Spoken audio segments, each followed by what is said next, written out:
This is my state, this is my team.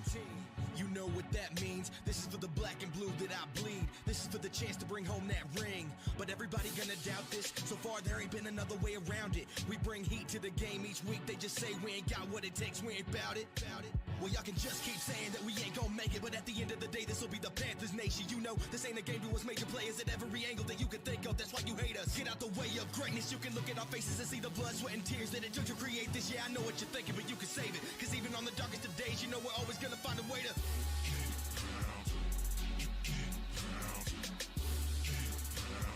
tell them what we gon' do, we gotta.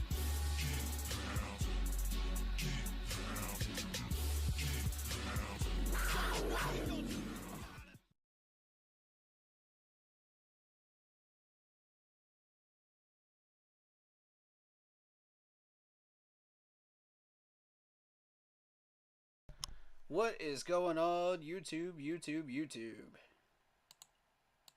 Hey. It's the Keep Pounding stream. We are back for mock draft number 1 stream. Before we get started, hit that like button, hit that sub button, hit that bell, select all, leave a comment down below if you're on YouTube. If you are on Facebook group page, go hit that like button and follow button. That group page is for in-game posts, polls, opinions, and reactions to NFL news. So if you're interested in that, go check it out. And let's get this thing going. So, mock draft number 1 stream. We're just purely focusing on mock drafts today. I will drop that information about the corners real quick, and then we'll get straight into the mocks. I noticed that we brought Trey Flowers in for a visit today. The corner. So, I don't know whether we're going to be signing him or not. That's the first order of business there.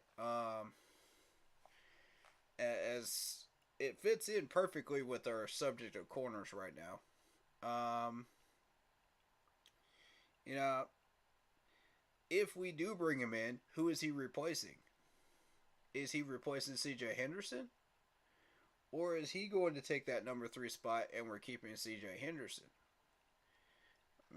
Questions abound here. Questions abound.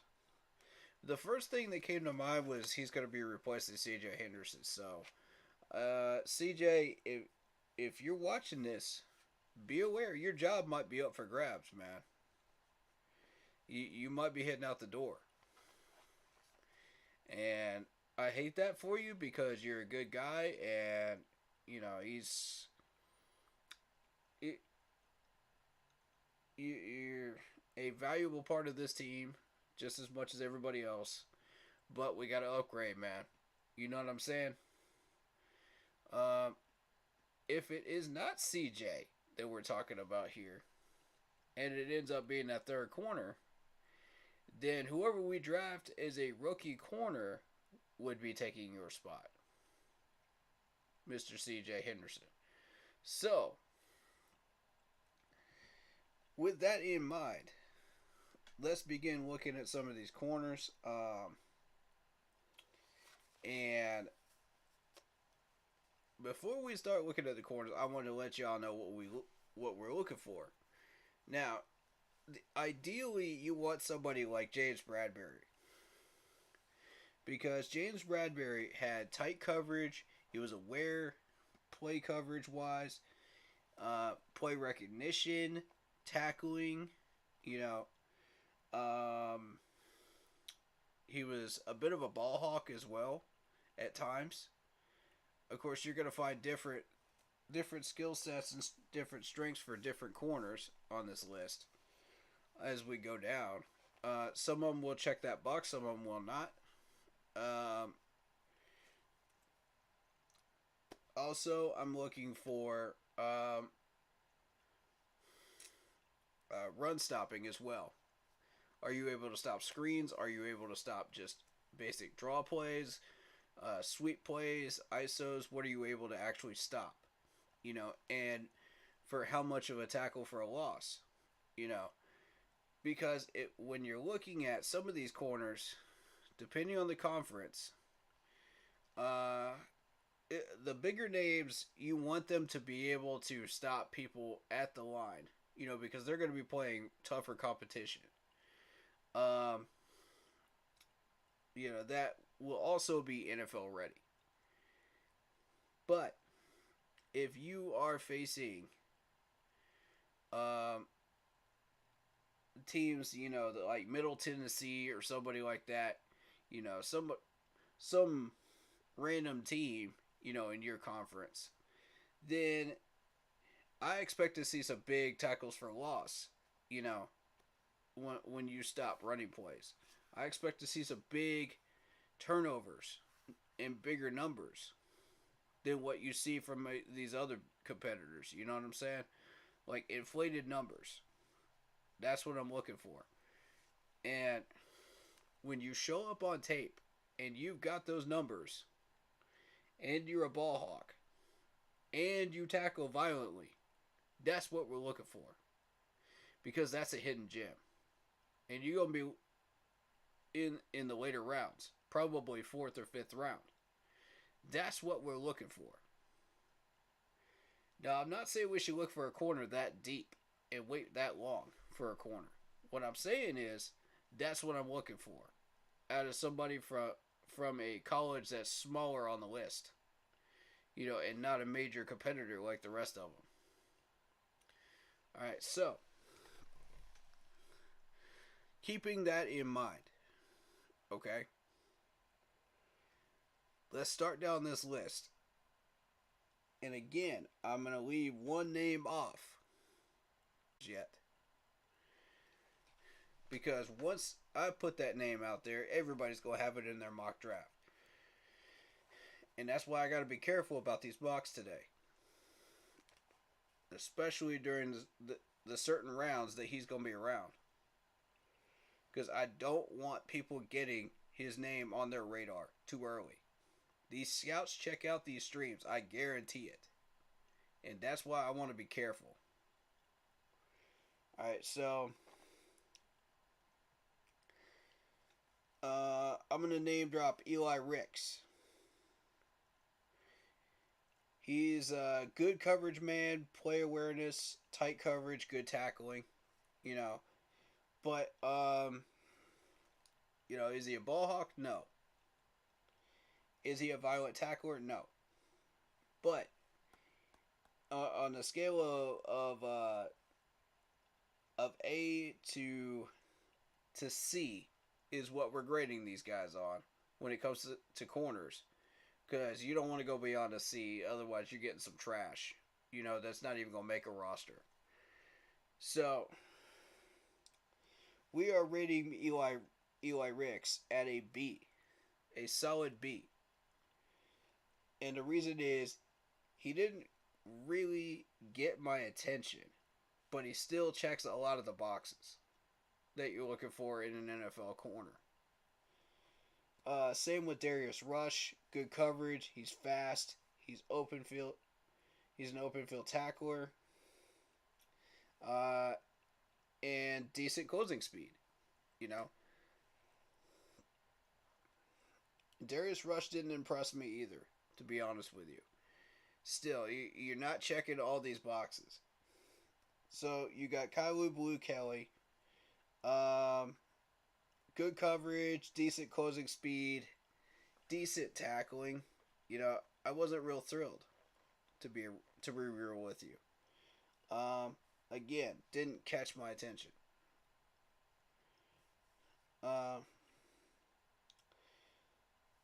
So now you move on to DJ Turner. And this is the one I want people to start paying attention to, because I think DJ Turner might go to somebody before we get a chance to grab him. DJ Turner ran the fastest 40 time of all the corners at 4.26. He's a good coverage man, hard tackler. He's got good reach, good awareness, good play recognition. He's got good pass deflection, arm reach, is what I mean by good reach. Um, and in a lot of cases, he actually outran running backs and wide receivers in the 40 time. Plus, he's an open field tackler. You know, and when I say open field tackler, I mean one-on-one, open field. Nobody around him, no help. That's what I mean by that. So, you got yourself a fast 40 time guy that checks a lot of boxes right here. This could be a hidden gem right here, DJ Turner. I rated him at a B plus. Next one, Keely Ringo. Shows good play recognition, tackling is decent. I would say good tackling, really. Decent closing speed, good reach, good coverage ability. I do like him. I rated him a B, a solid B. Now, recognize the top person that I graded is the one I'm not naming, but I rated him an A minus. So that's the sliding scale here.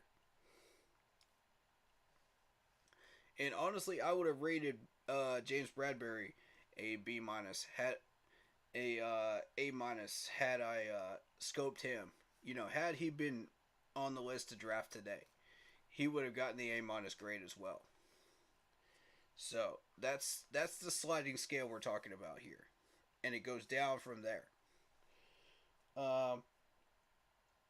So we're gonna move on to Chark Phillips III. Now this is one I don't think people are paying attention to, and the reason why I say that is because he is a ball hawk. Good pass deflections, great closing speed and tackling. You know, he's kind of a hidden gem in this list. And I don't think people are paying too much attention to him at the moment. And that's all the more reason why we should pay attention to him and have him on our radar. Now, if any one of these guys that I've circled in these notes shows up in these mocks, I'm going to be instantly paying attention in these today. Alright. Becky Gardner, Becky Blackman, both, and Jay Ward, all three graded a C for me. With Becky Gardner, you're looking at good sideline coverage, hard hitter, average speed, run stopper, average pass block. Average, pass deflections. I meant to say pass deflections when I wrote it in my notes, so I apologize. That tripped me up for a second there. Alright, so Becky Blackman. Good speed, good play recognition, average tackling, red zone defender. You know, he's good in the red zone. Decent awareness. Pushes off and holds a lot, is what I noticed. If you look at the highlight reel of Becky Blackman, like 9 out of 10 of those, he is pushing off. And he's holding on to that wide receiver for dear life. And you can't have that in the NFL because these refs will flag that every time. You can't have that. I guarantee you, whoever drafts this man better get that straightened out right away. I mean, you better coach him up right away on that if you're a cornerbacks coach. Because you can't have that. That is detrimental to your team. Giving up yardage and allowing an offense to move on down the field and get free yardage. Can't allow that, man. Alright, so Jay Ward. Good field awareness, good tackling, average and pass deflections is what I saw. Now, granted, these guys had 2 or 3 clips to impress me. Highlight clips. And I kept seeing the same things over and over and over again. And I'm like, no. No. If you can't impress me in the first 2, don't bother. Because I'm not looking for that. I'm looking for certain things, and if I don't see them in the first 2 clips, I'm not going to waste my time. Same with Jacorian Bennett. You got a run stopper, main focus. He's decent in zone coverage. He's a decent pass deflector. His tackling is about average. He's not a violent tackler. Good play recognition, and he also blocked a field goal. So there is that. That caught my attention. Shout out to Sean Bradham. What's up, man? Shout out to Lock Poppy. I meant to shout y'all out earlier, but what's going on? Moving on down to Jalen Jones, and I rated him at a B. This might be a hidden gem.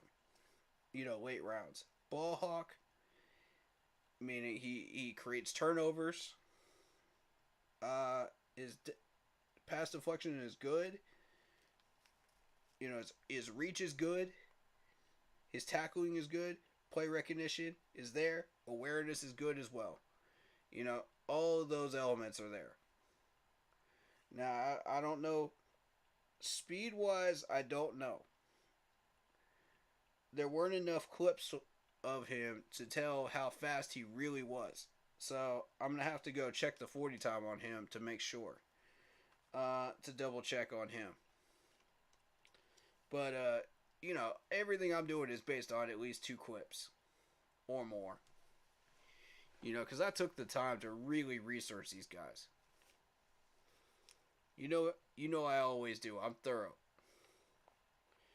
Alright, so Riley Moss gets the B- grade from me as far as what I'm looking at and what I'm looking for. And again, sliding scale, James Bradbury is the bar that we are looking at. Because that was the best corner that we have had on this roster, in recent years. So that's the bar we're using. And he would have graded an A- had he been drafted today. Had he been scouted on my radar today in this draft class. There is one that matches it. And it goes down from there. The name I will not say. Again, keeping it off the radar of these scouts, making sure they don't get them. Like wildfire on everybody's mock drafts. And I don't want that. Alright. So, Kentrell Clark gets the B+ as well. But we're going to talk about Riley Moss real quick. Good speed, good awareness. Pass deflections are very good. He's got excellent reach. Good hands. He's a ball hawk as well. That's, creates turnovers. That's what you want. In a late round selection there. You're talking like 4th round probably. So, Kentrell Clark, ball hawk, play recognition is there. He's a screen stopper. He can shut down screens. Tackling aggressively. Now, if you watch his highlights, he is a very, very violent tackler. He will come at you like a freight train. And he's good in coverage as well. And the last one I graded was a B+, is Julius Brents. Good speed. He's a ball hawk. He's an aggressive tackler. Good coverage. And play recognition. Those are the things I've scouted the most out of those clips. Now, that concludes my list of corners that I scouted. Now, I want to point something out very, very important. If you are going up against a bigger guy than yourself as a corner, You have to win consistently in order to get these NFL scouts' attention and get a higher grade. That's what moves you up the board. If you can't prove you could do that, you're going to be sliding scale down to the 4th round. I'm going to tell you that right now. There's only one player that really caught my attention. And this particular player actually went up against a 6 foot 7 or 8 guy, wide receiver. I'm not going to say from what school, but I saw it in the clip, in the highlight clips. And I'm talking about this dude is a monstrous wide receiver. You're talking like, who should I compare him to in the NFL? Who's a big wide receiver in the NFL? I mean, like broad shoulders, like muscular. I mean, big guy. I think the first name that really comes to mind with that is probably who's a current one? I'm thinking Megatron, but I'm trying to think of like a modern wide receiver that he would be compared to. Because you don't see many of these like 6'7" wide receivers out there in the NFL. Normally you see like anywhere from 6'2" to 6'5". And this dude is a 6'8". So with good hands and good body control. So I see this clip, and this particular corner wins in this battle because he's got great body control, and he reminded me exactly of James Bradbury. You know, in the fact that, and Josh Norman as well, in the fact that you got a smaller dude about 5'8", winning against a 6'7" wide receiver. Now you ask, how is that possible? Speed, play recognition, and awareness. And reach. That's how you win. And it was along the sideline too. Now those that were scouting that with me know who this is. Don't say the name. But y'all know who it was. That dude's on my radar. Heavily right there. Now I'm going to tell you this right now. If you can do that consistently, you're going to win in the NFL. You are going to win in the NFL. A good 75% of the time. Just like James Bradbury is. Because of his size, he is undersized. He is, you know. Well, heck, Champ Bailey was considered small, you know, when he came into the league. And he won a lot, too. You know, against some of these bigger wide receivers. And that proves, you know, just because they're smaller doesn't mean you're going to lose automatically. If you that makes you have to go harder right out of the gate just to keep up with these guys, first of all. Keep that coverage, second of all. And win on the pass block. That's third. Now, the only way you win on intercepting that ball is if that ball is thrown poorly. And even then, you're at a disadvantage because you're at a height disadvantage. So the way you fight that is you get better at pass blocking. You get better at awareness and field awareness and play recognition. And that's how you win. And this dude did it consistently throughout those highlight reels.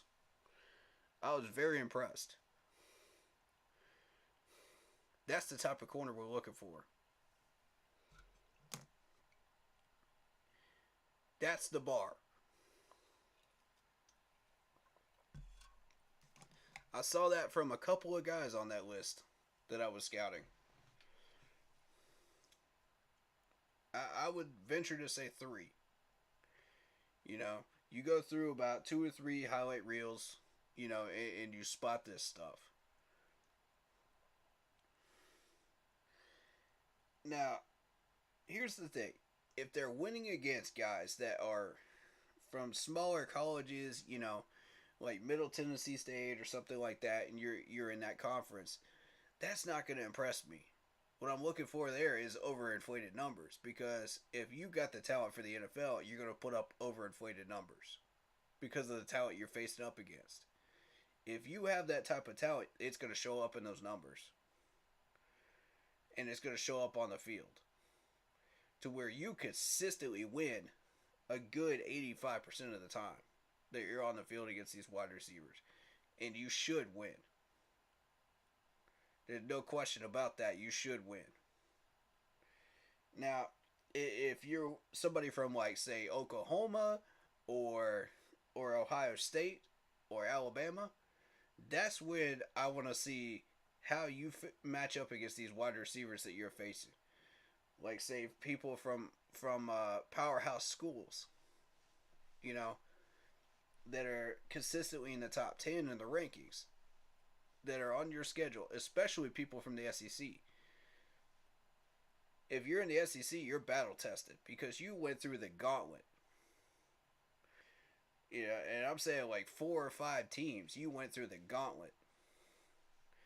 And if you pass those tests and you keep showing that playmaking ability, and what I'm looking for there on run stopping is just stopping them at the line, stopping them at the point of attack, not letting them get extra yards on you. Great. That's what we're looking for. If you show up and you get a tackle for a loss, you're going to get graded higher than everybody else.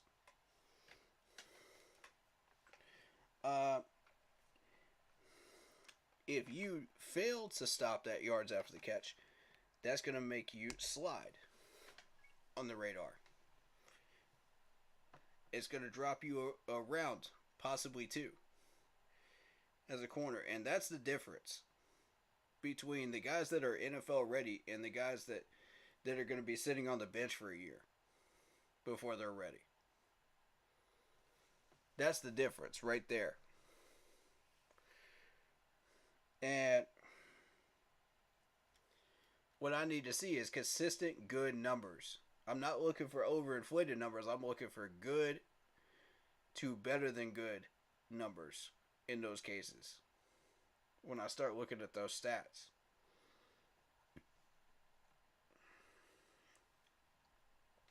So that's what I'm looking for corners-wise. Shout out to Vietnam. What's up, man? What's up, Panther Nation? Have you heard of Drew Sanders, the linebacker? I believe so. Let me see if I scouted. Let me see if he's on this list. Because I went through linebackers.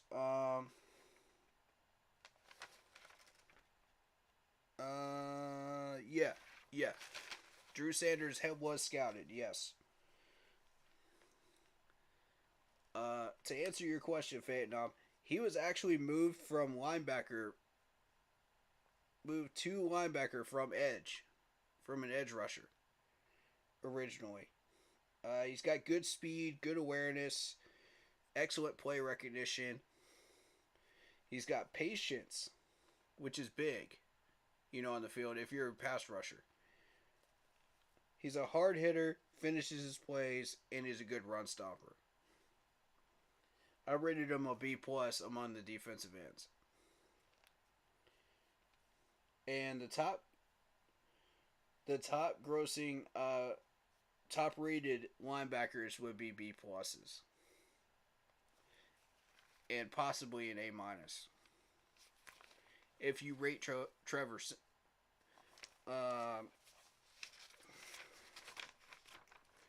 depends on what you rate Trenton Simpson. If you're rating him an A-, then yes. I rate him an A- on my scale. So yes, to answer that question. Hopefully I gave you the answer you're looking for there. You think he could be our answer at linebacker?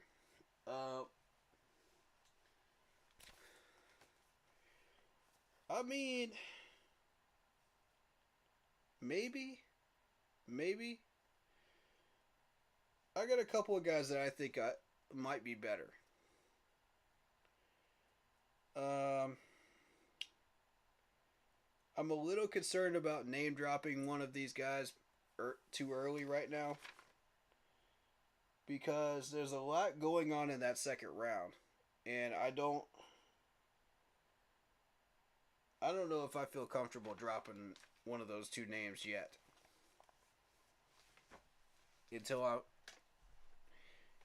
until we get some of these scouts off our channel and focused on other people. Um, um, but like I said, I'm not putting all of the pieces together at the same time. I'm not gonna do that. Not till I'm ready. You're gonna get them in sections, in pieces. And let's see how good these Panthers scouts really are. I want to know how good these guys really are this year. I want to challenge them. You know? And I know Scott Fitter is going to figure out what the full pieces are, what the full puzzle is. I know he will once he sees all of them. But I want to know how good these Panther scouts are. That's the challenge. I'm challenging y'all. Let's see what you got. Let's see how smart y'all are. Because I'm reading y'all the scouting reports on the people that I'm looking at. I've done that. Not all of them, though. Not all of them. There's one player I have not read the scouting report of yet that I've put together. Y'all want me to read that scouting report out right now? I can do it. I could do it. I don't mind doing that.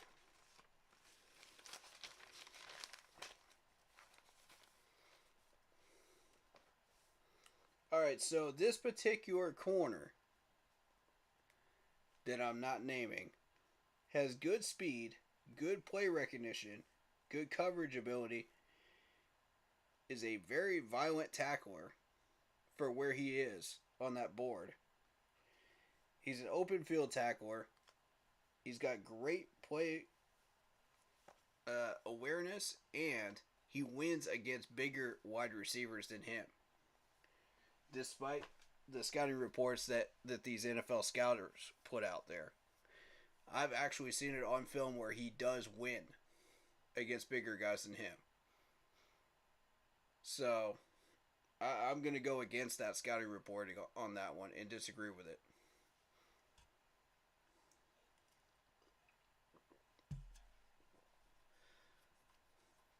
So let's see how good these NFL scouts really are. The challenge is open for y'all. Let's see what you got. These first 4 picks are going to be very important. Yes, they are. Are you going to do a mock draft right now? Yes, sir. Yes, sir, Lock Poppy. This is a mock draft stream. That's exactly what this is. Alright, so. And for the people watching on Facebook, I'm going to tell you exactly what's going on so you know what's going on. But you won't be able to see it unless you switch over to YouTube. But if you're comfortable with me just telling you what's going on, that's cool too. Shout out to Corey McKinney. What's going on, man? On Facebook while we're paying attention to that. And name dropper right now. Appreciate you coming up in here, man.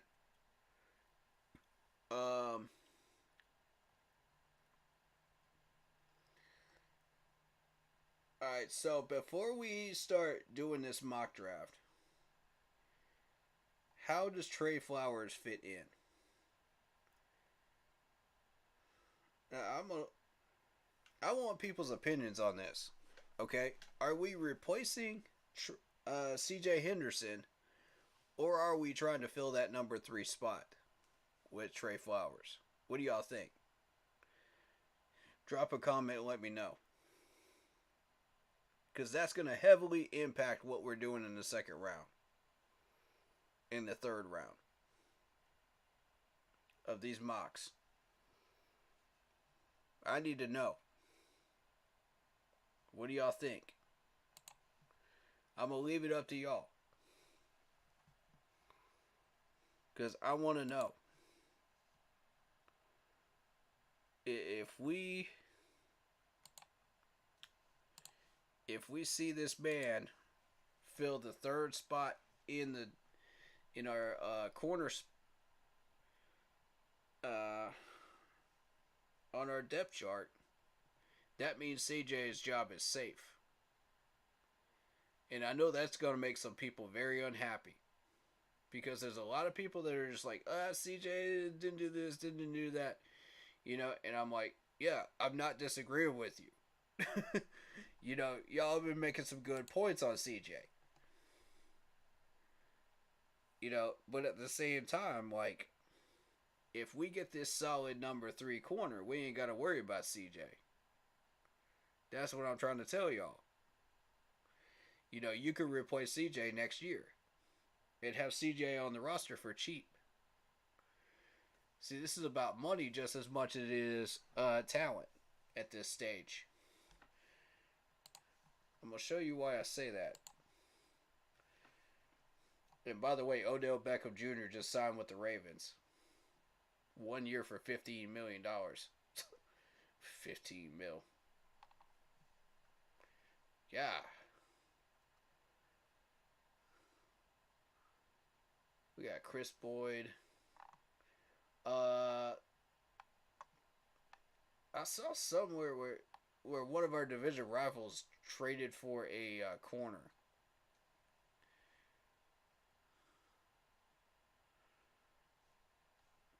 Look at this, y'all. We spent $61.4 million in this offseason.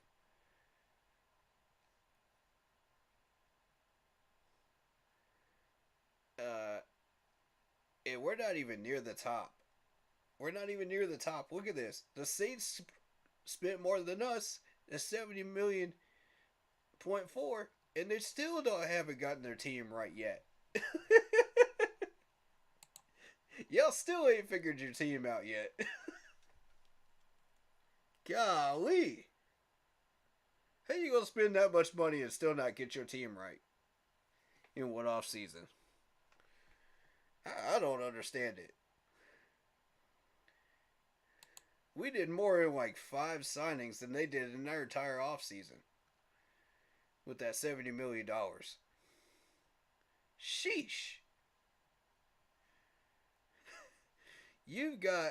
Let me read this list off to you if you're on Facebook. This is gonna trip y'all out. $62 million flat by the Bears. Spent. And I would say they spent it wisely because they got some of our players, our former players, and a few good ones, including DJ Moore in that trade. So, you know, it wasn't just free agent spending for the Bears. All right, so Commanders, $64.7 million. A lot of that was locking people back up, you know. Texans, 69.4. Now, the Texans still haven't gotten it right yet. I don't know how you spend $69.4 million in the offseason and still not get it right. What in the world? Same with the Saints. With that 70.4. Broncos, $73.7 million. And the keep in mind, the Broncos just signed Sean Payton as their head coach. Okay, so expect some signings there. But that is a bit ridiculous when they can't even get... I don't know what they're doing in Denver. And everybody that's been complaining about Russell Wilson's play calling and his ability out there, he's in the wrong system. They're not letting him roam free like they did in Seattle. He's more comfortable outside of the pocket than in it. Everybody that's seen him on film recognizes this. And he knew that back in college as well. I mean, you go back to the Arkansas days. This man did so much better when he was rolling out. So much better. All right, so Seattle 81.5, Falcons 83.4, Ravens 83.8. A lot of that was some of that was to get Odell Beckham Jr. for 15 mil. So keep that in mind. Giants 92.8. And the Giants still ain't got it right yet. Raiders 95 mil flat. So, I mean, you looking at this list and you're just going, what in tarnation are these teams doing? And then you look at our offseason in comparison, and it's not even close, y'all. It's not even a comparison, y'all. I'm just trying to tell y'all. $61.4 million, and we got more done than the Raiders even touched with 95 mil. And the Saints even touched with 70.4. It's not even close. We won this offseason by a mile and a half. And we've almost got a complete team out of it. But at the end of this draft, we will.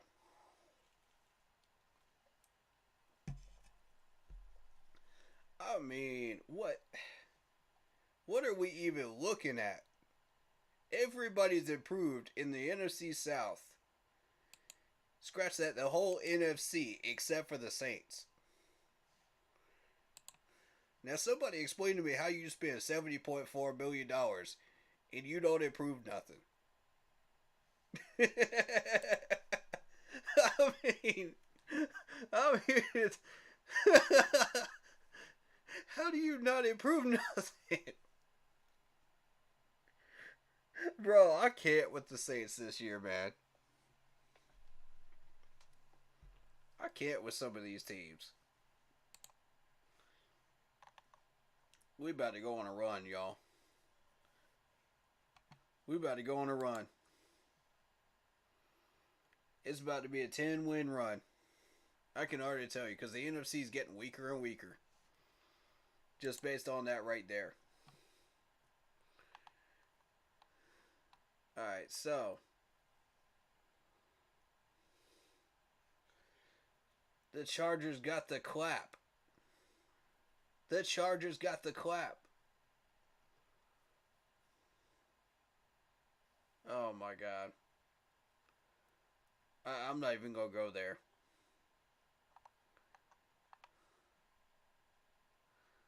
Denzel Perryman goes to the Texans. Hoyer goes to the Raiders. Let's see. Marvin Jones goes to the Lions for $3 million. 1-year contract. Chris Boyd. I haven't even been paying attention to Chris Boyd. Which one of these NFC South teams just made a trade for a corner? Who was that? Y'all remind me again. It was Okuda, wasn't it? Yeah, it was Okuda. And I'm just sitting here going, really? We're sitting up here looking at bringing in Trey Flowers, and they're making a trade for Okuda. Okay. Okay, y'all go ahead and do your thing. We're gonna get our better corner, man. We're about to improve again, and y'all are gonna be looking foolish again. And let me just remind people, Trey Flowers was drafted as a Seattle Seahawk. I want Andy up in here, man, later on. I want Andy up in here to confirm some of this stuff. Because he's a Seahawks guy. We're going to lean on him a lot. You know, for some of these former Seahawks players. That's our Seahawks expert right there. But I guarantee you, he'll know a lot about Trey Flowers that we don't even know. I guarantee that right now. Cap calculator.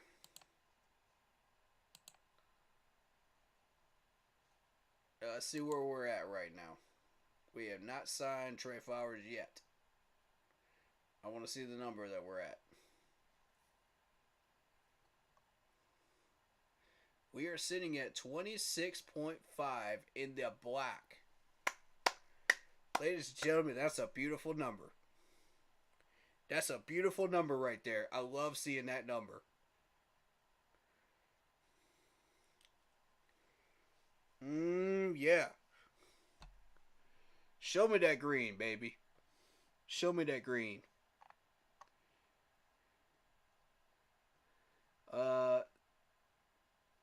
So my next question is, does Brian Burns get an extension this year, or does he get an extension next year? I think he needs to get an extension this year, right?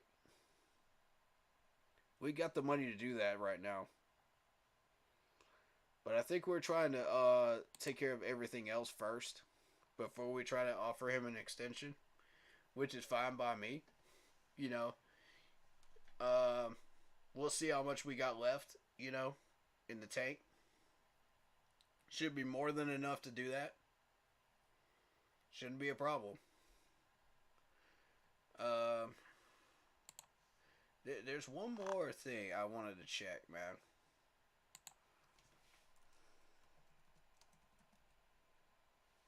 Did T. Higgins get signed yet? By anybody?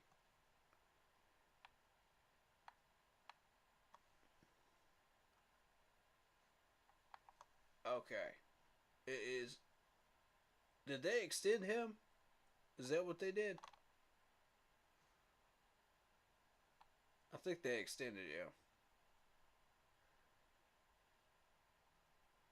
They might have. I don't know. I didn't see nothing in the news about it, though. Which is interesting.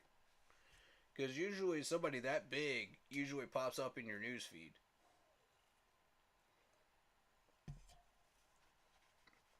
That's very odd. Let me run a Google search real quick. He might have... That might have happened under the radar.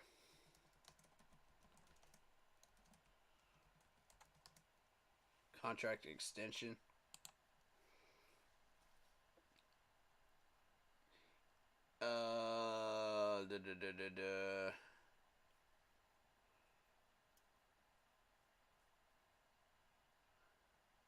Alright, so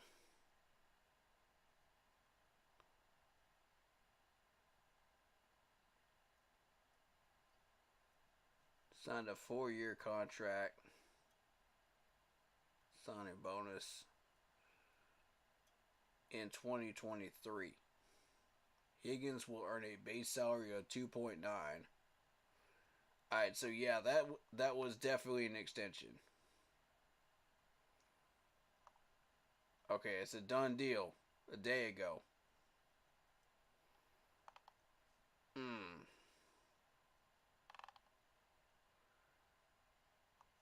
4-year, $8 million. Meaning that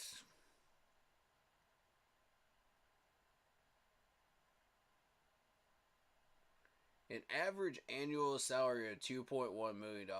Bro, we could have afforded that. There's your deep ball threat right there.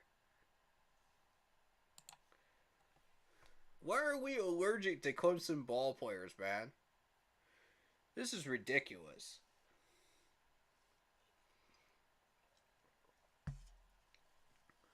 And I'm going to go back to that little conversation for just 1 second before we start these mocks. Because I gotta say it, man. We're allergic to Clemson players for some reason. We got an allergy to them. I don't get it. I don't get it. You got a baller right there in free agency that's getting a legit $2.1 million average for 4 years. We can afford those signing bonuses. Why? Why are we skipping out on that? There's your number one receiver right there. I don't understand what we're doing when it comes to wide receivers. I don't get it. We've had not one, but two, but three good wide receivers on the board. We ignored all three of them. We got DJ Chark. I'll give you that. That's the fourth one. That's the fourth one that was out there. But we ignored three really, really good wide receivers for cheap. That frustrates me. Now that tells me they're going after a number one wide receiver in this draft. Second round potentially. Which I don't like that.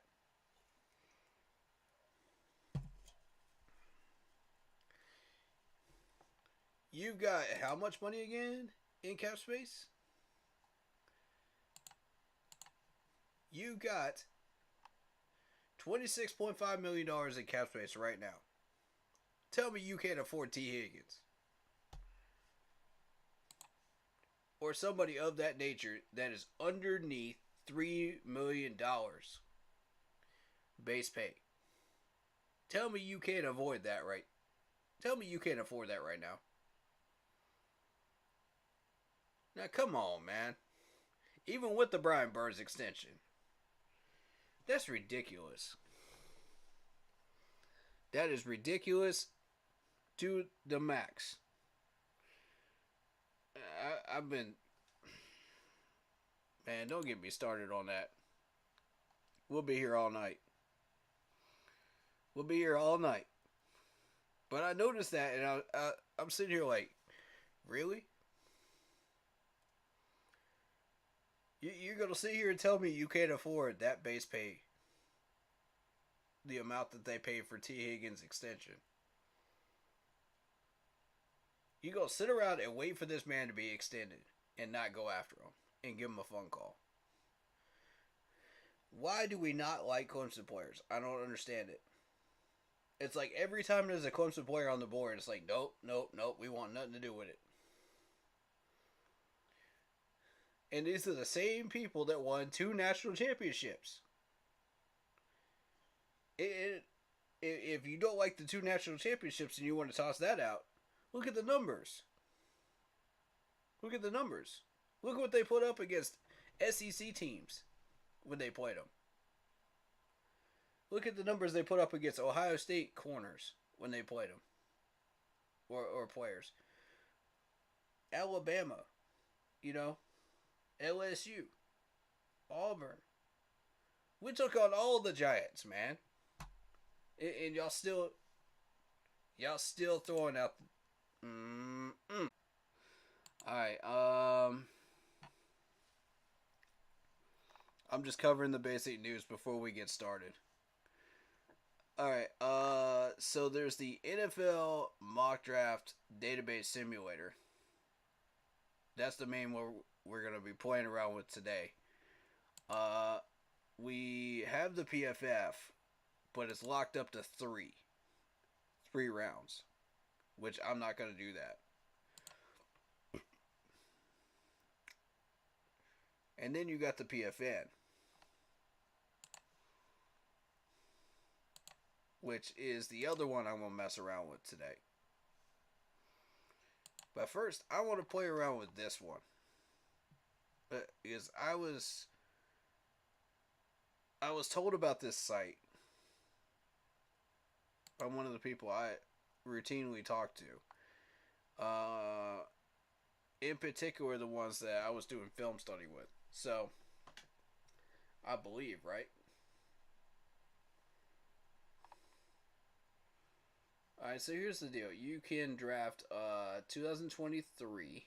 You can draft 2024 if you wish. And then it allows you to go back and do mock drafts of 22, 21, 20, 19, 18, and 17 years. You can choose how many rounds you want to do. You could do pre-draft. You could do post-draft for the years that we've already seen. You got standard and free-for-all. And I don't know. I don't know what free-for-all means. Does anybody have a guess on what free-for-all might mean? I'm just curious.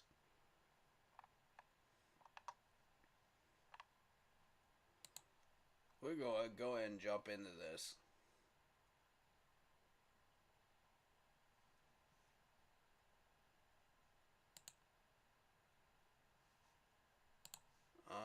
Alright.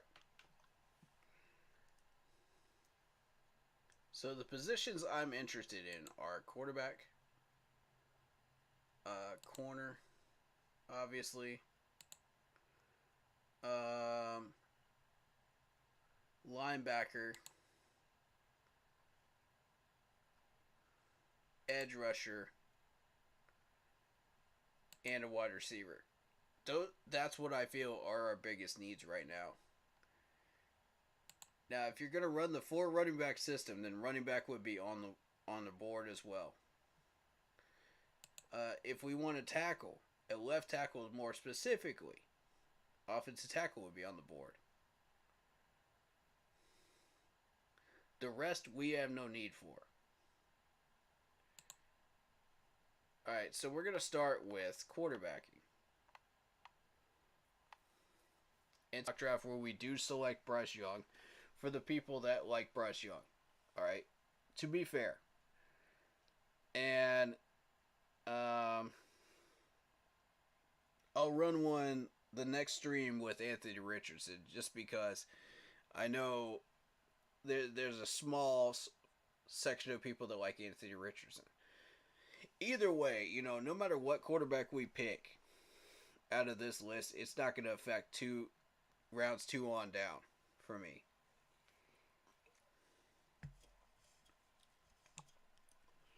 Because here's the thing. We're not looking for a quarterback anymore. It doesn't affect those. Nothing changes no matter what quarterback you take.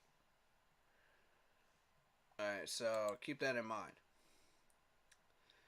For this particular one, we're going to go C.J. Stroud.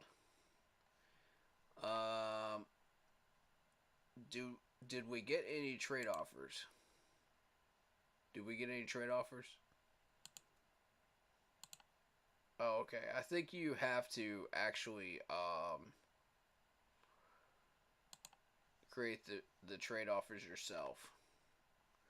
Oh, okay. Here's the trade offers. Okay. So that's that section. We didn't get any. Because they know we're going for a quarterback. I mean, it's plainly obvious. It's going to be one of these 3. I would surmise this venture that Will Levis is not on that list anymore. But I'm mentioning his name just to keep him included in the conversation because he's a top 5 quarterback, Same with Hendon Hooker. They both have their talents. They both have their weaknesses. But it's going to be between Bryce Young, C.J. Stroud, and Anthony Richardson, obviously. So, let's begin with C.J. Stroud. And then go from there, right?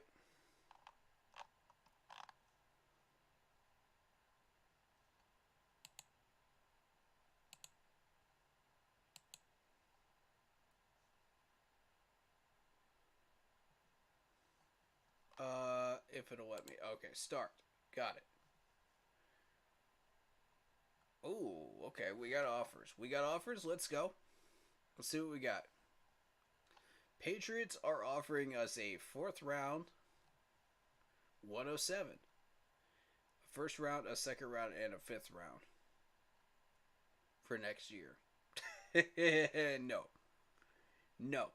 You're not kicking me out of my quarterback round. No. Alright, Seattle wants to move down to 5th. They want us to move down to 5th in the 1st round. They want to give us a 2nd round, a 4th round, rounder and a fifth rounder for next year. So we're moving down 4 picks in the first round if we take that one. Not a chance. Lions want us to move down to pick 6. They're going to give us a second rounder, a third rounder, a fifth rounder, and a sixth rounder this year. That's a lot of picks for this year's draft. That's a lot. I don't know about that one. All right, the Colts want us to move down to pick 4. They're going to give us a third rounder and a 7th. No, I don't want a 7th. I don't want a 7th. No, you can take that 7th rounder and throw it in the trash because we ain't using it. If I get a 7th, I'm moving it for a 6th. That's what's happening with 2 7s. I don't want that. All right, the Jets want us to move down to the 6th round, and they're going to give us a first rounder, a second rounder, a fifth rounder for next year. Now that's trash. That's trash right there. All right.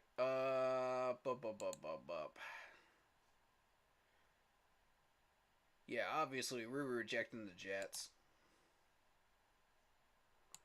Jets offers garbage. Right out of the gate. Pats want us to move down to the 4th round. No.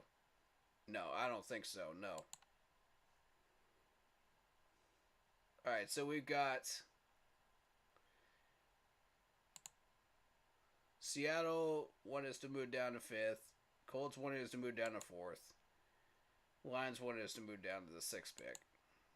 Those are the 3 we're looking at. I'm just going to go ahead and tell you we're drafting CJ Stroud. I'm not even going to waste time on that. No. This is not the time to trade down.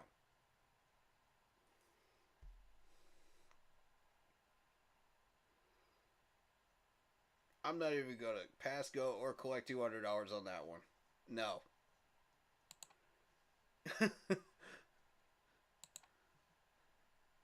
Alright, so second round, pick 39. Here we go. This is where the real action starts.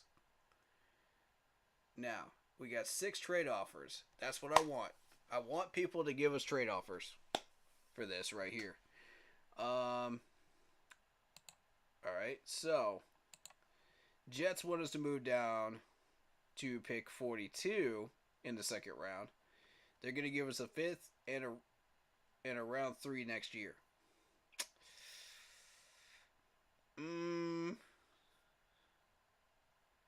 Tempting.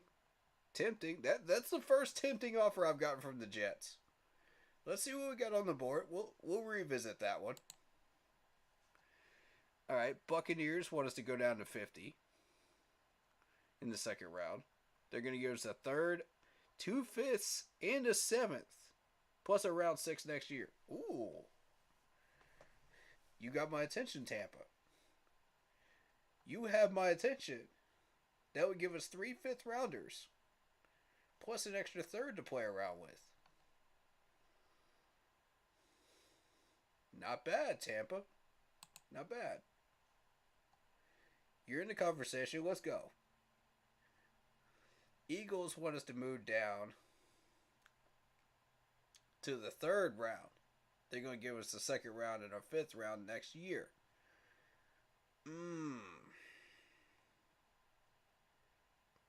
Nah.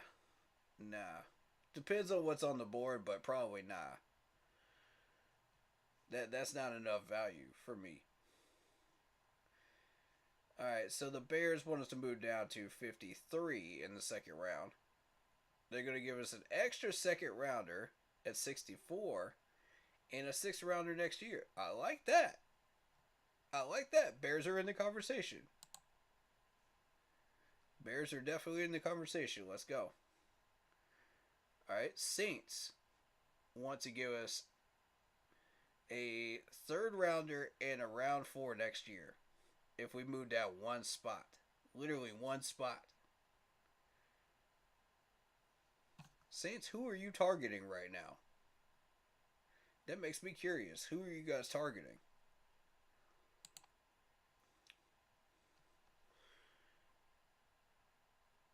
All right, Chiefs want us to move down to pick 63 in the second round.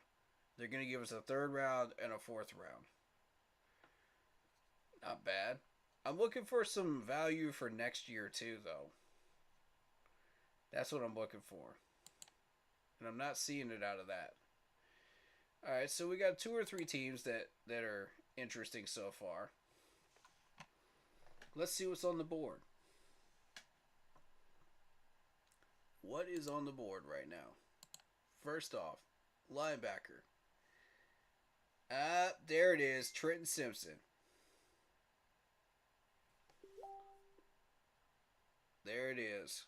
Trenton Simpson. That's what y'all are gunning for, ain't it, Saints? Y'all are banking on Trenton. I knew it. I knew the fact that we got that many trade offers means Trenton Simpson's on the board. I knew it. I didn't even have to doubt that.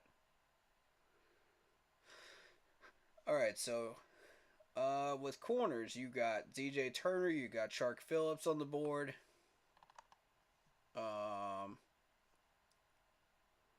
That's interesting. Hendon Hooker just went a pick right before us. So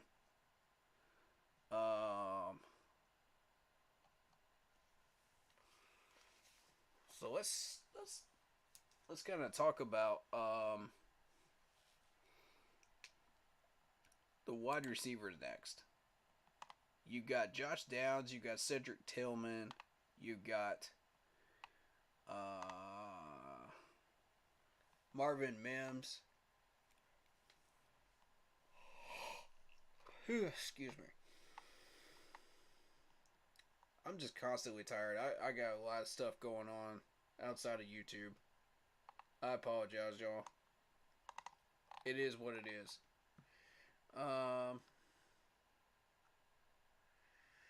But yeah, those are probably your best 3 wide receivers on the board still. Now you want to go running backs. Jamar Gibbs is still here. You get Tank Bigsby. I like Tank Bigsby. I like Zach Evans.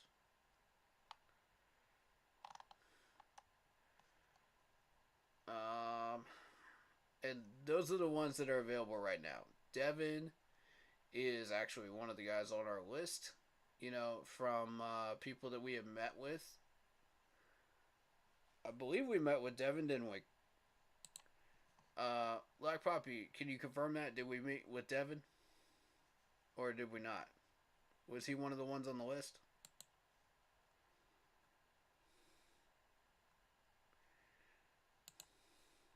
Edge rushers, you got... I'm not even going to try to say that name. Because I want to show respect to him as a player and not get his name wrong. But he's from Northwestern. And he's still there. Keon White is still there from Georgia Tech. And Keon White was actually the first defensive name associated with the first mock draft I've seen on NFL Network that actually put a defensive name to our 39 pick. And I thought that was interesting. So he's going to be the first one I actually scout when I start going defensive end this week. Because defensive ends are next. I've already scouted all the corners. I've already scouted all the linebackers. So I'm going defensive end next. You got Zach Harrison down here at 82. Byron Young at 90. I mean, those are some of the notables.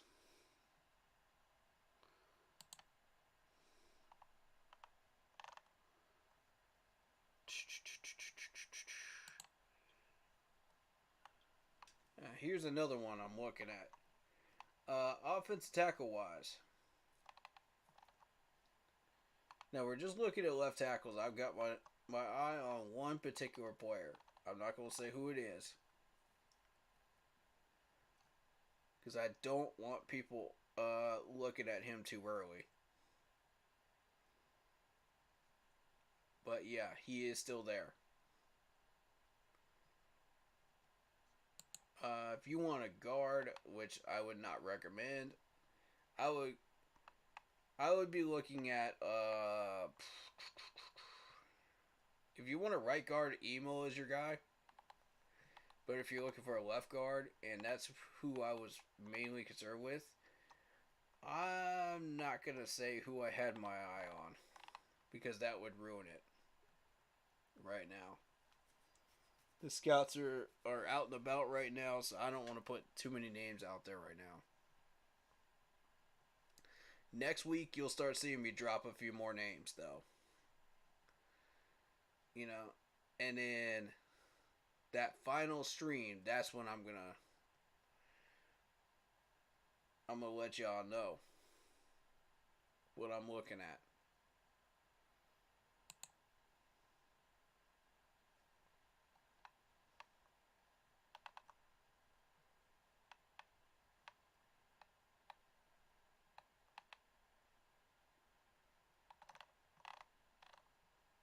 All right, so Cedric Tillman. It's interesting. I tend to favor.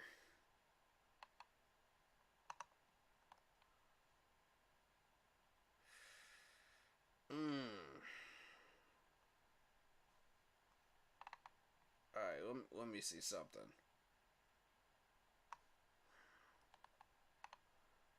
Will a couple of these guys actually make it to the next round? That's what I'm wondering. I got a feeling they won't.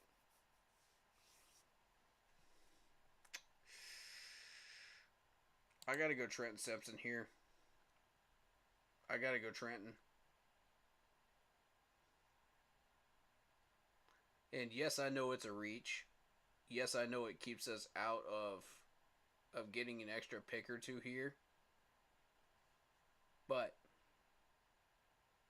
this is without any trades at the moment.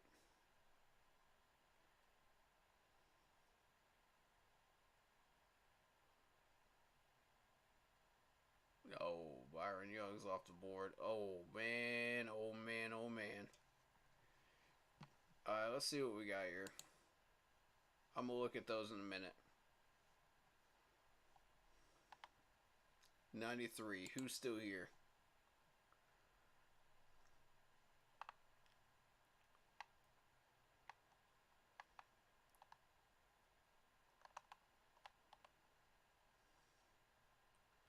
I know they want me to go Tyreek Stevenson here.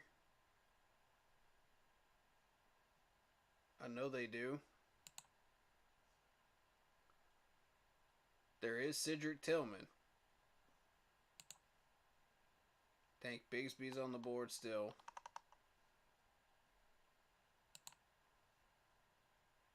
Zach Harrison is still there.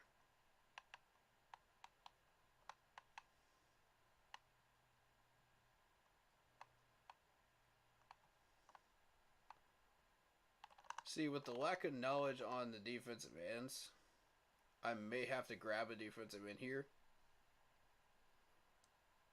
Because I don't have the full picture on these guys yet. But if I do that, wide receiver. Okay, wide receiver. I could gun for Xavier Hutchinson. I could do that. I could do that.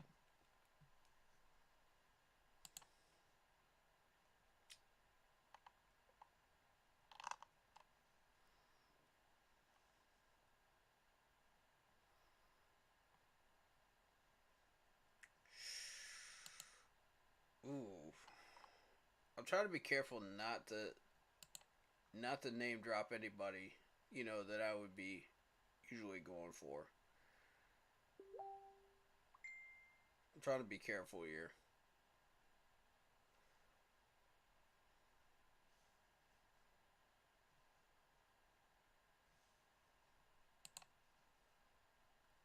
check the tight ends. Alright, I'll check the tight ends.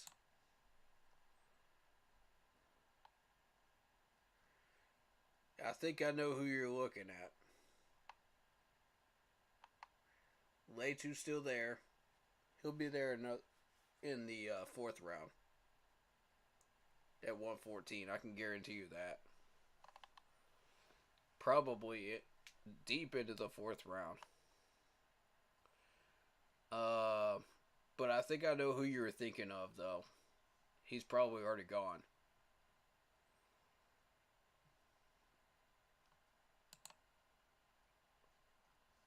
Surprisingly, Sewell is still here from Oregon. That's interesting.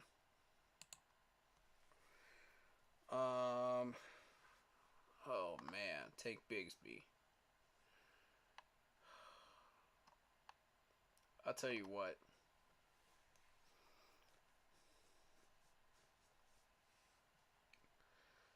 I think I'm happy with the running backs that we have right now. I'm going to steer away from running back and go more towards wide receiver.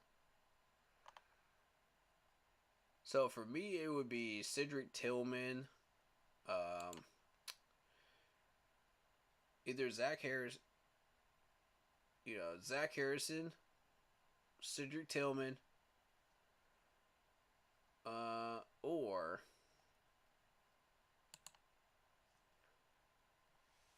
Hodges Tomlinson. I'm going to go against the grain of the scouting report and go Hodges Tomlinson here.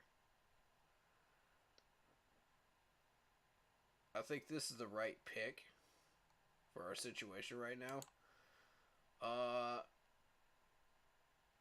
Or Cedric Tillman. Man. Tough call. Because Cedric Tillman's going to be gone. And if Cedric Tillman's gone, your best hope is Xavier Hutchinson down here. And he might be gone too. Because I'm looking at somebody else too. Down the road. At edge rusher. So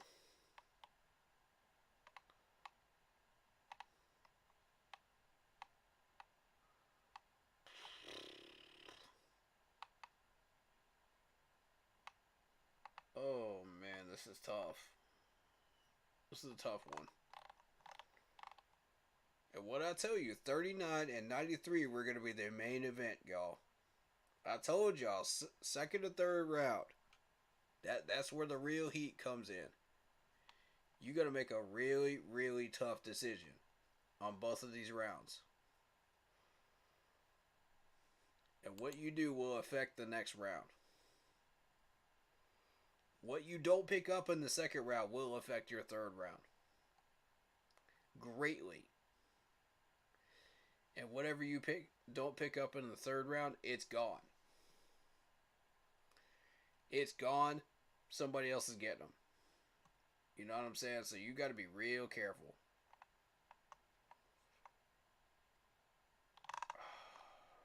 I can't let this pass. I can't pass this up. I can't pass this up. This is a grade A opportunity right here. And I can't pass that up.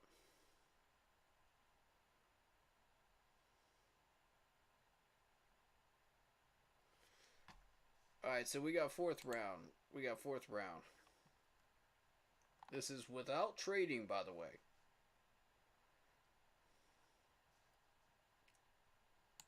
Alright, so wide receiver. We got Hutchinson, 128.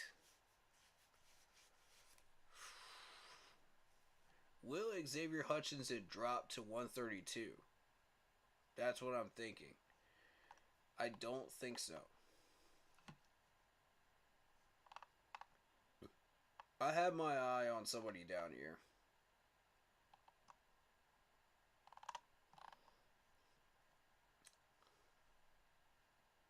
I have my eye.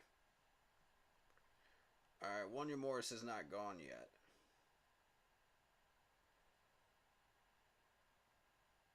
which means I already know how crazy that 132 pick is going to get. I already know what's about to happen there. I already know which two it's going to be between on that one. Tight ends wise.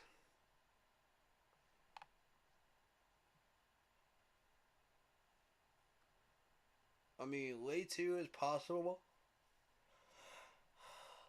Ugh. Late 2 is possible with that last pick at 145, but I don't know, man.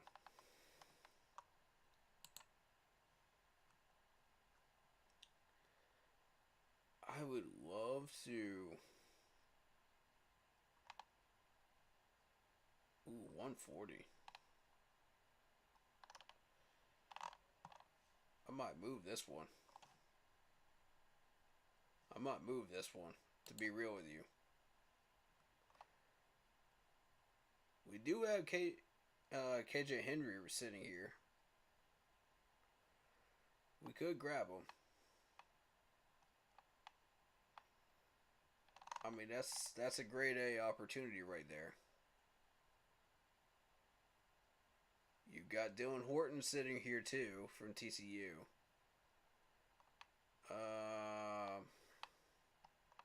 And again, I don't have extensive knowledge on some of these guys. You know, in the defensive end. So I don't know.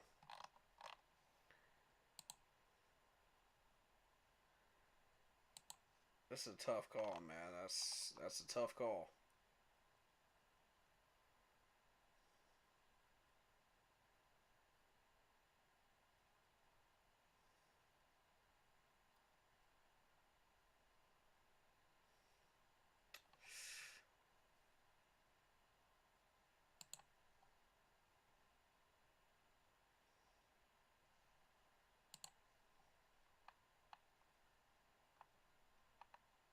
Alright, the corner I was looking at is actually off the board now.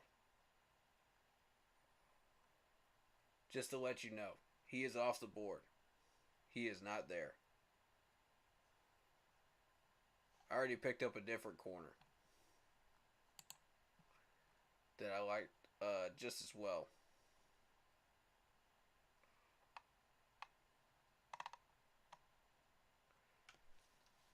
But the one I was really gunning for isn't there anymore.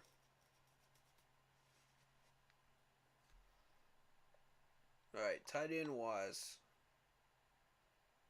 I think Leitu would be on the board for the 145 down here. He would be an option. I've seen some people pick him. Running back, Tank Bigsby, of course, is on the radar for 114.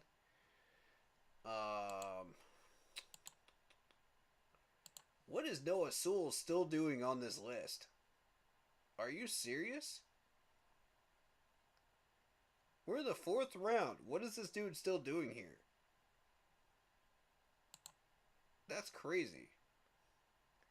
Nah, that ain't gonna happen in real life. No. There ain't no way. There ain't no way that's gonna happen on draft day. There is no way.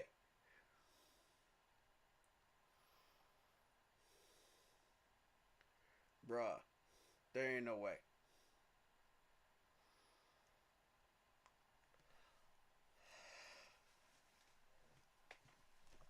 Excuse me. Alright, Alright, so far we have accomplished quarterback, we have accomplished linebacker and corner. We still have to find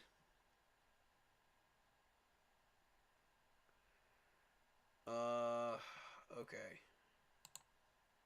Wide receiver is still on the list. I'm gonna wait on wide receiver. I have somebody in mind. Running back, Tank Bigsby. And I have a secondary option. In case we can't get him. Alright, so we got a safety net there. Defensive end, we do not have a safety net on. And this is why I say we should pick up a defensive end in the 4th round.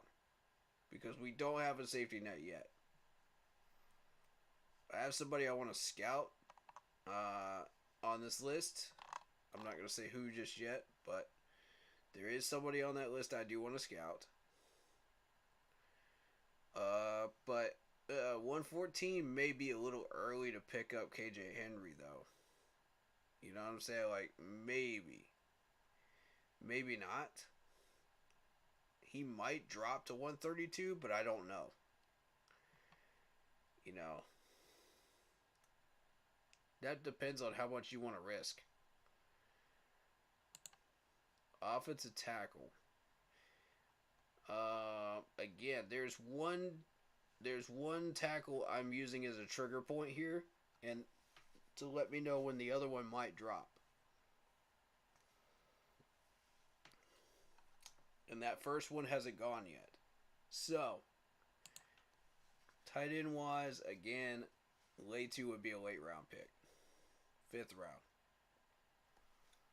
So right now, it's looking like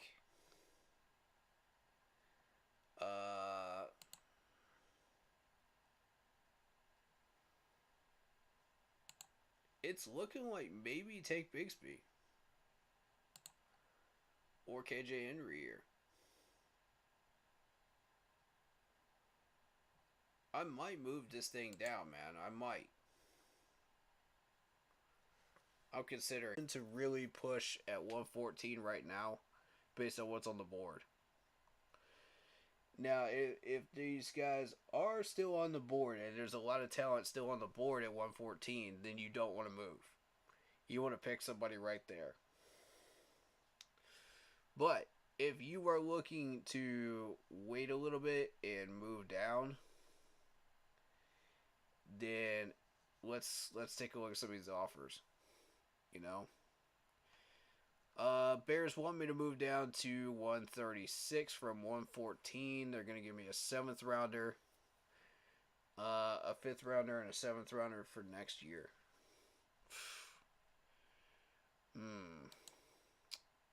All right.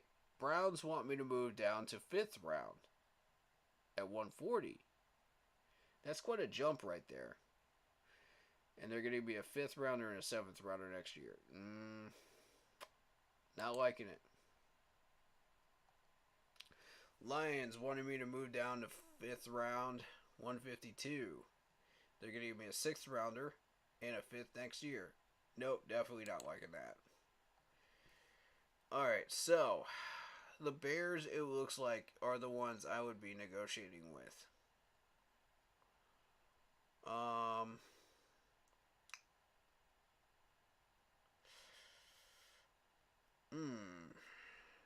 That's a 22 pick jump right there to go down.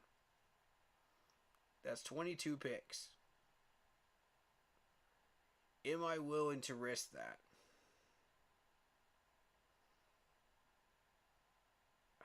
I don't like that either. I do. What am I going to do with a 7th rounder? I can't do anything with a 7th rounder other than move it. That's not what I want. Alright. Who's got something I might be interested in? Who has a lower 4th rounder? You know? That hits before 132. That's what I want.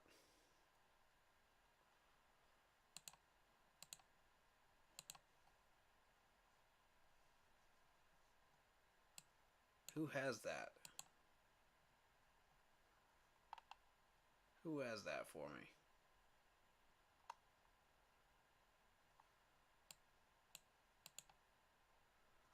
I wish you could slide this.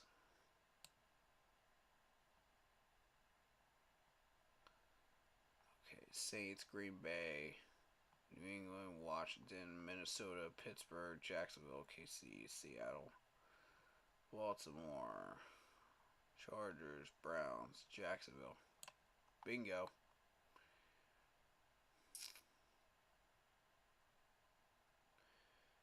Bingo, we have a winner.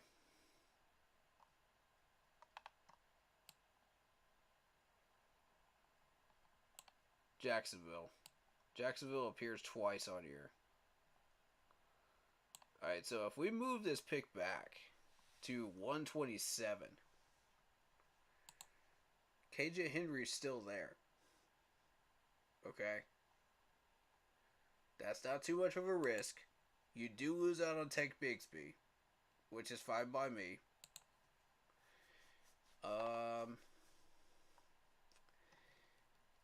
And Xavier Hutchinson would then become a target as well.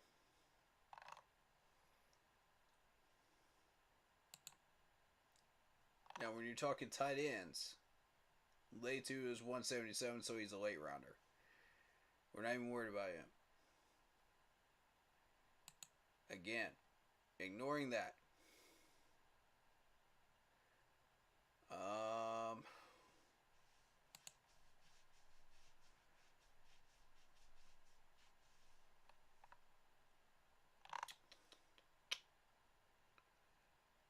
I think that's the move to make, really. If we can make a deal with Jacksonville, I say we're in the money. I'd be willing to do that. Yeah, I'd be willing to do that right now.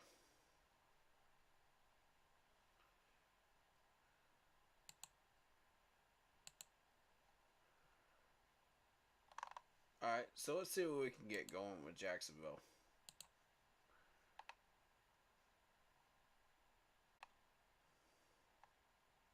Ooh, you don't have much for next year, do you? Yikes. Yikes. Alright.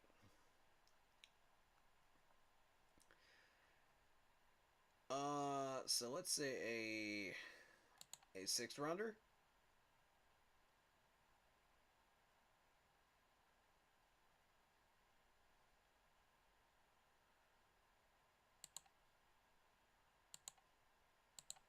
Couple of 6s. Couple of 6s and a 7. I'm thinking about it. I'm thinking about it. Honestly. I'm thinking about it. Because let me see something.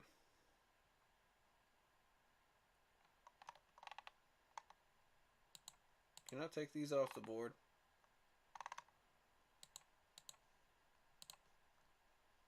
Let's go back in.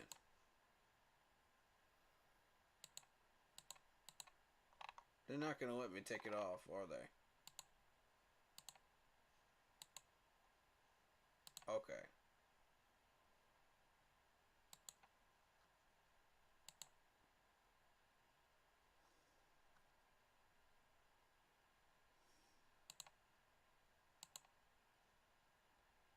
Yeah, we're not doing that. Alright. Hold up. I see how this works. I see how to get around this now. Alright.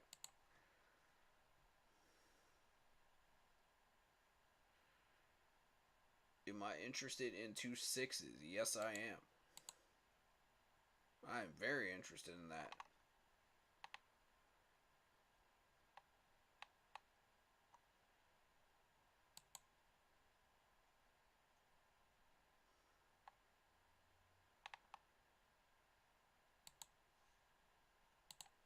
Okay.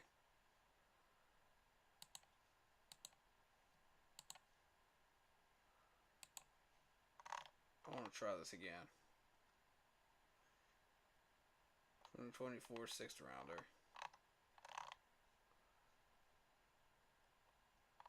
What is happening here? That is not... No. That's not what I was trying to do. Start this bad boy. Thank you. Alright, so obviously that. 1-for-1 trade's not allowed, obviously.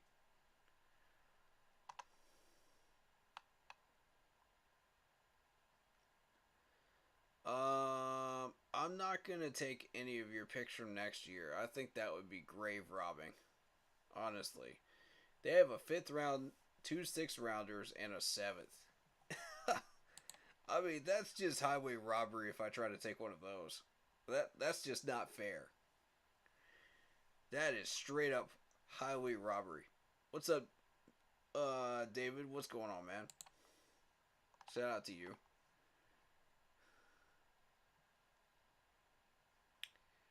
Although I might take 2 6s though. I might.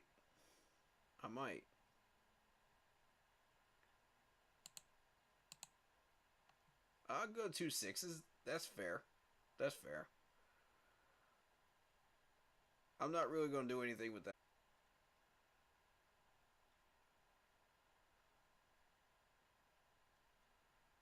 If I can get a 421 instead of a 427, I'm going to go for it. Done. Jacksonville, you got a deal. It's that simple. Shout out to Corey Rucker on Facebook. What's going on, man? That's my dude right there. Alright, nope. Nope. And nope. Alright. We're picking a player. Let's see who actually went off the board real quick. During that time period. I'm interested. Zach Hutchinson. Yep, I figured. There goes Thomas. Voorhees goes to the Colts. Evans goes to Arizona. Okay. There goes Tillman to the Bears. To the Browns, I mean.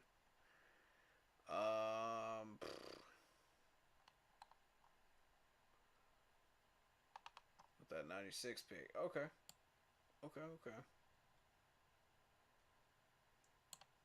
I see. So we're sitting here at 121, right? Let's make it happen. KJ Henry's still here. Tank Bigsby is still here. Oh, that's a tough choice.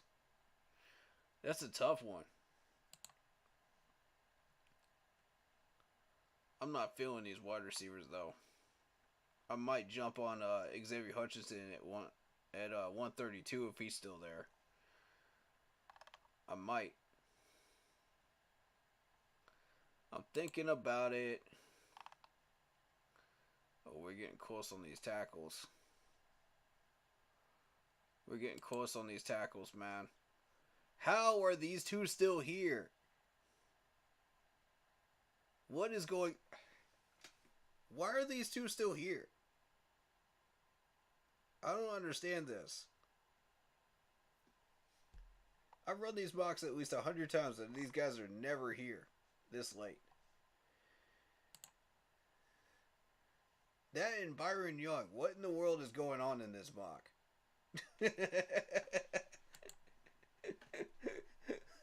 What is happening in this mock? This is just weird. Alright, so you got Tank Bigsby.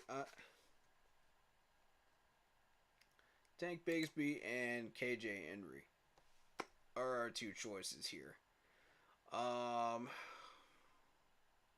If you're running a 4 running back system, Tank Bigsby is a good choice. However, we do need an edge rusher bad. Like, in the worst way, we need an edge rusher to play on the other side of Burns.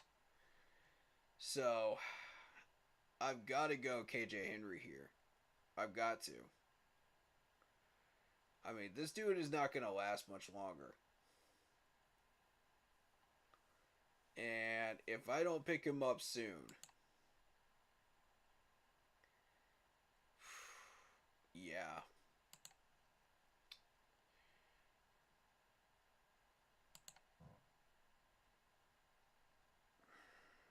honestly, yeah.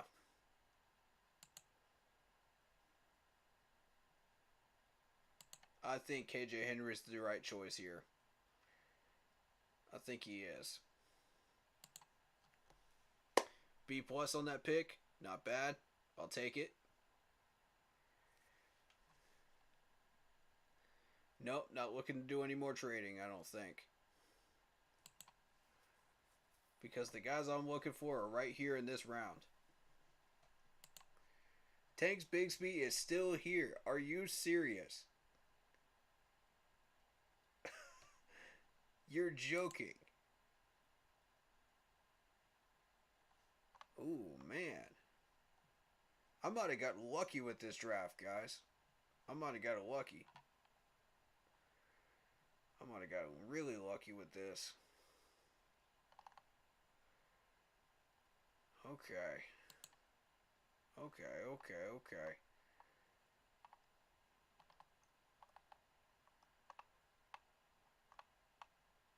Ah, man, you gotta be kidding me. He's not here? What?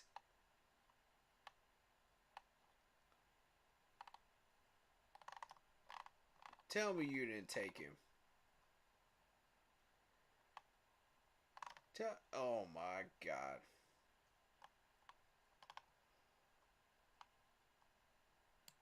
I'll tell you what. Mingo's gone. Yep. Jarrett's gone too. Xavier Hutchinson's gone too. Are you serious? Oh. That actually bothers me right there. Sewell goes to Baltimore. Chiefs pick up a wide receiver from... Ooh, okay.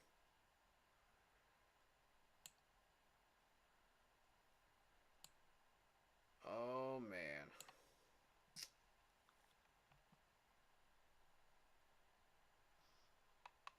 Oh, man. I'll tell you what, we need to pick up a number one wide receiver in free agency. That's what we need to do. I'm about done with this foolishness right here. I'm not even going for a wide receiver. Forget this foolishness, man. Y'all could pick one up in free agency for cheap. There's still somebody out there, I guarantee it. Let me look that up, actually. Who's still there? Because I know T. Higgins is gone.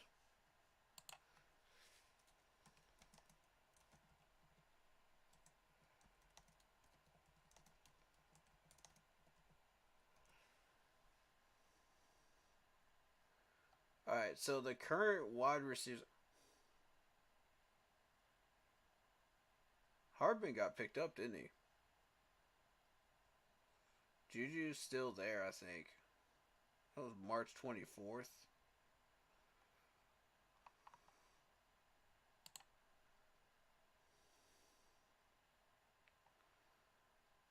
What NFL? Okay.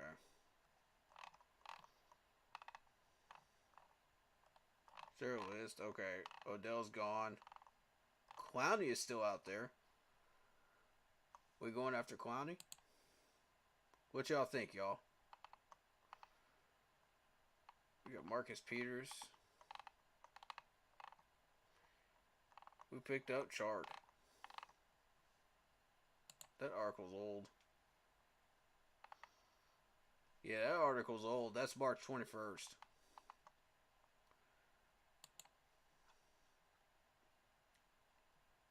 Who do we still have? Okay, according to the spot track, we got Kenny Galladay. Yikes. Robbie Anderson. No, and no. We are not bringing... No. Next. Randall Cobb. Nah. Julio Jones. Nah. Pringle. Nah. Not feeling him. Jarvis Landry. Maybe.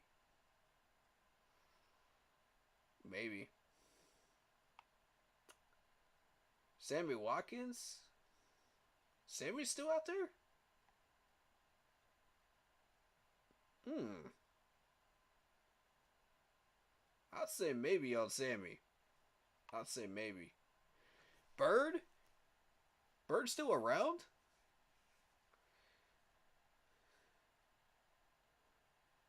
Ain't nobody pick up Bird, did they? Marcus Robinson.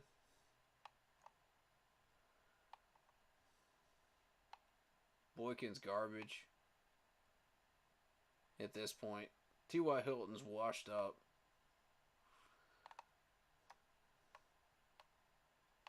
Hilton ain't got nothing left in the tank. I can tell you that right now. Julio Jones is washed up too.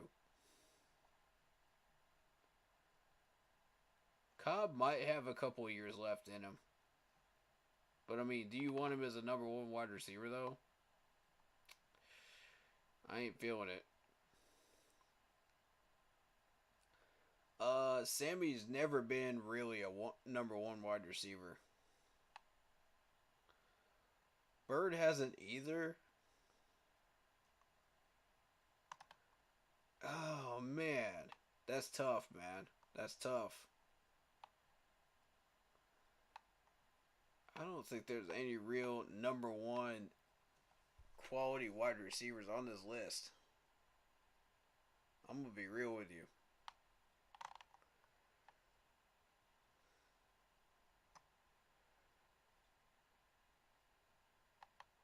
I mean, if you really believe that Galladay still got something in him, man, then maybe. But Jarvis Landry probably has a lot of talent still left in him. That's a tough sell for me though, Jarvis Landry. That's a real tough sell. Man, I don't know.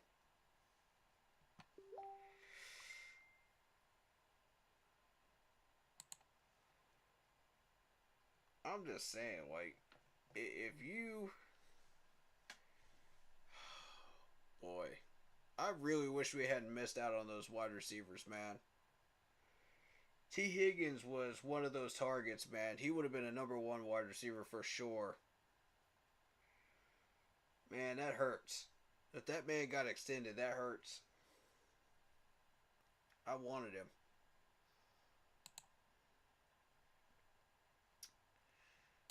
And for that price, of the annual salary that he got picked up for, too, for the extension, I was like, man, oh man, that's a doggone shame. Because we could have afforded that. 2.1 per year? I mean, you got to be kidding me. You got to be kidding me, man. That hurts right there. That hurts my heart.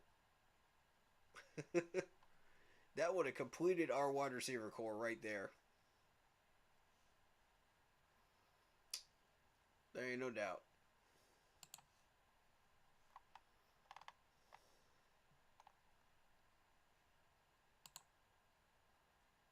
Alright, so, running backs wise. Oh, okay. Running backs wise, we got that. Wide receiver wise, we have that.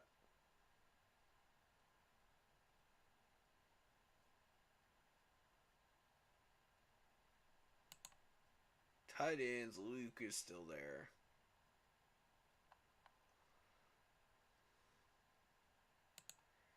And then tackles wise. This is a tough call for me, man. It's...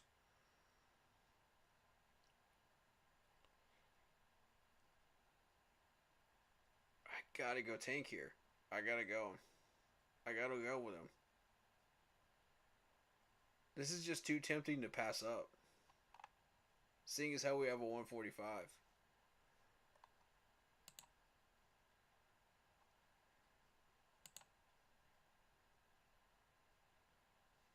And we're targeting way too down here. So we can wait on him. You know, we could probably pick him up with the 145.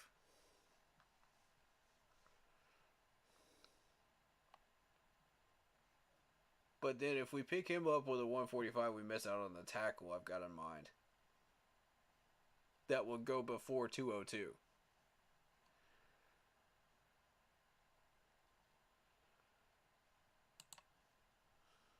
Plus, we miss out on a wide receiver. We've already missed out on a wide receiver anyway, so there's nothing we can do about that at this point down the road.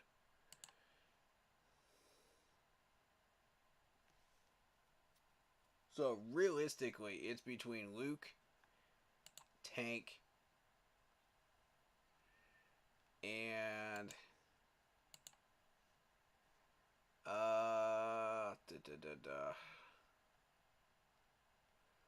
yeah, Luke and Tank. Ugh, excuse me. So if you're looking to improve at tight end, we do have the safety net, which is Latu, which I think I will use that in this case to get a better running back than what I was targeting originally. So yes, Tank is the choice here. No question about it. Now, here's my question. Will the targets that I have in mind still be here? Here's the magical question of 145.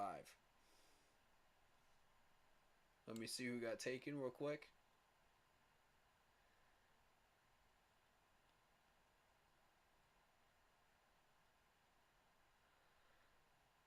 Yeah, none of them. None of them got taken. Interesting. Interesting. Very interesting. And Luke is still here.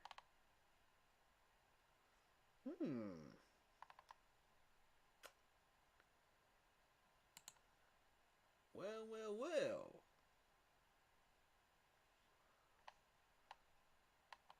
I mean, at this point, I'm taking wide receiver off the board because there ain't nothing on this board that I really want anymore.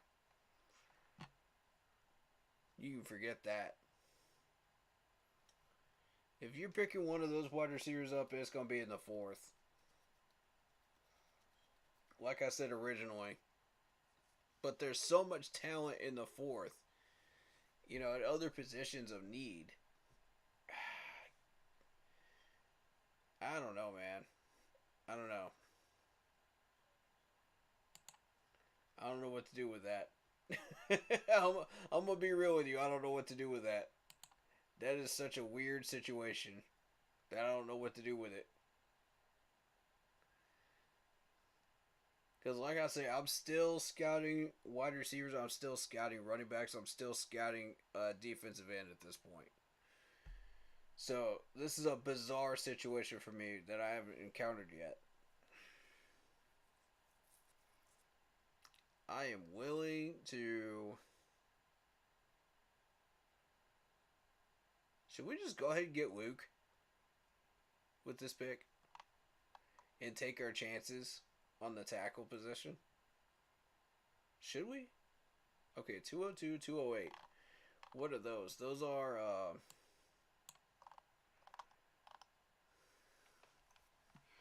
Let me see what those picks are. Let me see what round those are. Okay, those are both round sixes.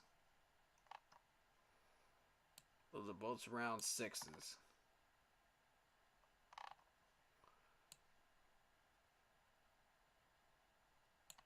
Alright, so if I'm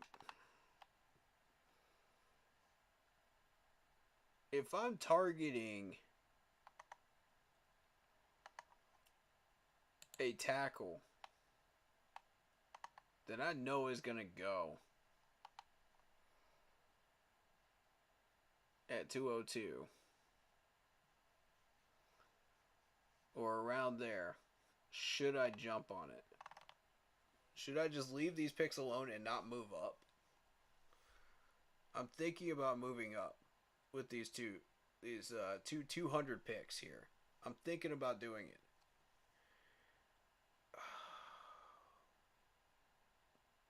This is tough for me, man. This is a very weird situation.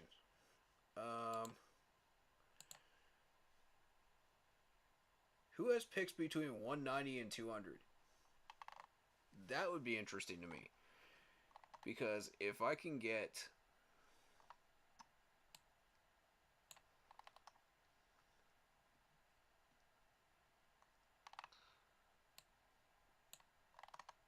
You're about to see some magic happen right here. Y'all stand by. Y'all about to see some magic. If I could pull this off. This is going to be some crazy Scott Fitterer stuff right here. Y'all about to see some Scott Fitterer magic right here. I just got to find the right trade partner.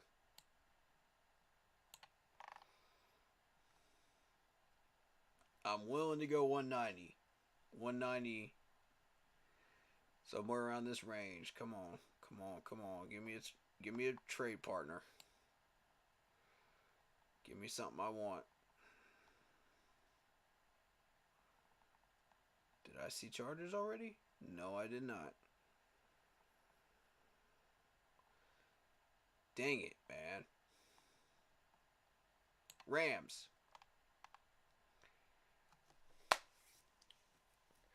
Bingo.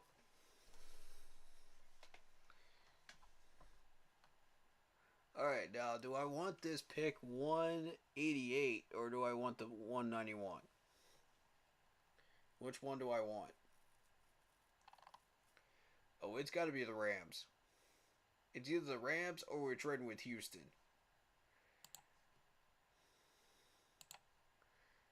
Alright, Rams. You got priority. You got 2 picks up here. I'm talking to you first. Let's go. Oh.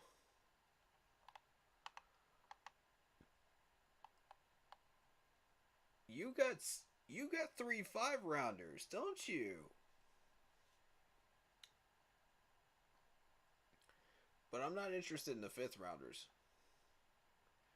I want to talk about the 6th rounders. And I want to move something from next year while I'm doing it. Dang it, it's not going to let me, is it?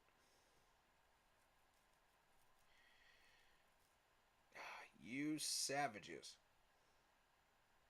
I want this, man. I want it. Oh, God. I don't want to have to move these 2, man. I don't want to.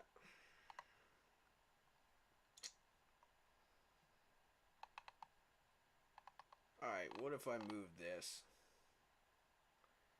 Yeah, I got 2 6s and a 7. I'm not interested in that. Yeah, I got 3 6s and a 7, actually. Okay. Houston, let me see what you got.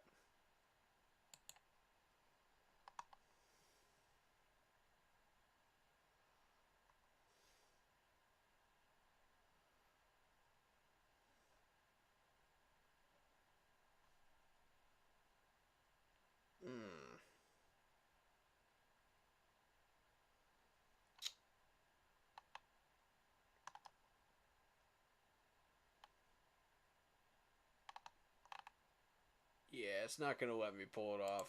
It's not going to let me pull it off, y'all. Dang it. Well, I tried.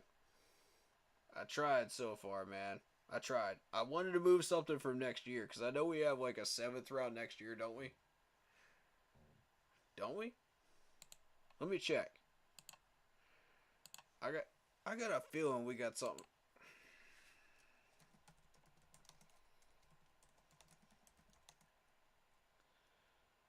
$2024. I could have sworn we had a 7th rounder next year.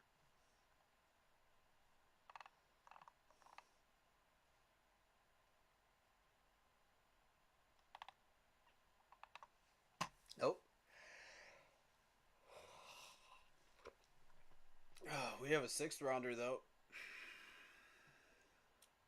Oh, that's tricky because you got a second rounder, a third rounder, a fourth rounder, two fifths, and a sixth. See, that would be risky.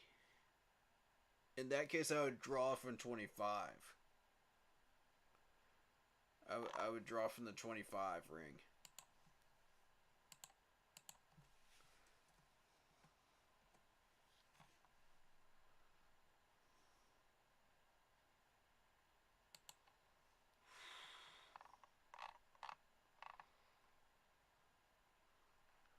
ProSportsTransactions.com actually has the full listings of these trade picks, and they're accurate too. All right, so if that's what you want to look at, then there you go. Oh, we got two seventh rounders in 25. There you go. There you go. See, I would have moved a sixth and a seventh.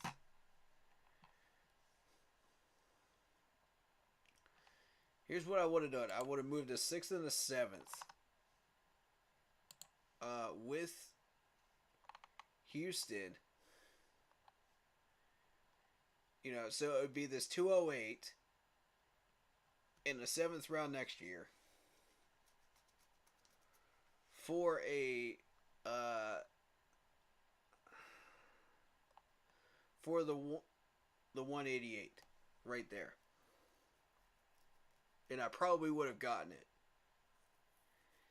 If they didn't want that, then the sixth rounder from 2025 and the 208 to move up to 188. That's what I would have done. And that's some Scott Fitterer stuff right there. That's beyond Scott Fitterer right there. That's my type of aggressive trading late round. Because that's what I want. You know, I go aggro, y'all. I don't hold back. And if I see that first tackle go off the board, that second one is not going to follow much longer.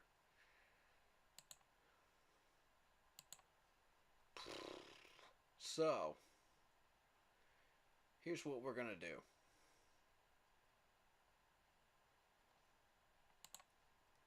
We might go wide receiver here. We might have to go wide receiver here. Which I'm afraid to do because I don't know anything about these guys down here. I don't know anything about these guys. Antoine Green is a undrafted free agent. That's what I might do.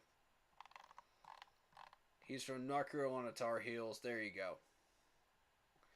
Just fill out the wide receiver core and make DJ Chark our main wide receiver.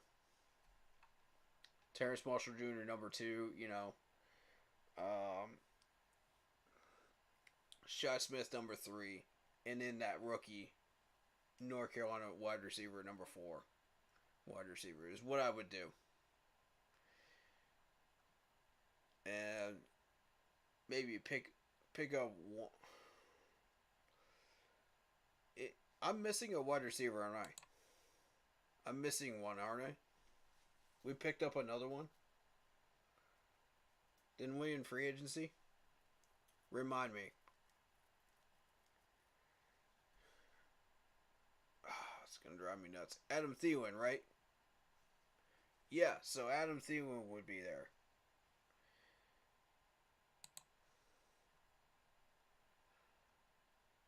So I'm going to be real with you. Wide receiver is not a top priority for me at this point.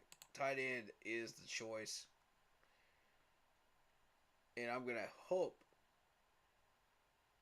beyond hope that this tackle is still there when I pick again. I could trade up.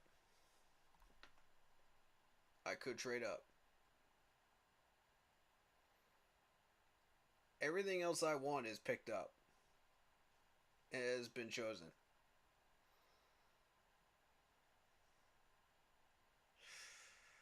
I could trade up and make sure that tackle gets picked right now at 2. at whatever I get for these two right here, or I could take a gamble.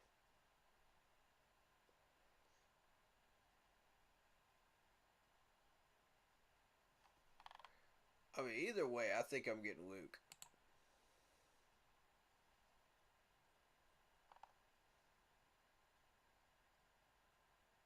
I'm taking the gamble. Okay. Leave him alone. Leave him alone. Leave him alone. Leave him alone. Don't get the guy I'm looking at. Don't get him. Don't you dare get him. Don't you dare. Stay away. Stay away. Stay away. Ah ha ha. We got it. We got it. We got it. We got it. We got it. Hey. We got him. Ladies and gentlemen, we got him. We got the guy I'm after. Ryan Hayes is still here. Look at this. Ryan Hayes. And so is Warren McClendon. I'm going to go ahead and name drop Warren McClendon. I'm going to go ahead and do that.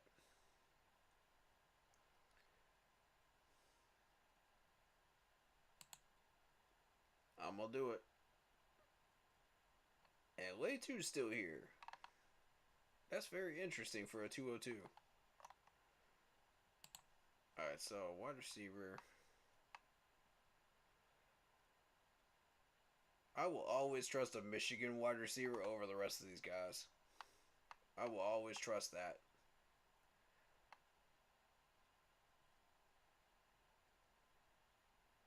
But you got Darius Davis here.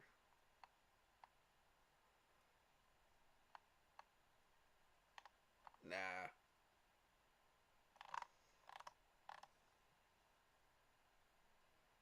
Nah, I'm going to cash out on that Tar Heels wide receiver. That's what I'm about to do. I'm going to cash out on him. That's exactly what I'm about to do.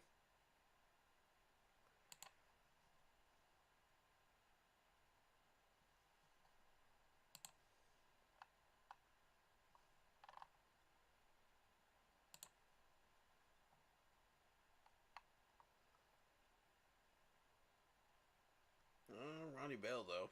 Ronnie Bell's still there. I might have to grab him. I might have to grab him. I might have to, y'all.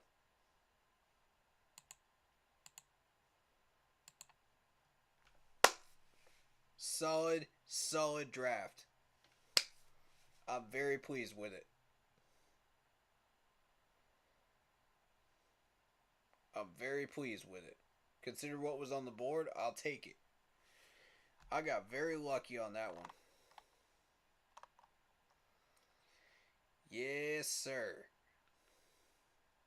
Just out of curiosity, is that North Carolina running back, did he go off the board? Look at that. That is beautiful right there. I'm going to save that.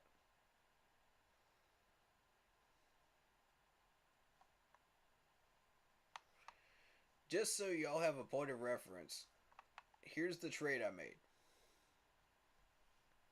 with the Jacksonville Jaguars.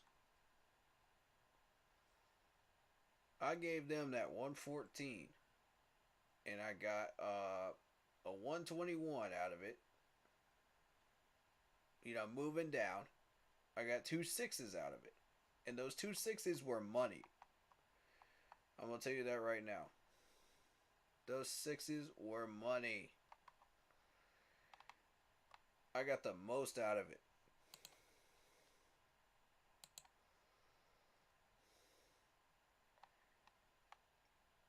There is value in trading at the right time and in the right way.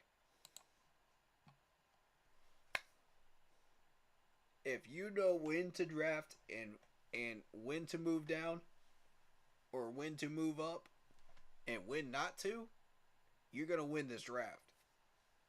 Point blank. I'm gonna tell you that right now. I just checked every box that we have. Now, granted, I don't know much about Ronnie Bell, and we're about to learn more about him right now. Let's see what I got. But I will trust a Michigan wide receiver over the rest of these guys. Okay, so he was projected in the top 100 at one point. Went down to 206. Went down even further. Down here towards the bottom. Went back up.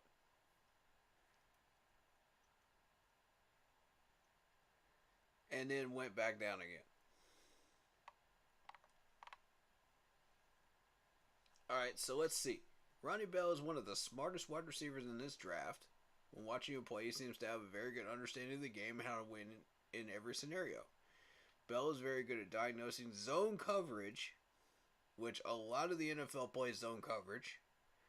I want to point that out. And finding a seam for easy reception. He is good at identifying when his quarterback is under pressure and does a good job of working back towards them. Bell also shows a lot of mental toughness and consistency. Performs in clutch situations like third downs and 2-minute drills. Oh, I like that. I like that. Okay, so PFN has him going to the Seahawks at pick 26. No. That ain't happening. Browns picking him up at round 6 by RotoWire. By Browns Wire. Alright. The Texans pick him up in the 7th round by CBS. Patriots have him going round 6. Packers have him going round 5. In the Draft Network. 5 Reasons Sports says Dolphins in the 6th round. Bear Goggles On says 5th round. I mean, this dude is just drifting around, isn't he? He is drifting around. Look at this. Everybody's got him in a different round. This is wild. I have never seen people this divided about a wide receiver.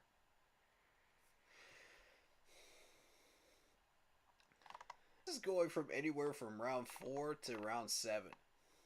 He could be anywhere in there. Wow. Bleacher Report has him at 137. Fox Sports has him at 90. Draft Network has him at 94. Wow. This is some wild stuff, y'all. Bleacher Report has him at 136.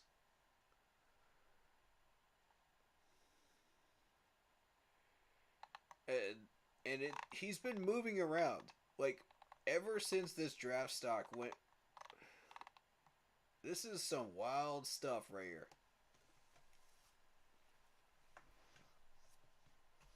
I don't know what to make of this chart. Do y'all? That's interesting. I mean, either we got a bomb or we got a bust here, man.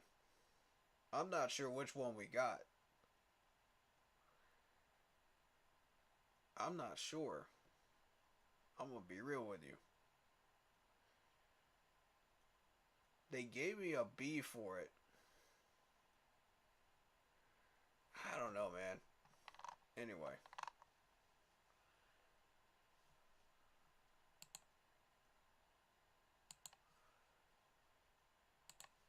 Anyway, that's what I got.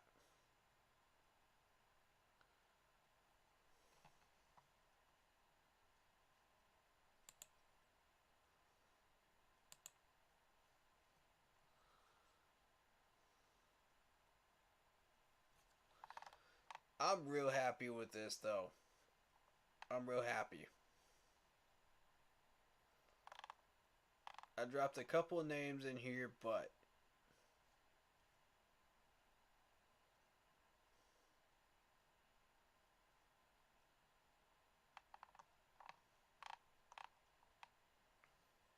as a matter of fact, I'm gonna take a picture of that.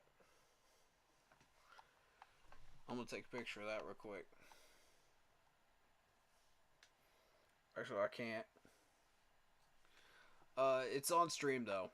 Alright, so I'll be able to find it on stream on YouTube.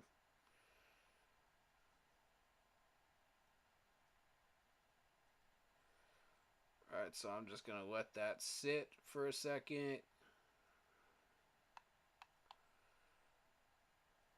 There we go. And now I know what's gonna happen when I go and pause the stream and go looking for it. Let's start another one.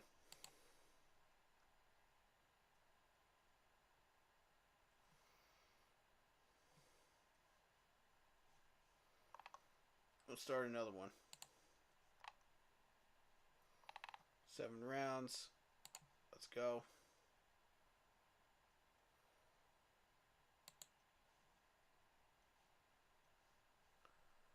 Start it up. Okay. Let's take a look at these trade offers. Second mock draft of the day. We're looking at Saints giving us a round 1, a round 3, and a round 5 for next year. Nope. I can already tell you that's a big nope. Alright, Bears want us to move down to pick 9. They want to give us the second round 53. They want to give us the second round 64. They want to give us a 4th round 133 and a 5th round next year. So we're essentially going backwards, back to round 9 where we were originally. And we're picking up a lot less than we gave up. No. That's a huge no. That's a huge no. No. I want my value back. If we move it back to 9, I want my value back. I want exactly my value back. And I'm not talking about the value menu of Burger King. Or McDonald's, man. I want my value back, bro. Nah. You ain't about to screw me over. You're not about to screw me over twice, Bears. No, that's not about to happen. Y'all can go away with that garbage. That's insulting right there. That's incredibly insulting, as a matter of fact. That almost pisses me off. Because y'all done screwed us over with the number 1 pick trade already. And I don't like that. I don't like that. That rubs me the wrong way. But it's a mock draft, so it ain't real. It's not a real trade offer, y'all. Y'all stay calm. It ain't real. I gotta remind myself of that sometimes. Alright, so the Lions want a 3rd round trade down from pick 1, round 1. That ain't happening. And they would give us a round 1 and a round 5 for next year. Man, y'all wildin'. What are these offers? Alright, finally a serious offer. Okay, thank you, Cardinals. That's refreshing. Alright, so the Cards want us to move down 2 spots. They give us a 2nd rounder at 34. They give us a 3rd rounder at 96. And a 4th rounder next year. Now that's a serious offer. I like that. I like that. Now we're getting somewhere. Now we're getting somewhere. And I mean, that pretty much ensures you're drafting Anthony Richardson. I mean, let's be real. You pick up a second rounder and a third rounder close to where you already have picks in, and those could be very, very valuable depending on what's on the board still. That's tempting, man. And we pick up a pick for next year too in the fourth round. That's a good offer right there. I like that. If you're gunning for Anthony Richardson and you're moving down to pick 3, that's a good offer right there. I like that. Not bad, Cards. I might have to have a conversation with them in a minute. What y'all think about that? Should I do a mock where I pick up Anthony Richardson and I agree to that trade? Should I do it? I'm thinking about it, man. All right, Titans want me to move all the way down to 5th round. No. They're gonna give me a 5th, a 6th, and a 7th this year, and a 1st round and a 3rd round next year. No. Boy, y'all wildin'. Y'all wildin' like crazy right now. Saints, stop it. Stop it with these garbage pick choices, man. Stop it. What is this trade offer?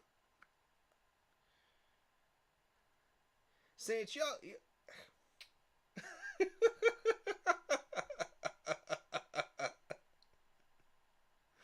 Saints. What are y'all doing? What are y'all doing with this offer? What are y'all doing?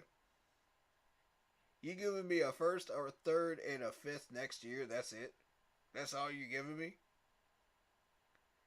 You spend $70 million in the offseason, and you send me an offer like this, and you do nothing with your team. Man, go sit down somewhere, Saints. Nobody wants that offer. Go sit down somewhere. Bears too. Y'all know where to take those offers. Just throw them in the trash. Both of them. Both of them. Throw both of those trades in the trash. Because ain't nobody gonna take those. Come on, man. All right, Cards. Let's see how we want to play this. Alright, so Black Poppy says, let's take the offer and see what happens. Yes. Meaning the Arizona Cardinals. With the move down to 2 spots in the 1st round, we pick up a 2nd round, we pick up a 3rd round, and a 4th next year. I agree with you. Let's do it.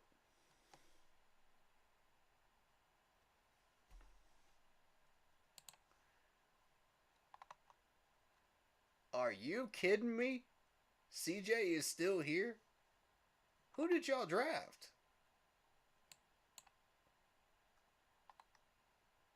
Carter? Who the heck is Carter? Ed Wilson? Oh my. Y'all seriously just about to give me the run of the mill right now? No, I'm picking CJ Stroud. No, we ain't doing that. We ain't gambling again.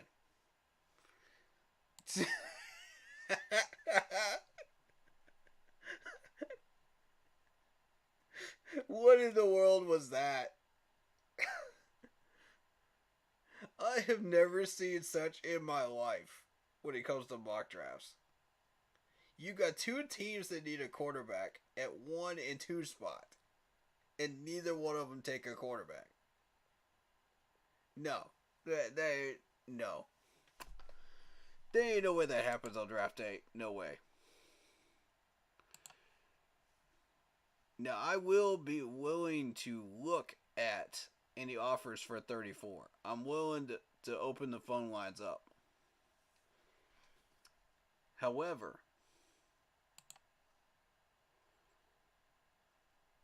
and the reason I say that is because Trenton Simpson is still here. I'm willing to open those phone lines up for that 34. I might be willing to open it up for the 39 instead.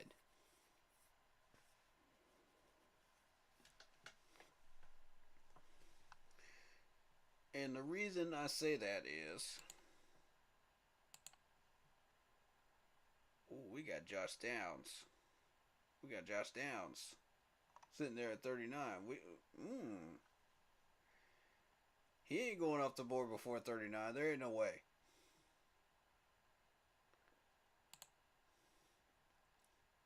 Ooh. And Darnell Washington?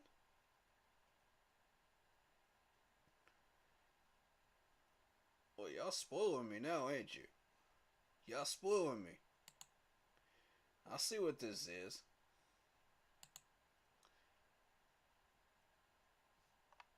I'll see what this is.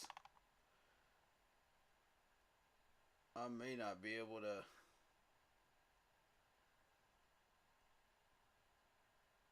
Alright, one of these two picks has to go to the linebacker. I don't think I can move either one of these now.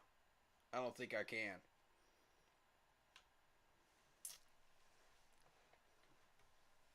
I don't think I can. I'm gonna follow this draft through. I'm gonna do it. I made the trade. I'm following it through.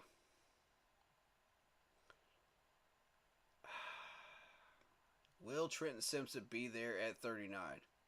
That's the magical question. Will he? We've got the Colts, the Rams, Seattle, and the Las Vegas Raiders in between. Which one of them do you think is most likely to take Trenton Simpson if we don't take him? Which ones?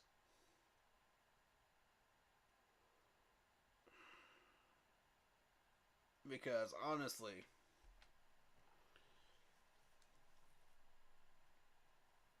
I would say the Colts would probably take him. I don't see the Rams grabbing him or Seattle. Maybe the Raiders. Maybe the Raiders. I have seen Trenton Simpson go to the Raiders before.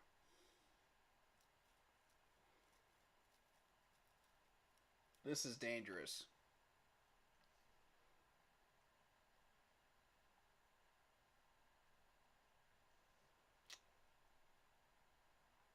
I don't think I could pass up Trenton Simpson, though. And Downs will still be there. Downs will still be there, though. Oh, God, man. Still Darnell Washington. Washington. Alright, so it's between Trenton Simpson and Darnell Washington right now. And if you're not familiar with Darnell Washington, I suggest you get your hands dirty with looking him up. Because Darnell Washington is a monster of a tight end. So is Luke Musgrave. Both of these guys are tanks. And if you're not going to bring these guys down easily. I mean, you're when you're talking average tight end weight and strength, these guys are huge. Very huge. They will not go down without at least two to three tacklers. And that's the type of tight ends you want in the NFL. These are bruisers, man. We got a good tight end class this year. I like these guys. I like what people are saying about them, too. You know, Sam Laporta. You know, you got Luke Schumacher. I mean, all of these guys are bruisers, man. They're all going to make it. Now, for how long, I don't know. but they will all make it and stay in the NFL for that long.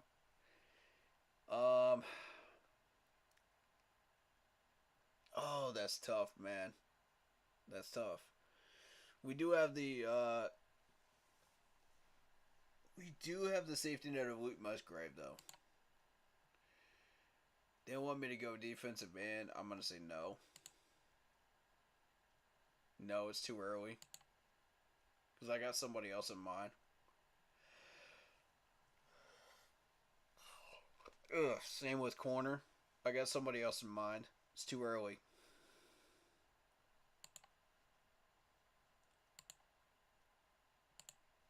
Running back is too early. So to me, this is between wide receiver, tight end, or linebacker right here with these three picks. These two picks here. With two spots open and 3 positions available. This is a tough call. Wide receiver, you still got Marvin Mims here. So if you miss on Josh Downs, Marvin Mims is still here. And I do like Mims. Oh gosh, man. So it's between Darnell Washington and Trenton.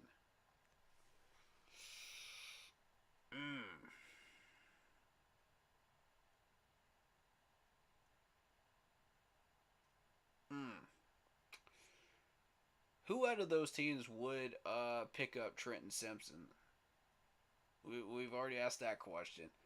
So now the question is, who out of those teams might pick up Darnell Washington? Now that's the real question. That's what this really becomes then. Because between Darnell Washington and Trenton for this 34 pick. I can't sit on Trenton. I can't do it. I can't do it. I can't do it, y'all. Not when he's on the board. I can't do it. Alright, Darnell Washington's still there.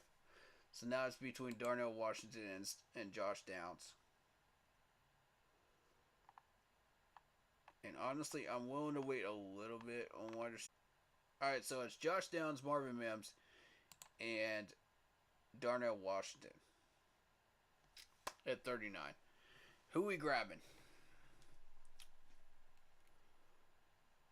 That's the question. Musgrave's not going to be there. Schumacher will. You still have a chance to grab Schumacher later on. If you miss on Darnell Washington and lose Musgrave. So that's three players in the tight end set. Wide receivers, it's a lot less thin here. It's a lot less thick here. You still got Xavier Hutchinson down here.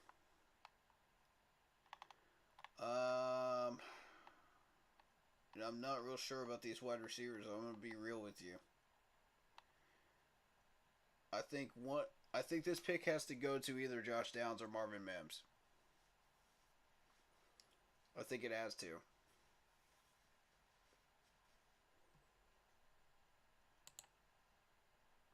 But Darnell is very, very tempting.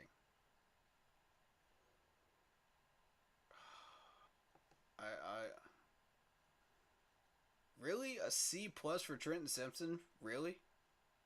I disagree. I completely disagree. I'm sorry, but I disagree. There ain't no way that's a C plus. No. Y'all just graded me an A for that last round. Last mock draft. Y'all fixing to give me a C plus for that? Really? Man, yo high. Yo high. Yo high. No.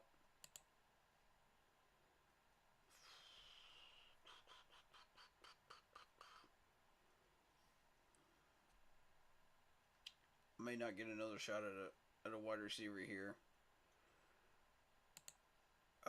It's a tough call, man. I think I'm going to sit and I'm going to go after Luke Schumacher. That's what I'm going to have to do. We got to have this wide receiver. We can't miss on it again. We can't do it again. I'm going to go Josh Downs here.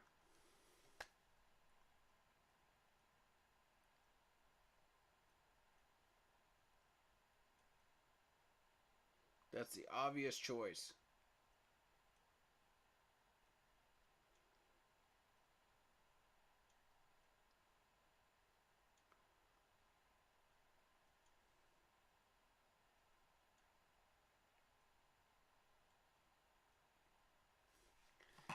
Okay. 93rd. 93rd overall. Now, we might get a few more choices than we would have had at 96. Let's just see what's here. We got Zach Harrison. We've got running backs here. Devin Akinine. I think that's how you say his name.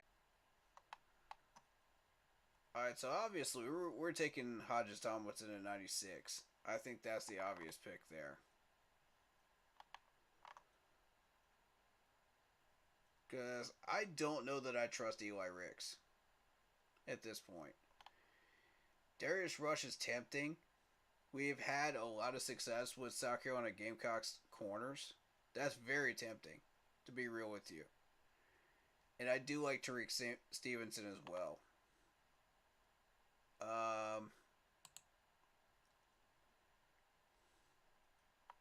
And I think we go after Luke Schumacher at like 114.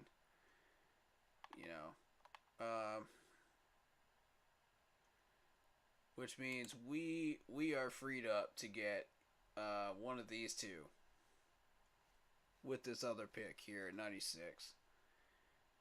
At 93 actually.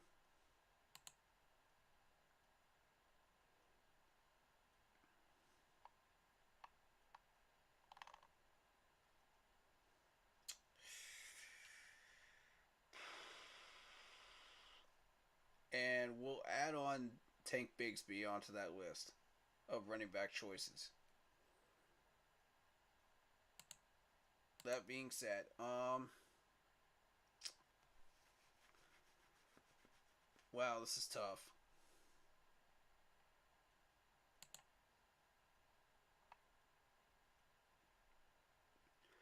I think it's obvious that 96 belongs to Tomlinson here.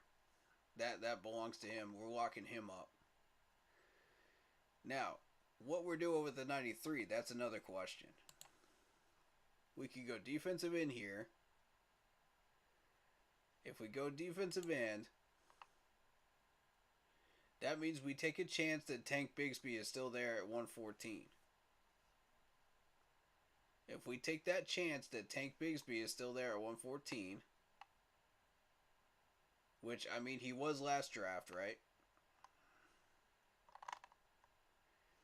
I would say that's a safe bet at this point. I think it's a safe bet. I might be willing to do that. At this rate, I think so.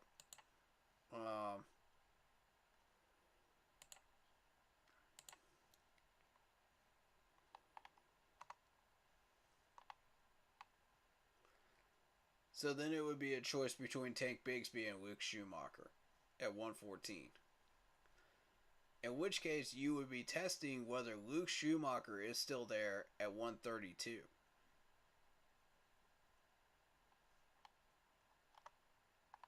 You see where this is going, folks.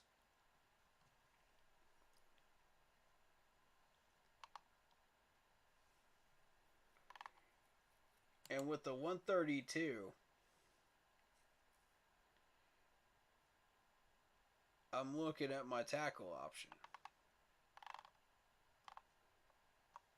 at 132. I don't want to push it too far, though. Which one's it going to be?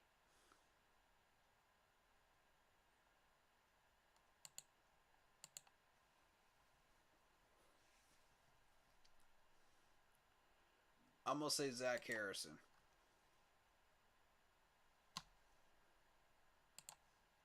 Now, here is where I want to get a little bit more creative. Alright, so, corner.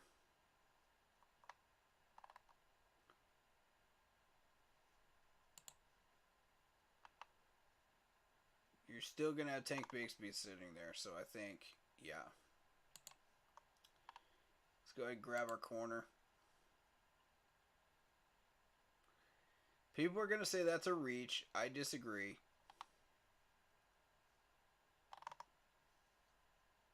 And I'll show you why. Bam. Looky there. Look who's still here. Look who is still here. For the people that thought that was a reach going for a corner at 96, look who is still here. I told you. Gamble paid off. Now, Luke Schumacher is still there at 125. Do we gamble that he will still be there at 132?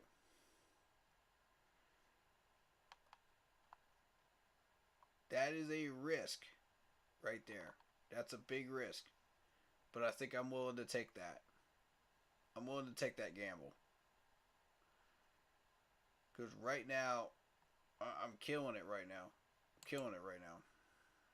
I mean, this is the garbage at wide receiver that's still there.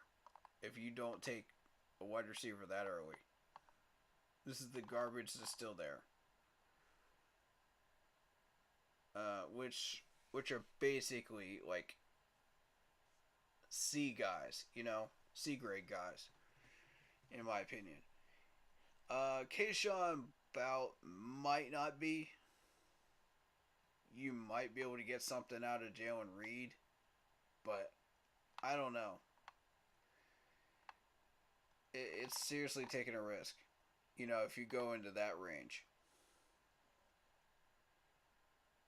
So,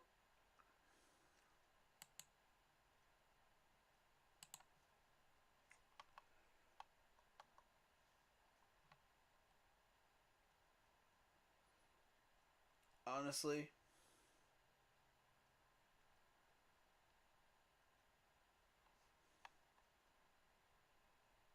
I think the choice is pretty obvious here. Tank Bigsby.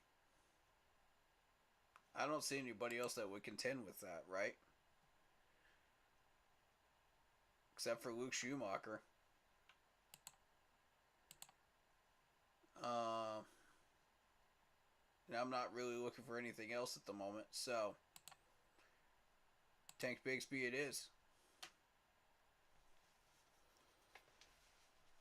Alright. Let's see if Luke Schumacher is still there. And he is. We're hitting a home run with this draft right here. I love this. I love this. Okay, so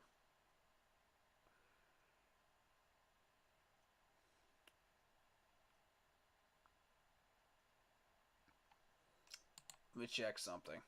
Okay, he's still there. Which tells me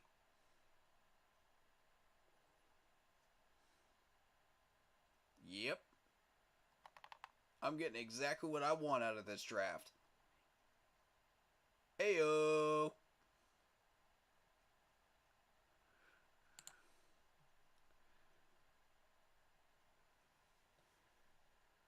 I'm getting a Luke Schumacher. Let's go.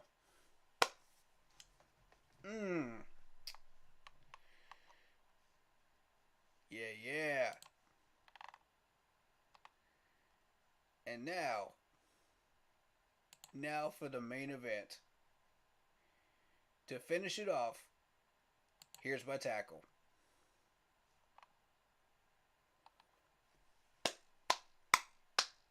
Brilliant draft.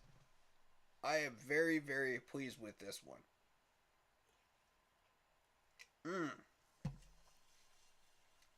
I'm going to guarantee you, though, there ain't no way that CJ Stroud is still on the board at 3. There is no way. Or Bryce Young. Neither one of them. But, okay, let's just say for the argument's sake that Anthony Richardson is your choice. You know, if you move down to 3 and that trade offer is made. So you are getting Anthony Richardson, you're getting Trenton Simpson, you're getting Josh Downs, Zach Harrison, Hodges Tomlinson, Tank Bigsby at running back, Luke Schumacher at tight end, and you're getting a tackle. I mean, you can't lose with this draft. You can't lose with this. That's if you're gunning for Anthony Richardson.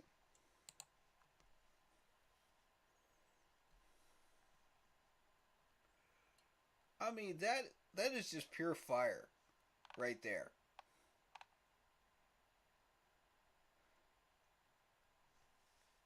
What a trade offer. I mean, that is perfect trade value right there. You move down 2 spots. You pick up a second round, a third round, and a fourth for next year. Beautiful trade offer right there. That's what I want.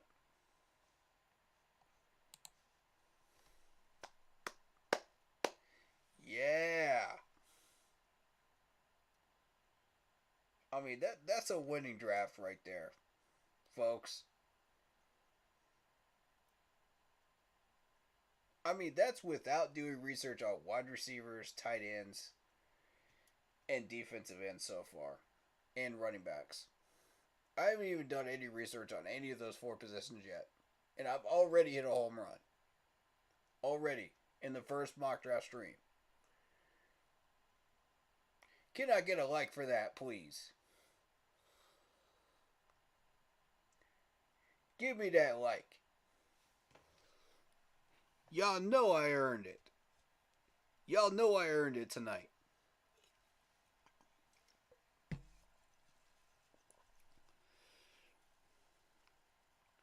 That draft would make our team a playoff team 100%. Exactly. Thank you, Lock Poppy. I completely agree. You can't. Oh my God.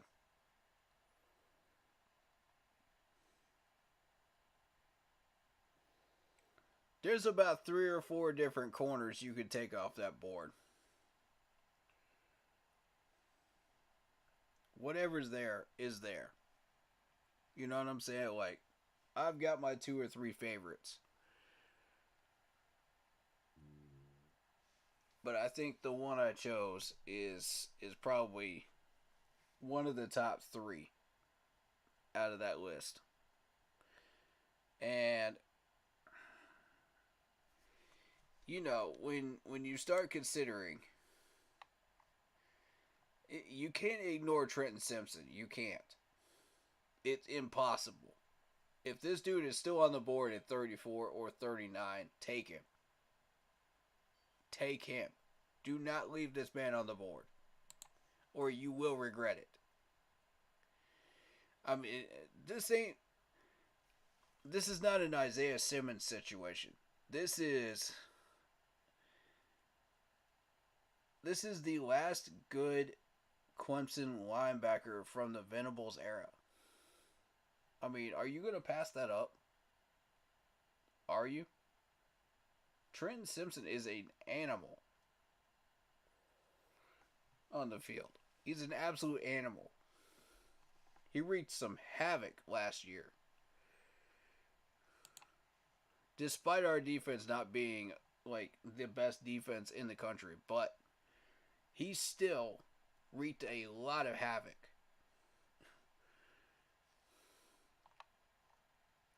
Josh Downs, you got your hometown wide receiver. You know, that's a win. That's a win for everybody in Charlotte right there. You can't go wrong there. Zach Harrison, and I had the choice between him and KJ Henry right there. I want the best man possible for our 53-man roster. And this is putting the Clemson bias aside, because I love KJ Henry, but I like Zach Harrison better. than KJ Henry. This is putting that bias aside for the Carolina Panthers. Okay? For those people that still think I've got that bias, there's your proof that I'm putting it aside for the better good of the Carolina Panthers. So stop accusing me of having a Clemson bias when it comes to drafting for the Carolina Panthers. Stop it. I don't want to hear that no more. Alright. That being said, I chose Zach Harrison for a very, very good reason. Again, I already explained the corner. He's in the top 3 of the corners that I was choosing from. Tank Bigsby, obviously. I've heard so many good things about Tank Bigsby. Oh my goodness, man. I've watched this dude tear apart the Alabama defense when he played against Alabama. I've watched him do it. Dude lives up to his first name. He's a tank. He absolutely lives up to it. He was ripping yards left and right against these guys.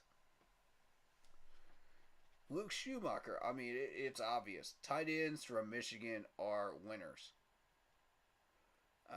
They're proven winners. You've seen a handful of them come out of Michigan, and they've been winners. And obviously, Warren McClendon, we got to have a tackle, and where better to get a tackle from than Georgia?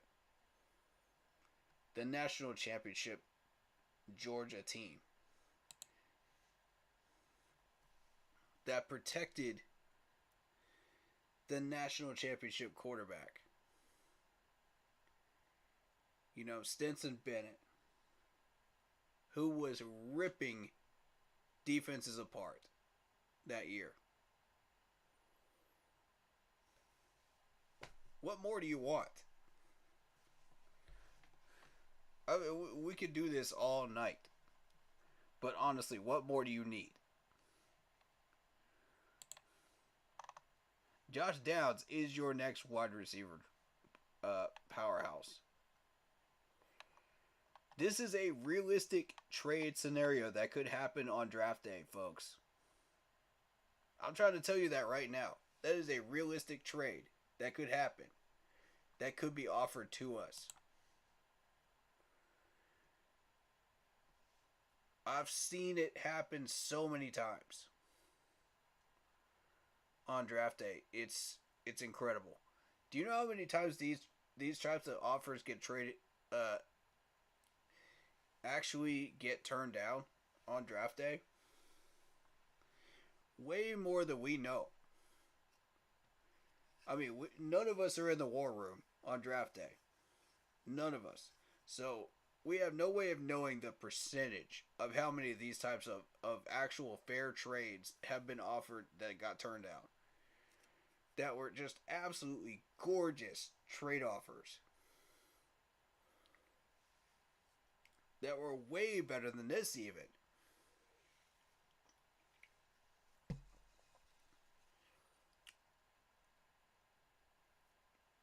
But I would only accept this trade offer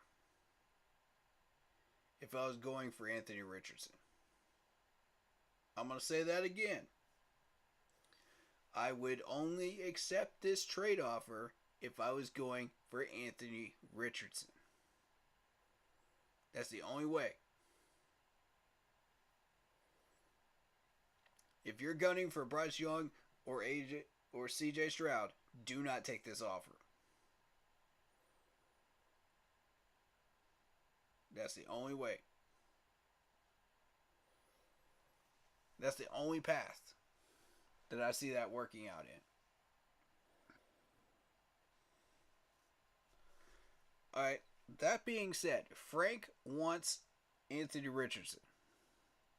He seems to be the only one in the management that does. Everybody else wants CJ Stroud. That's according to the latest report that I have heard about a week ago. Now, if somebody has something new, throw it at me. But right now, that's the latest I've heard. I do know that when Bryce came and visited with us, they said he was quote unquote impressive. And my thought process is here. It When I hear the word impressive, it reminded me of the fact that they were talking about him during the combine, how he impresses you with his mind and his knowledge of the game. And I think that's what caught the Panthers' attention. I think that's what caught our management's attention. So that being said, if you're using the term impressive, okay, that's the only way I could see that going. Because I don't think that he's gonna impress you with his deep ball passing attempts. You know, he's not gonna impress you with his technique or his footwork. What he's going to impress you with is either his ability to read the field and hit his targets, or his knowledge. One of the two. Because he's not going to impress you with anything else. You know, considering the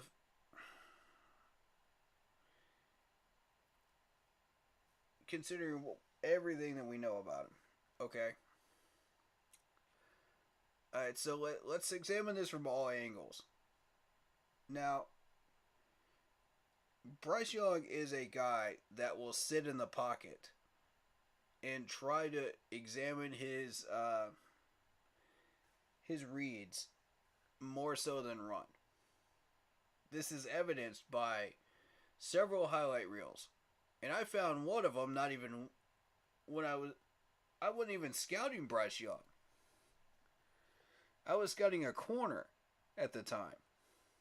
Or a defensive end at the time. I think it was a defensive end. And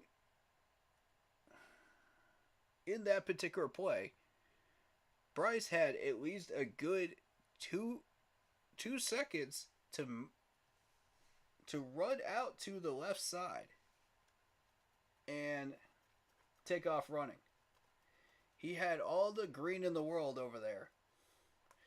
But he stood in the pocket and he allowed himself to get sacked. And we're talking a good 3.5 seconds. I clocked it. The man was sitting back there in the pocket.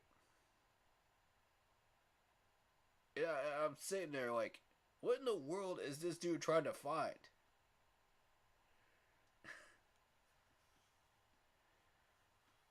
And the edge rusher that I was looking at actually got held up by the left tackle for a good two seconds. Now that bought this quarterback enough time to move and run if he wanted to. He had plenty of time. But Bryce just stood there. He moved out to the left a little bit, got comfy, and he was just like, "Yep, I'm gonna pitch a 10 out here, back behind center. I'm gonna get a couch. I'm gonna get one of those foldable couches, you know, that you get for your den. I'm just gonna chill back here, you know, in hope that one of my wide receivers gets open. Nope, sacked. Too late. Too late. You had your opportunity, bro. It was right there.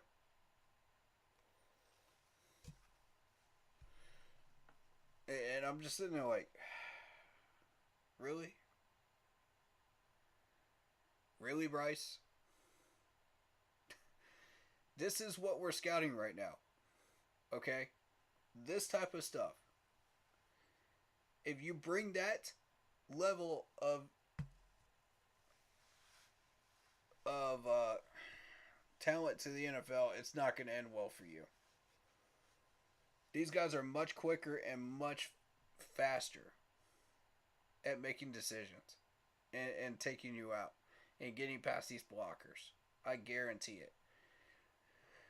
if you look at a good handful of the top pass rushers in the NFL, they are fast. And I'm talking fast. And this new class of defensive ends that are coming up in the draft are getting even faster. Is that really what you want to do, Bryce? Because I guarantee you, you're going to see the same Bryce Young at Alabama as you're going to see in the NFL. But yet everybody's like, oh, well, he makes good decisions down the field. Yeah, how long does it take him to make those decisions? That's my concern. Because if I see more of that in the NFL, ding, ding, ding, ding, ding, I'm ringing some alarm bells. You know what I'm saying? That ain't good.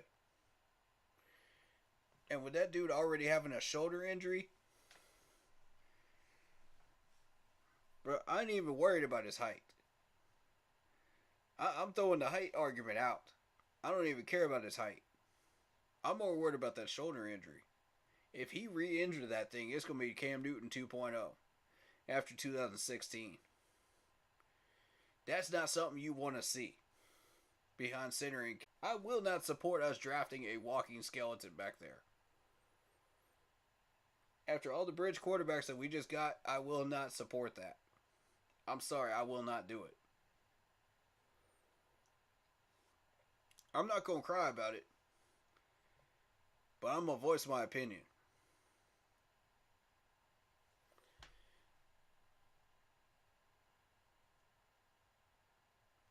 So, I want people to know that if we're going to draft another injury risk at quarterback, that's going to be a disaster, and it's going to set us back for 3 years.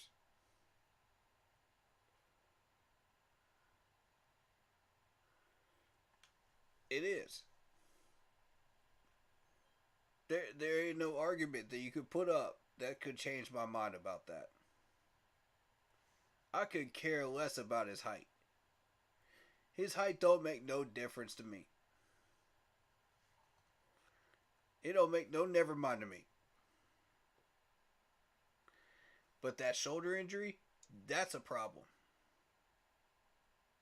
That's a problem that Carolina does not need again. Regardless of our strong starting five. Regardless of whatever depth we get on that offensive line. He gets hurt once. That sets us back, bro. We got to rely on Andy Dalton. We got to rely on an untested Matt Corral. No. Andy Dalton can only take you so far. And Matt Corral, we have no idea who he is as a Panther. Is that something y'all want? I would rather have Anthony Richardson back there throwing deep balls than that right there. I'm just going to say that. I'm going to confidently say that. No one else has the guts to say it. I will. And I'm not afraid to say it. I got the spine and the backbone to say it. Y'all know I've always been real with y'all on that. I will always continue to be real on this channel. And I would not say it if I didn't have my reasons. And I just listed my reasons.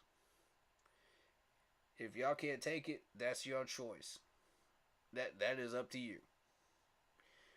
But knowing what I know about this team and the history that we have had so far, that's not a risk I'm willing to take. Now, each one of these three quarterbacks has a problem, each and in their own right. Okay?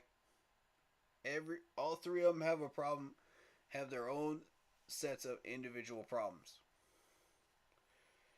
And this is why I keep saying that none of these three are franchise quarterbacks.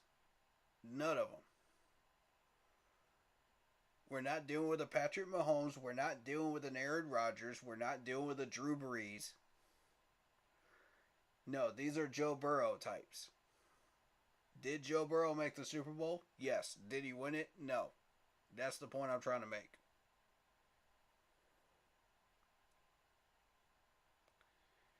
Is our goal to win the Lombardi? Yes.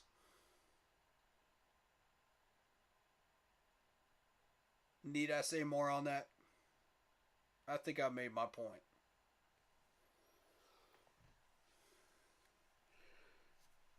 Now here's what I'm proposing.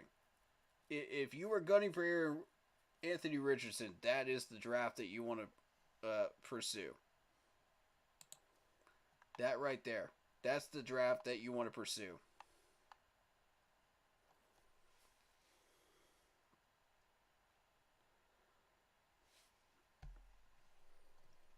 If you were gunning for CJ Henderson to be gone from here, then you're going to enjoy a corner pick somewhere in the 90s range.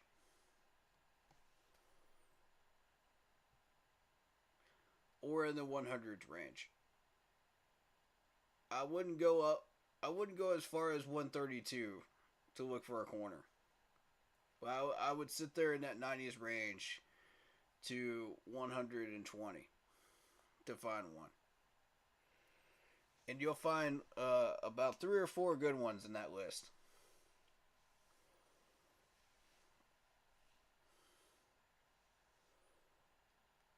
Hodges Tomlinson is one of them that are in my top 3.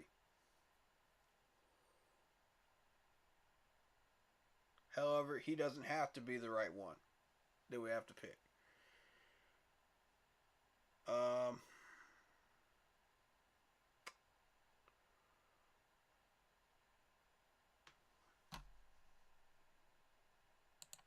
Bottom line, you're getting a running back, you're getting a tight end, you're getting a tackle, you're getting a corner, edge rusher, wide receiver, linebacker, and a quarterback. In Anthony Richardson, because CJ Stroud will not be there at 3. I can guarantee you that. But what you can get with that offer is a pure gold mine. If you know how to manipulate it correctly. And I didn't even have to make any other picks or trades. I didn't have to make any more moves.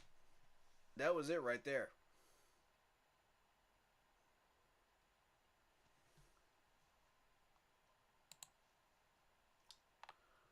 That's a winning draft right there.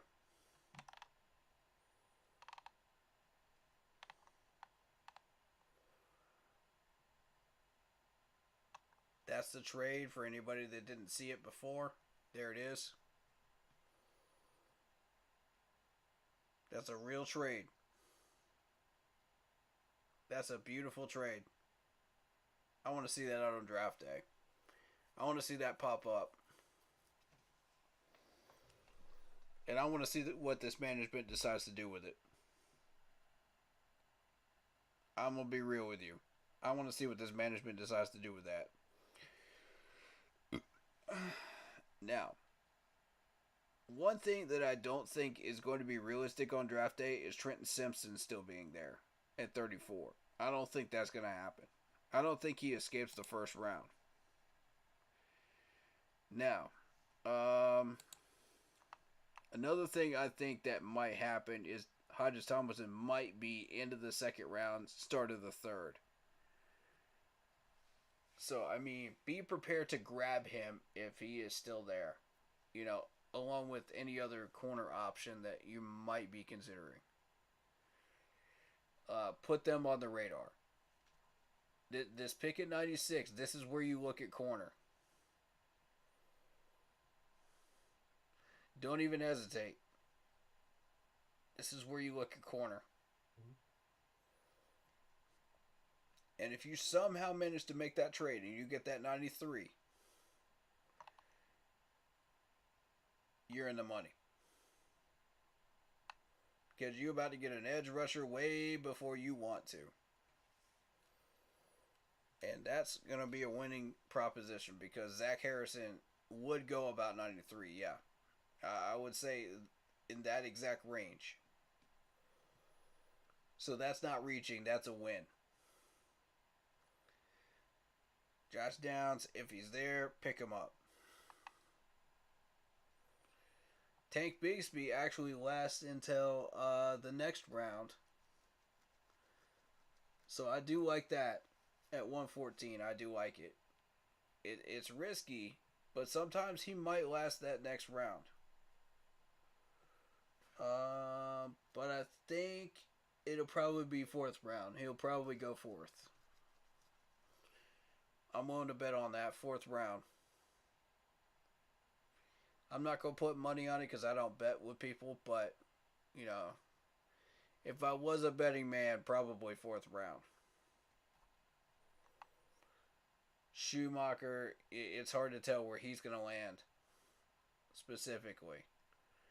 It could be fourth round, it could be fifth round, it could be sixth round. Any one of those 3 rounds.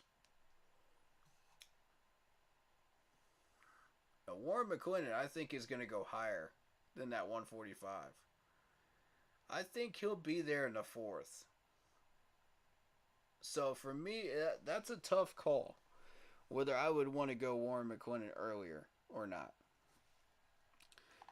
And Wanya Morris is my trigger point.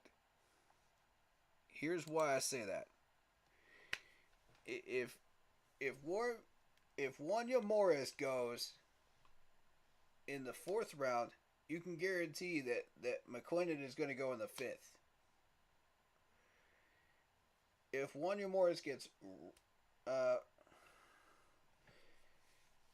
grabbed early, you know, if somebody reaches on him,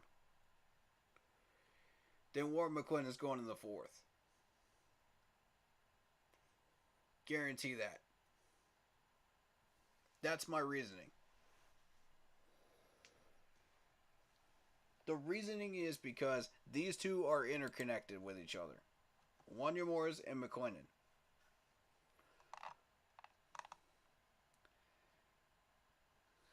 They are both left tackles. And there are very few left tackles in this list that are as good as those two.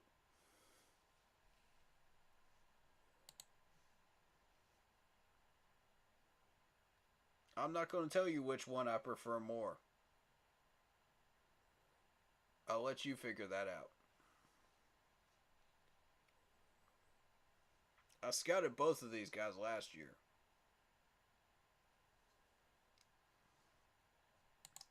But that's a solid draft right there. That's a solid draft. I want that trade offer again. I do.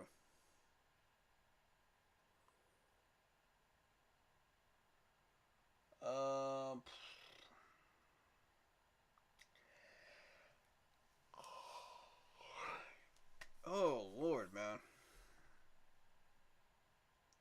It's 2:40 in the morning right now.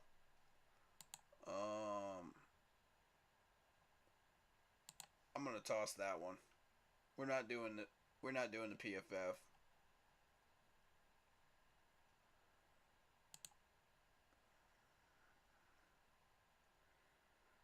The reason I've got this up is just to track what our picks are for 2025, 2024. You know,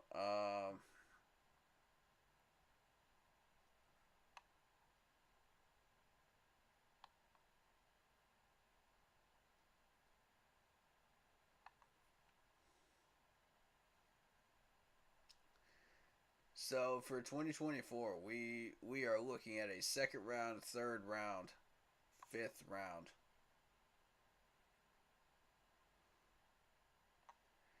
3 fifth rounders. 2 sixth rounders.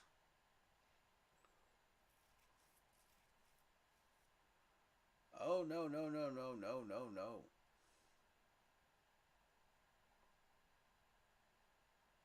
These were...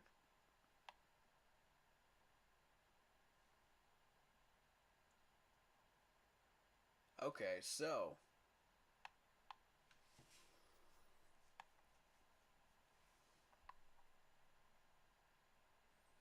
what in the world we got here?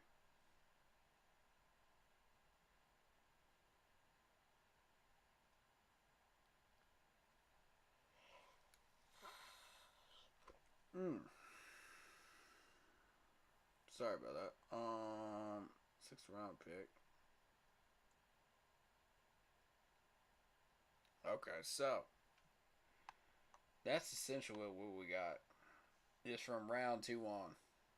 That pick did not transfer from the Browns because of the Baker Mayfield trade.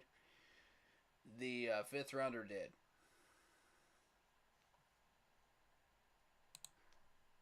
Uh, Vietnam says I like your picks so far, especially the Downs and the Harrison picks. Thank you very much. Appreciate that. And like I said, that's without doing research on like four of these positions. So keep that in mind. There's going to be a few more added to that list, by the end of this month. And by that last week, I'm going to have that list solidified of what I want us to draft.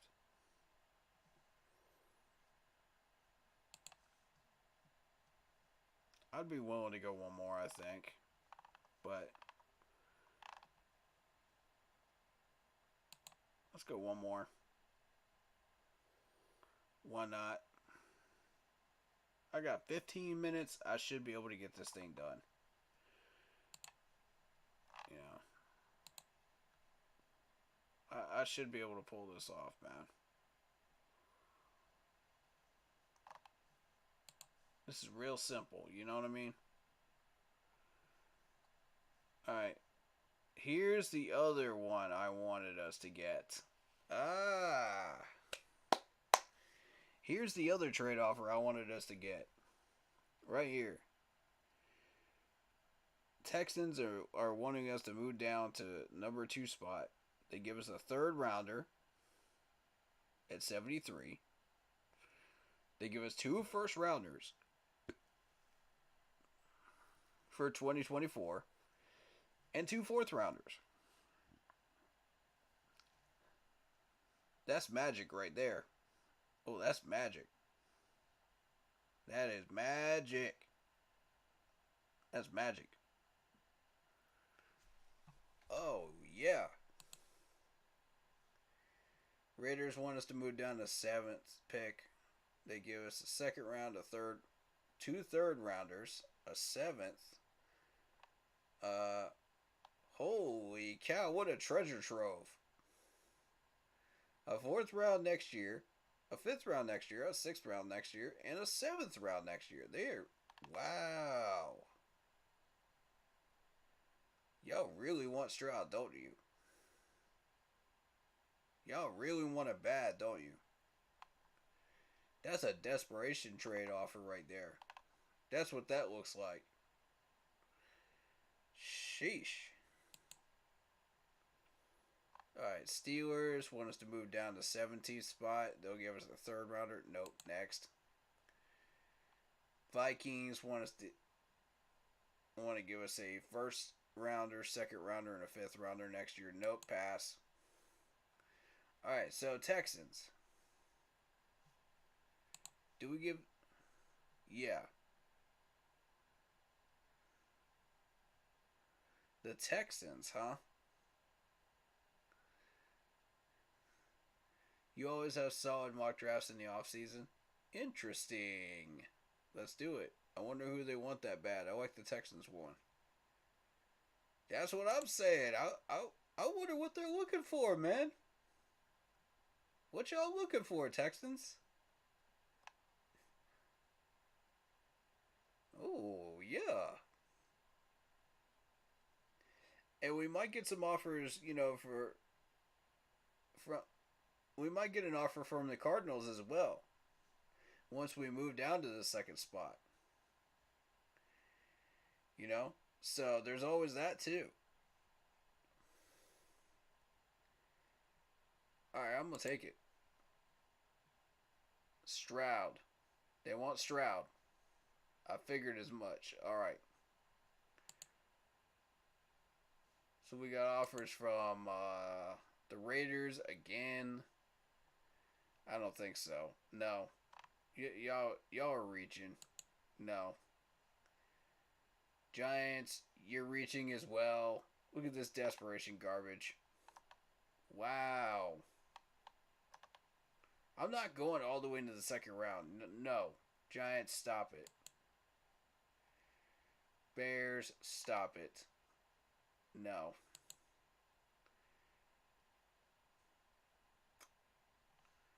I'm already saying no to that. I'm not moving down to 13. I don't want your second rounder in both your second rounders. No. Although that is a fair trade offer, but no. I'm not looking to move down. 259. No.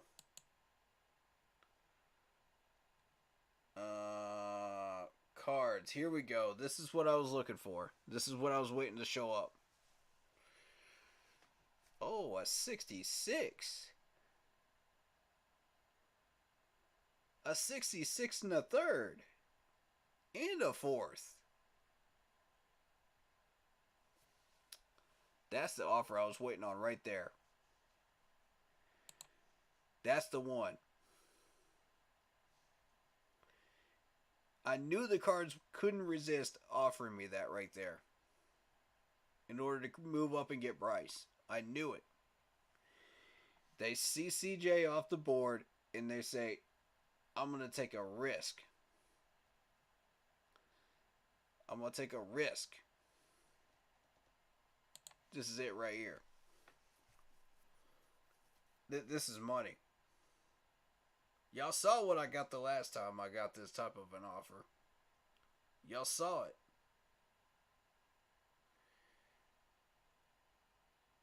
And to me,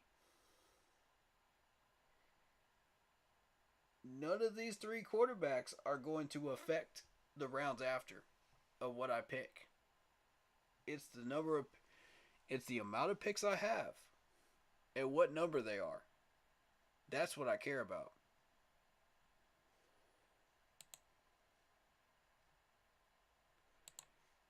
Now, again, if you were gunning for Anthony Richardson, this is a deal you take. This is a deal you take, okay? Because you could do a lot with these picks. These are very, very valuable picks here in the second round and third round. And fourth. Very valuable. Considering what I could do with them. I don't want the Raiders. They want 7th. They want me to move down to 7th. No. Giants want me to move down to second round. Desperation. Look at this garbage. No. Bears already screwed us once. No. Jets want us to move down to 13. 2 second rounders. Fair trade value. I will say that. Fair trade value. For the second rounder this year and the second rounder next year. That's fair trade value for the Jets. But no. Bills, moving on down to the second round, and we pick up picks for next year. No. It's the Cards, man. It's the Cards. Should I take this one? Should I take it?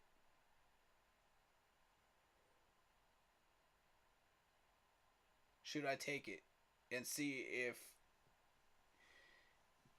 if the Cards take Bryce Young? Okay. We're going to do it. We're going to do it. We're going to accept it. They went for Carter. Interesting. No. No. No. None of these three offers. No.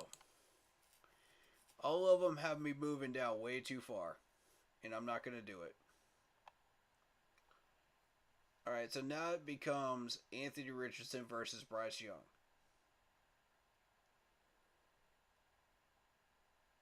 And y'all know that we have not had that deep ball in Carolina in forever. It's been forever ago.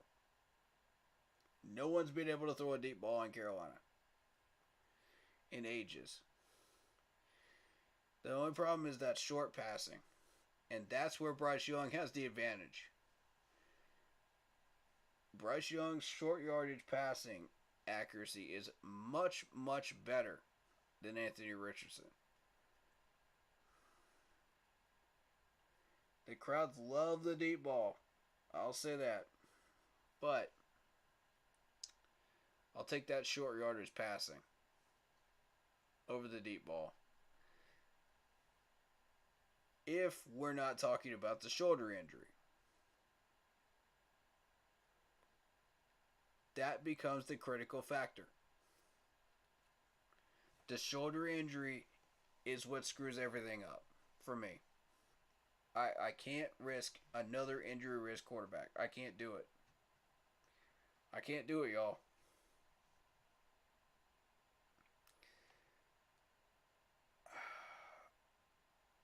I gotta take AR. I gotta take AR. I gotta do it. How is Bryce Young still on this board? There he goes. Alright. Pick 34, second round. Here we go. We got 34, we got 39 again. Now, y'all already know where these picks are going to go. It shouldn't even be a contest. At this point, it should not even be a contest. How? Drew Sanders is still here? Huh. Interesting. Alright, so.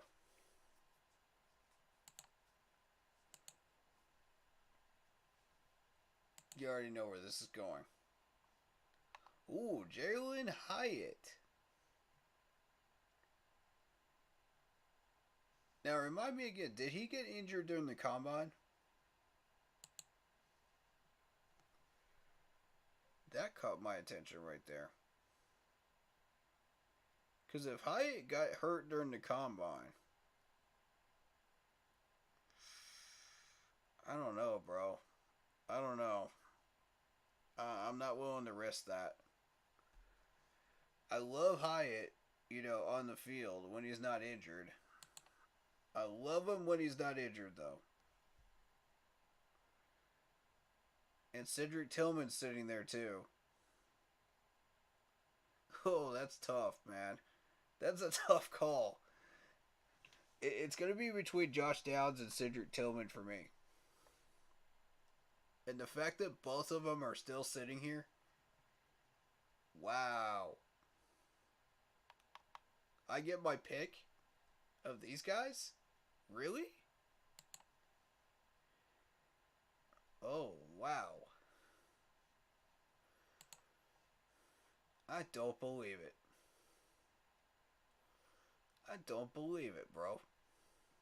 I don't believe it.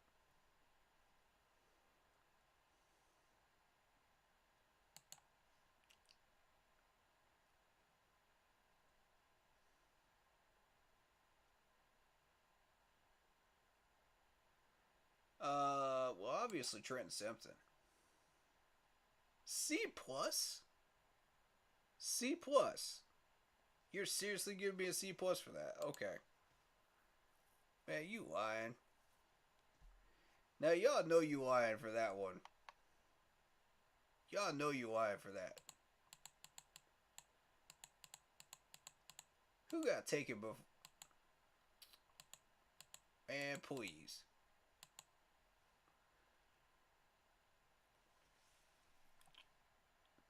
So y'all think we should have gone for Smith. Cam Smith, right? That's who y'all think we should have chosen? NFL mock draft database. That's who they think we should take. I guarantee it, because it ain't Forbes, it It ain't Jones. I can tell you that right off the gate. I don't even know who Tuupu is. I don't even know who this dude is from Southern Cal. I'm not even worried about him. It's got to be Cam Smith that they think we should grab right here.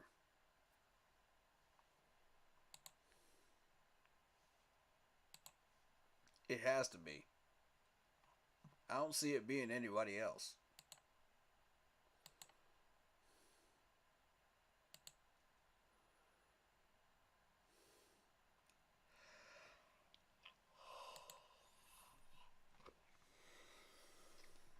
Alright, see, now they want us to get Hyatt.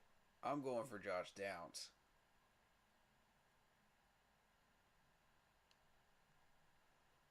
Josh Downs or Tillman. Josh Downs or Tillman.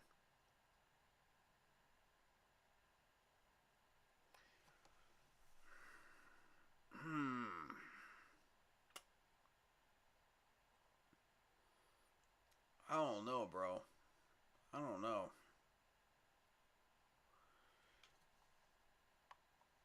And see, since we made this trade, we got the 66 and the 73 here. I might be willing to move one of those. Because I don't really need it right now. I might need it in later rounds, though. Or we could just accelerate what we're trying to get and get something earlier. You know, an upgrade on what we were looking at earlier. There is that possibility. So I don't know.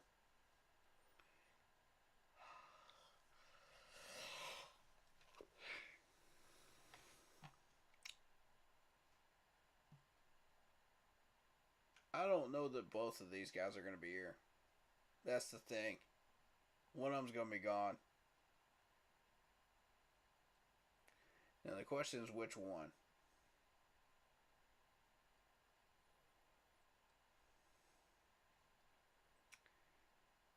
I got to go Josh Downs.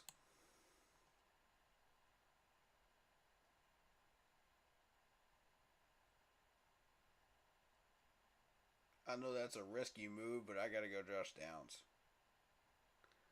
Alright, 66. Pick 66. What do we still got on the board? I'm just curious. Keon White. Ooh. Now you speak my language. Ooh, I like an LSU edge rusher too. LSU edge rushers are nice. I'm not even going to hold you on that. I like those guys.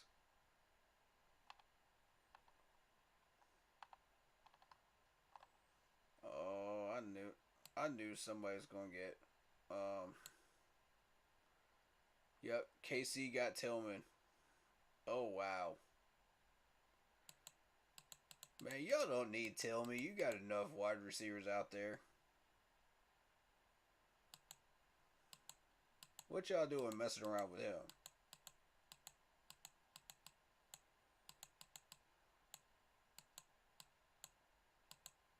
Now, see, here's what I wanted to see about. Henry Hooker goes to the Lions. There's Musgrave. Okay.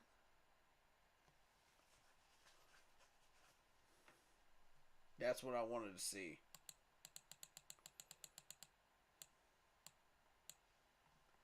Hyatt goes to the Saints. Don't like seeing that, but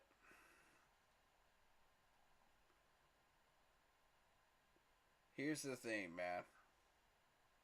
Whichever one of these wide receivers that we don't pick at 39 is going to go to the Saints. That's pretty much a guarantee. You know, so if you don't pick either one of them, they get their choice. And that's a real challenge. That should make some people nervous in the Panthers brass. I'm gonna say that right now, because you need to pay attention to this 39 pick. I'm telling you. I'm telling you. Pay close attention to this 39 pick because that is the meat. That is your main course. At the Golden Corral, that is your buffet. You're going to have an entire buffet available to you. And you have to choose carefully what you load your plate with.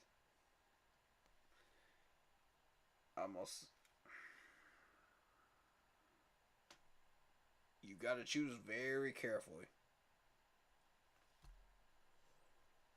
Because whatever you don't put on your plate, somebody else is going to grab it. It's exactly like a buffet line at the Golden Corral. That's exactly what it's like. And just think, you've got limited choices. You can only pick one. Imagine you can only pick one out of an entire buffet at that spot. And you get steaks, you get mashed taters, you get green bean casserole, you get the whole 9 yards. Everything that you can imagine, the most delicious foods in the world, sitting there at that second round spot.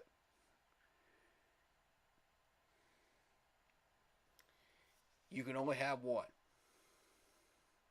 Only one.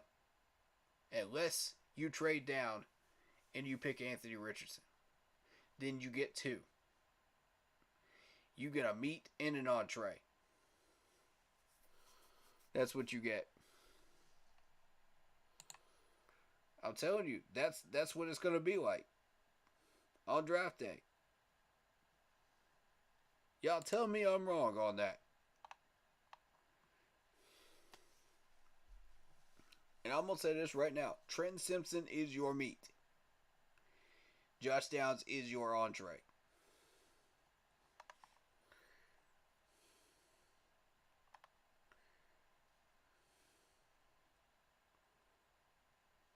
Alright, so.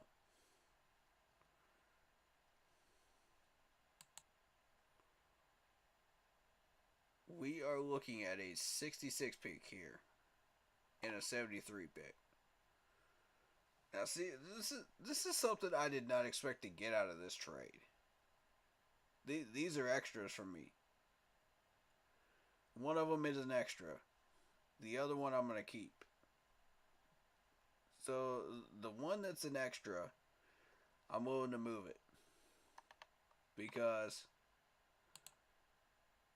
I'm not picking a corner for a good while. You know, I'm not really looking to go after a running back until Tanks Bigsby. So, I'm willing to wait on that one too. Tight end. I'm not looking to pick a tight end until Luke. Edge rusher.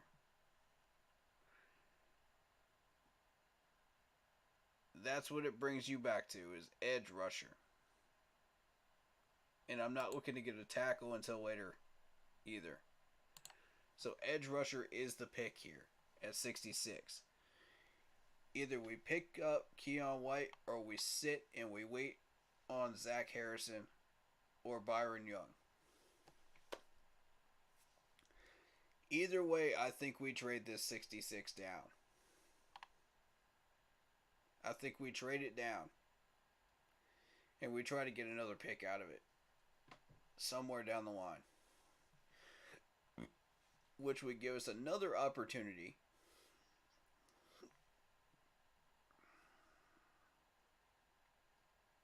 for yet another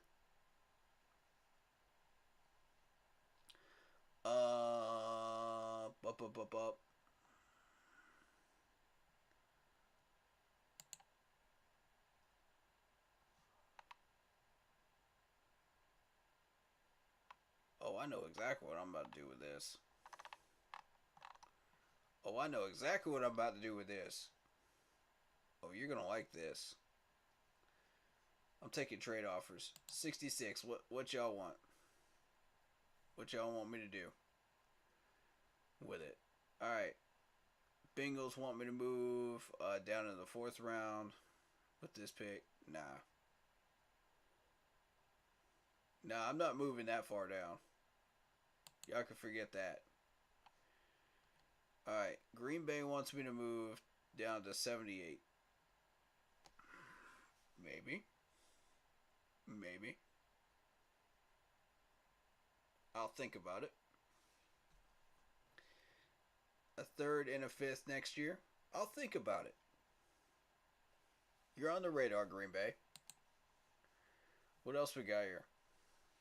Baltimore wants me to move down to 4th round. They'll give me a 5th rounder, a 2nd rounder, and a 6th rounder for next year. No. Go Fish. Not going for it.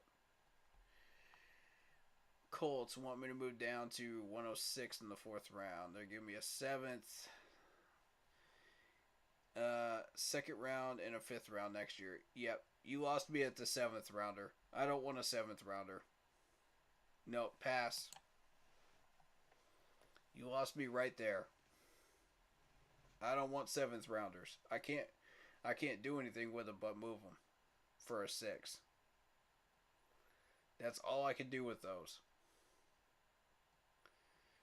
Alright, Texans want me to move down to 104. They're going to give me a 5th, 3 6s, and a 2nd round next year. Now, who do you want so badly at that spot that you're willing to move down that far?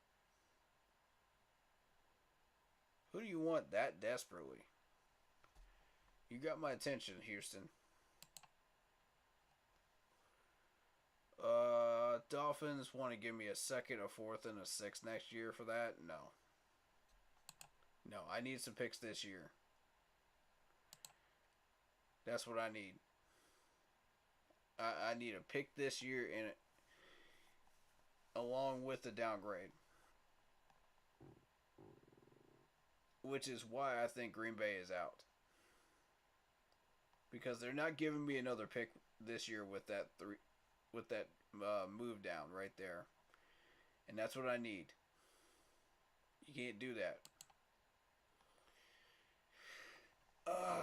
5th rounder, I don't know. Depends on what I'm targeting in the 5th round, I suppose.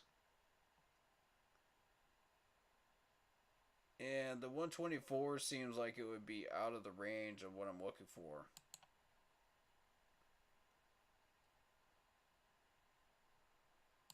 So, Texans, let's have a conversation. Let's talk, Houston.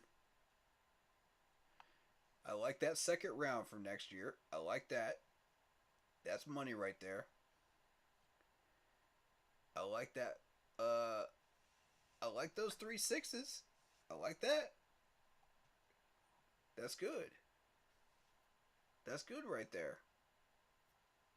I could do some stuff with that. 161, I could possibly do something with that.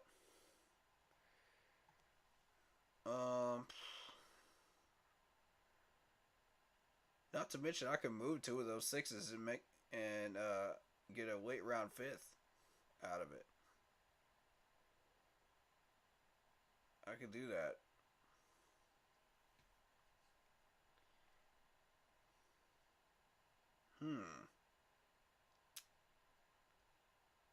I'll think about it. 104, right? 104, 161. 104, 161. Let me see what I still need.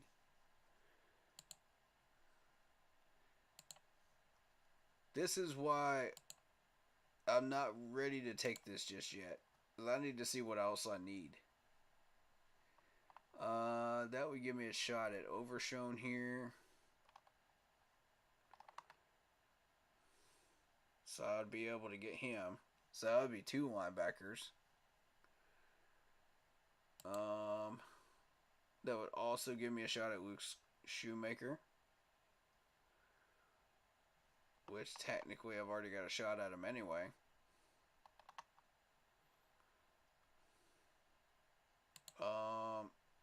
ensure I get my tackle. It would also give me a shot at Tanks Bigsby as well. And Zach Harrison or Byron Young. Or KJ Henry if I can't get one of those two. This opens up that draft big time. Wow. Oh, man. I'm considering it. I'm definitely considering it.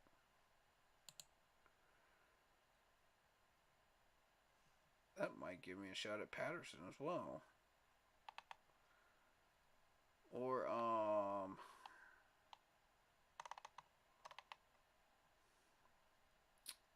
Chandler.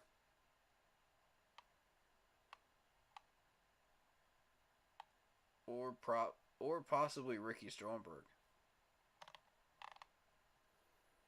Well, Luke's here too. Maybe.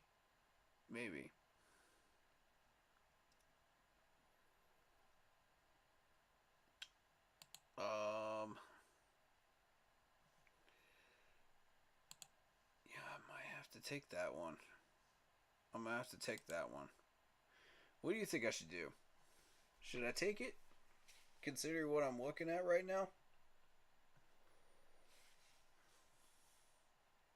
I mean, you've seen 2 mock drafts already of what I'm targeting. What would you do with it? Would you take it?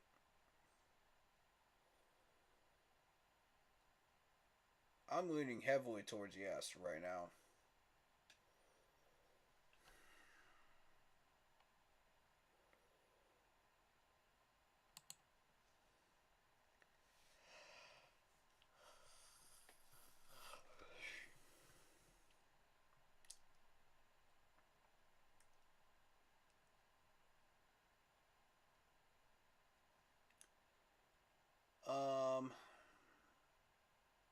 Yeah, because most of the meat that I'm going for is right down in that area of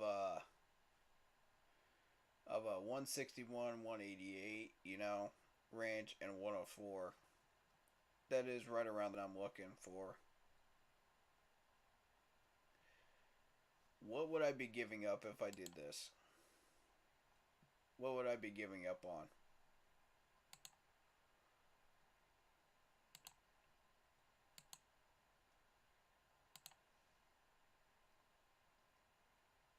So far, nothing.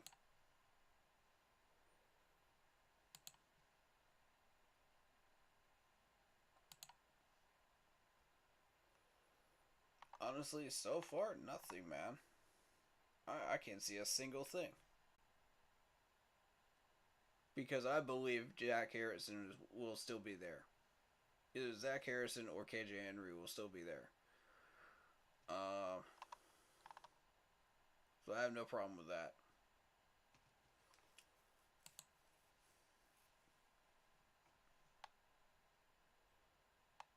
With that trade, I would get a shot at Tank Bigsby, which would be 105.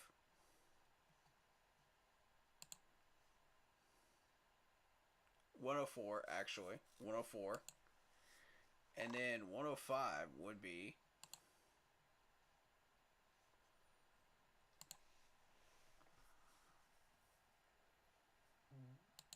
105 would be what?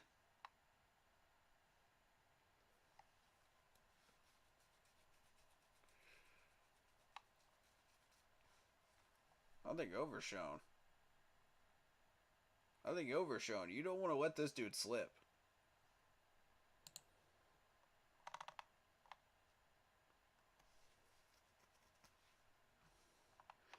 And then at 114, here's Luke Schumacher.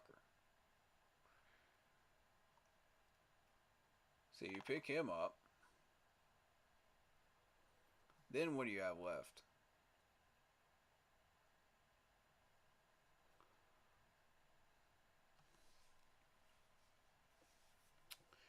That leaves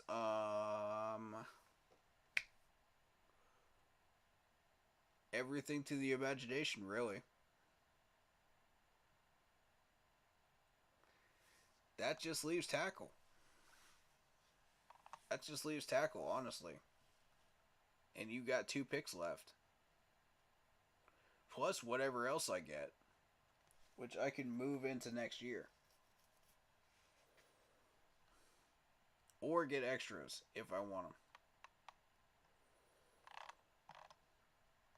Of any spot. Which then, my brain would then go towards Patterson at 135. 132 spot would go to him. If he's not picked up before that.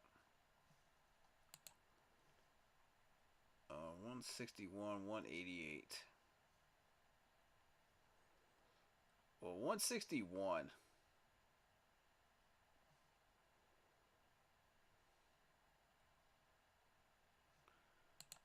161 would go to...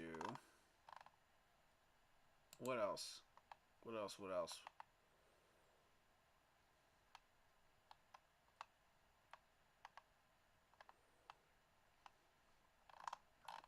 We have enough edge rushers with those picks. 61. Tough call.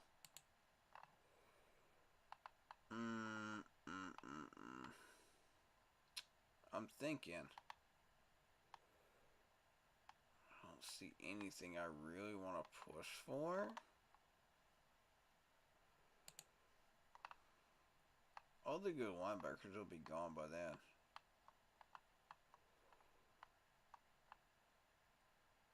Wait, Bumper Pool. Didn't we bring Bumper Pool in for a visit? I think we did, didn't we?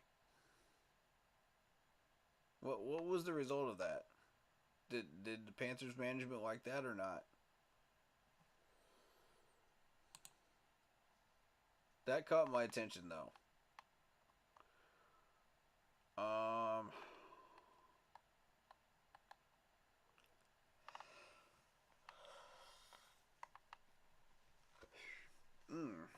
Sorry. Gotta yawn a little bit, you know. It is late.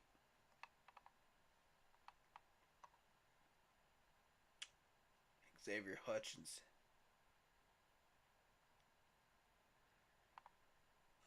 Will not be there.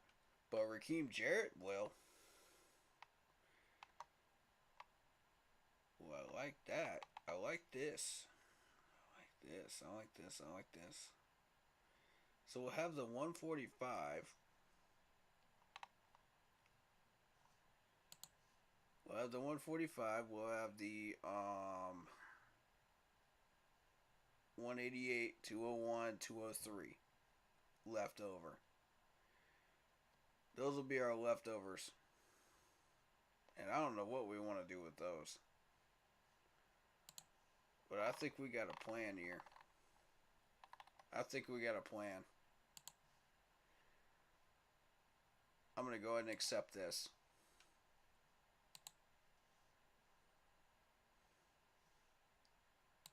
I like what I'm being offered right now. What did y'all pick up? There goes Byron Young.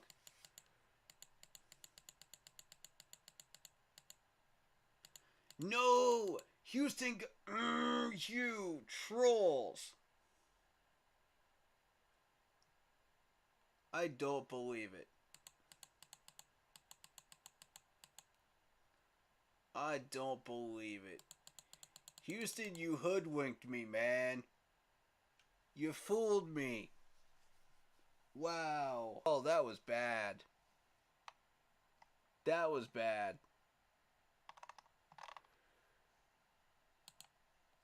Wow. In that case,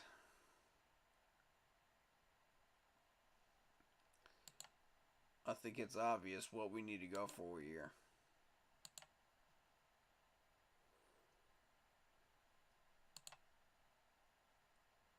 I think it's obvious.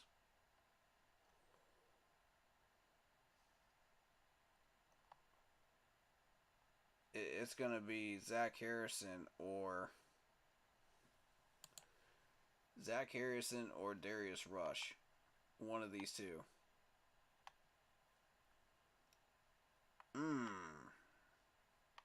God, I got fooled. I got fooled bad on that one. I should have never took that.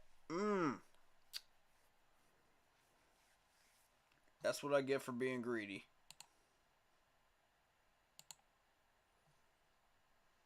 Alright. Well, Darius Rush or...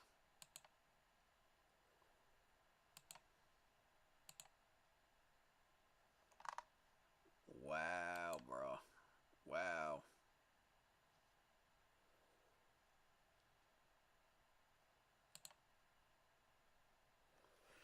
Darius Rush or Zach Harrison. 84 versus 83. Which one is going to slip and which one is not? Eli Ricks is my safety net.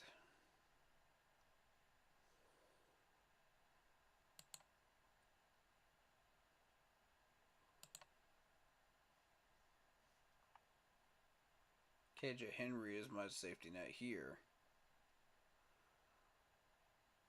I kind of like it. I'll be real with you.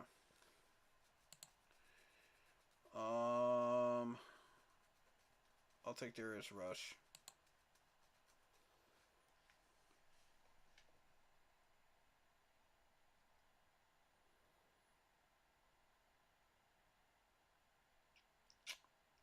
Oh man. And I apologize if that term offended anybody.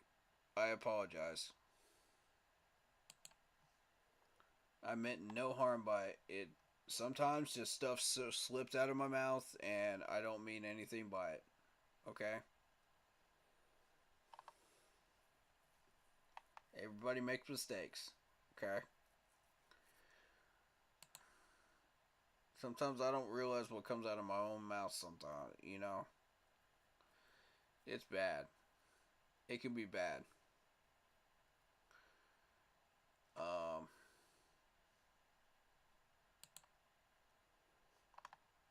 I got absolutely fooled though. Oh my god. I can't believe it.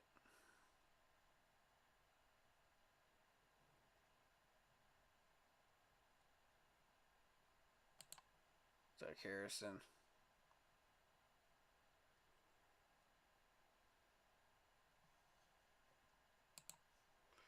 Yeah, this wasn't the best mock draft that we could have had right here. Not at all.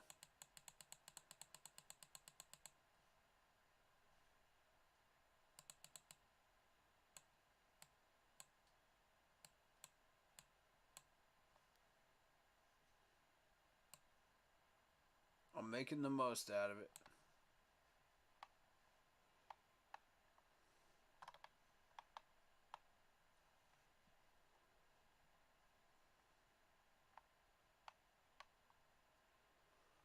So we got 104, 105, right?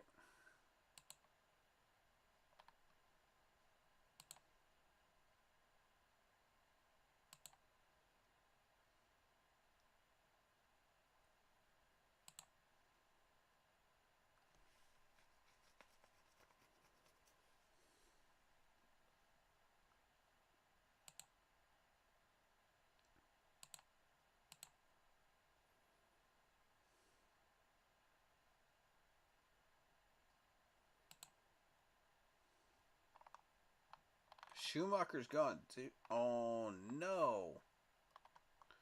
Schumacher's gone too, y'all. Wow. This just really isn't my draft, is it? right, Davis Allen then. Davis Allen. I'll trust in Davis Allen or Cameron Watu.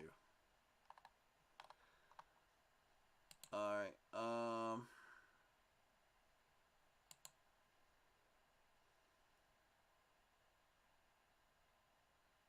All right. Tanks Bixby, or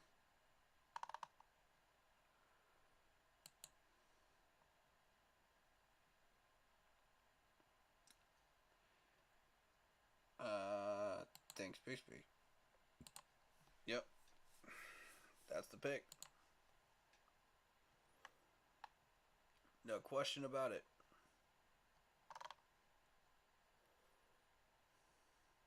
Now, um,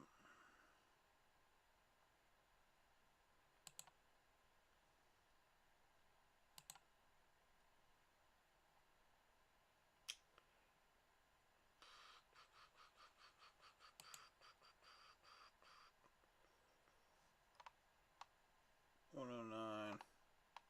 See, we got more picks than we know what to do with. See, that was a bad trade. That's what's considered a bad trade, ladies and gentlemen. Don't take that trade. I know how tempting it will look with all of those picks on board. Don't take it. Because it is a disaster. Alright,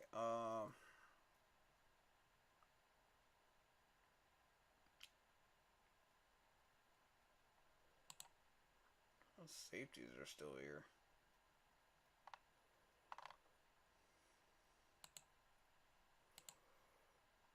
Actually,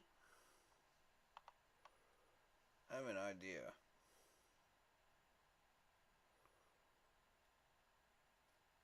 Alright, 105 needs to go to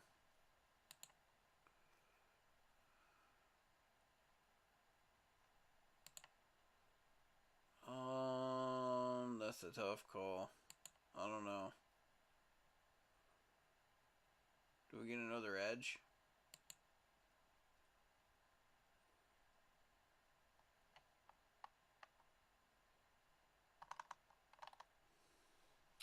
Do we?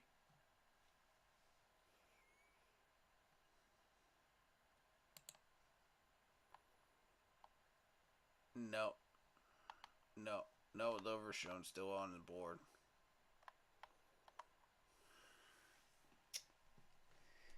This might be reaching, but I gotta grab him. That might be reaching. I don't care.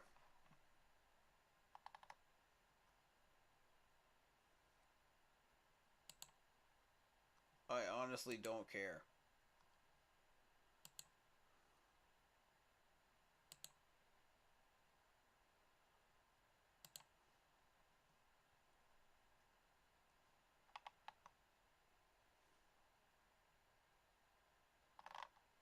Okay.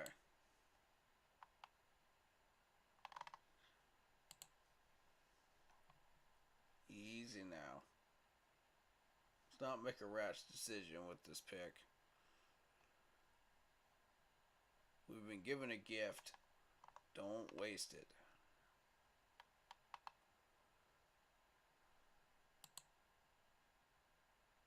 KJ Henry's still there. That's an option. He will not be there the next pick.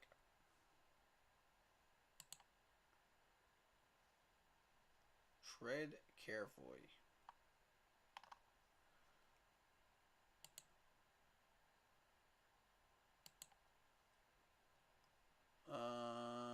Patterson, 135.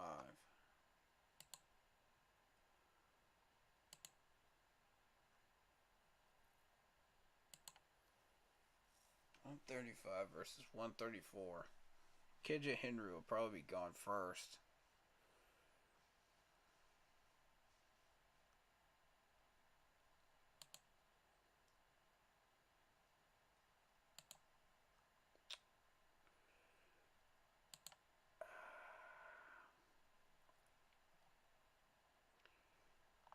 I'm counting on it. Because I don't need him.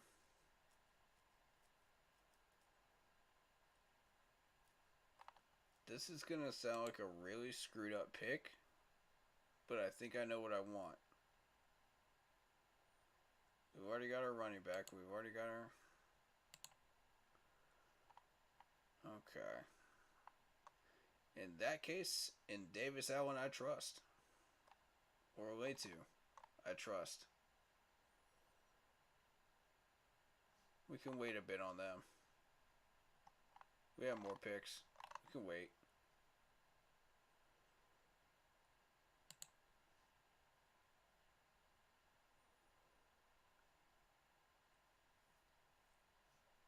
I mean, you're sitting there with Toto, though. Yeah, check the linebackers. That's what I'm doing right now. We got Toto and we got Sewell. I already picked up Overshown, though. Which, honestly, I'm happy with that. Because we already got Trenton Simpson, we already got Overshown, so I'm happy with that. Edge rusher would probably be the next option. Overshown or Overshown.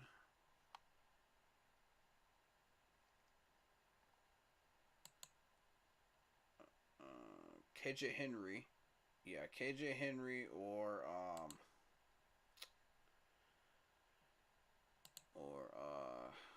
Patterson. That's my two picks. Patterson or KJ Henry that I have to choose from here. One of these two is still going to be here. One of the other one is going to be gone. I got to pick one.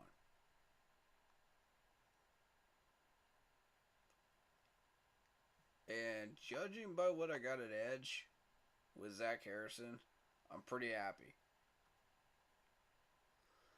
Jarrett Patterson could help us a lot on the offensive line. I'm going to pick him.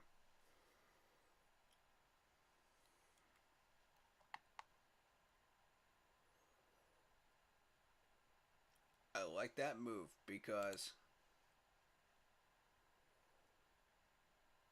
132, 145, 161, and 188. All right.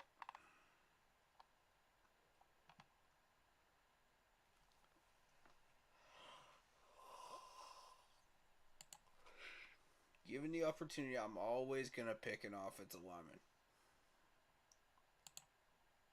when I don't need the other one. Every time.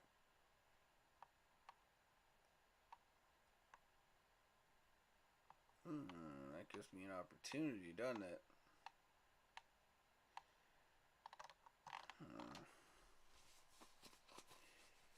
Jalen Jones. Let me see this list.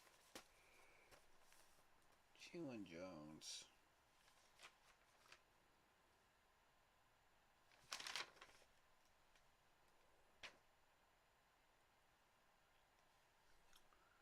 Clark.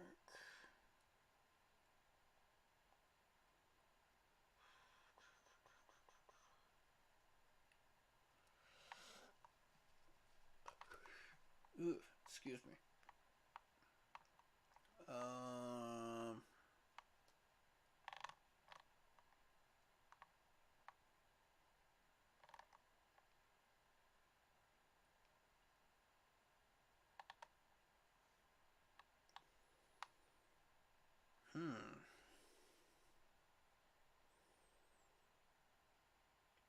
I'm sensing a real opportunity here for corner.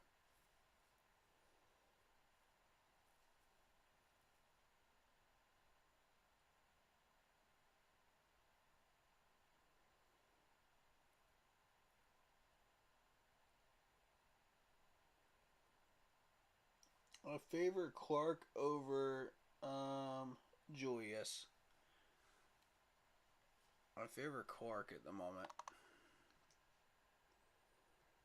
and Jalen.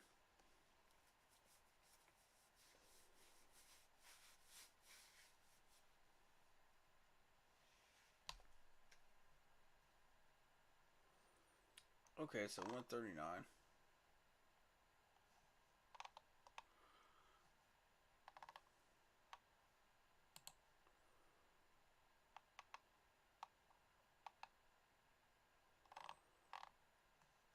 And Raheem Jarrett's down there too.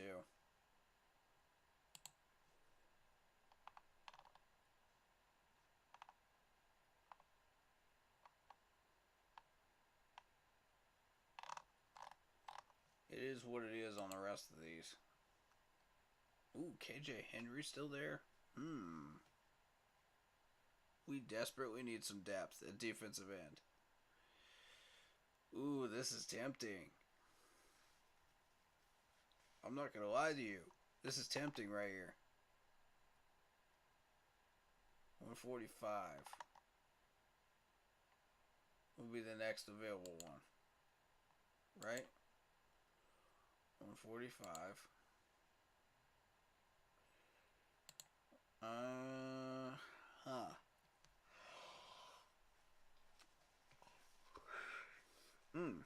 Sorry.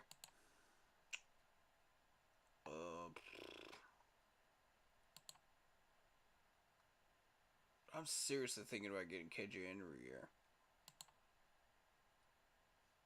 Clark's sitting there too, though. Once one of these two is not going to be there. Which one of these two is not going to be there? We got Chicago with 2 picks here. KC's hunting too. So is Buffalo. I don't like that. Ooh, I don't like that at all. Got the Raiders in the mix with 2 picks as well. Yikes. I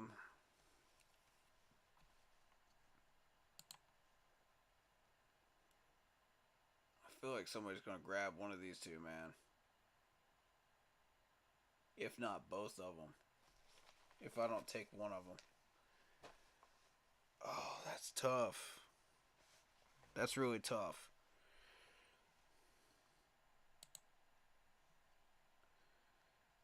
In this 3-4, we will need lots of linebackers. Okay, then grab some playmakers, wide receivers, or tight end.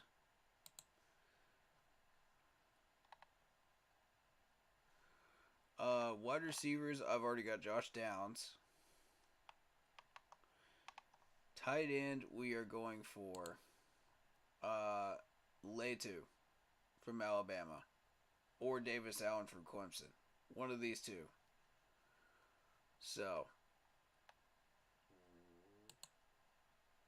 at the moment, it's going to be KJ Henry or this corner.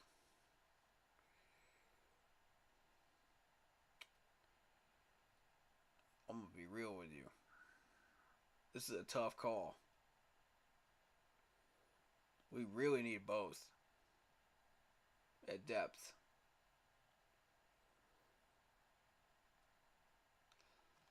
It would depend on if we're gonna sign Trey Flowers.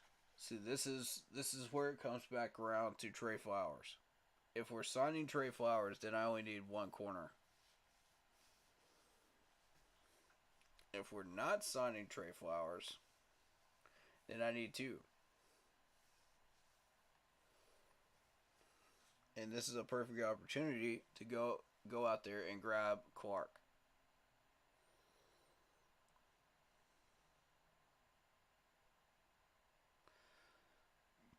If we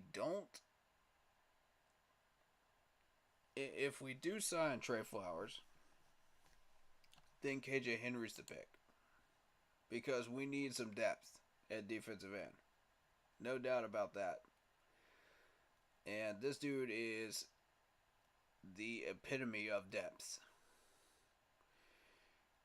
Second rounder quality.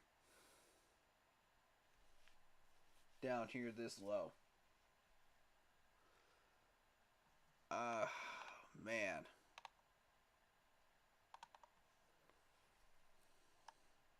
Which one do I take a chance on? Which one's not going to be there?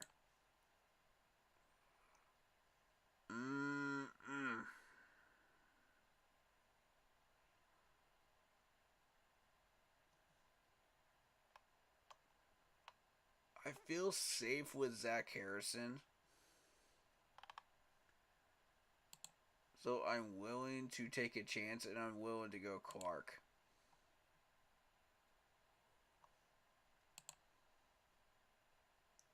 And Henry has lasted this long too, so there is that.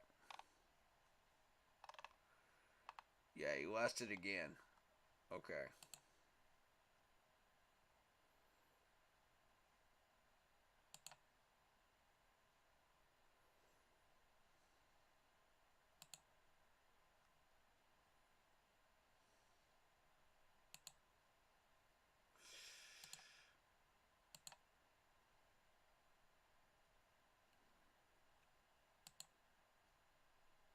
Yeah, I think this pick's obvious. It's got to be KJ.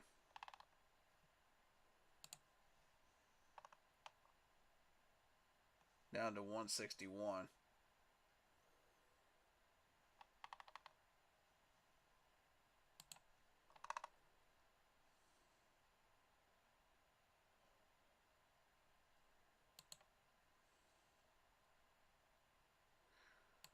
DB, defensive line.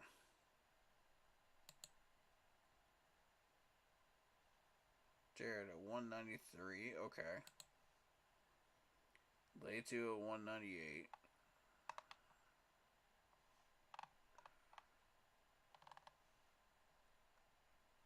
I think the way these tight ends are going off the board, I might want to grab Lay2 before it's too late. Wanya's still there. Somebody took McClinton. You absolute pricks.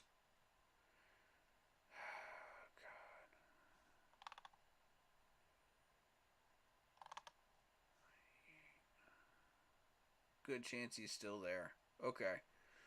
Well.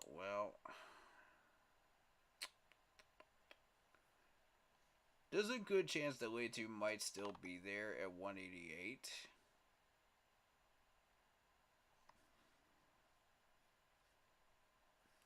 I'm willing to take that risk. I need this tackle.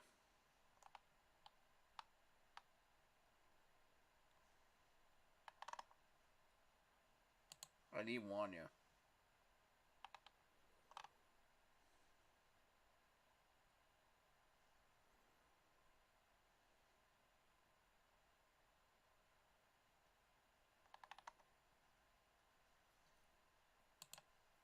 I'm not making any more trades, y'all. Stop it. Yeah, it's going to be Lay2 here. No doubt about it.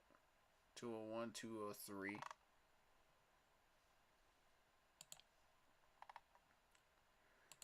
Y'all pretty much already know where this is going. I'm not going to mess around too much here.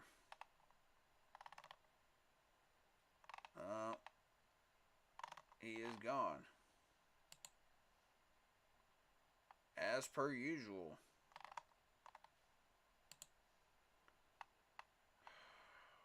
Man. Alright.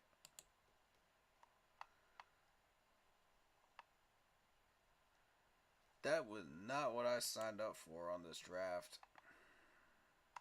Yikes.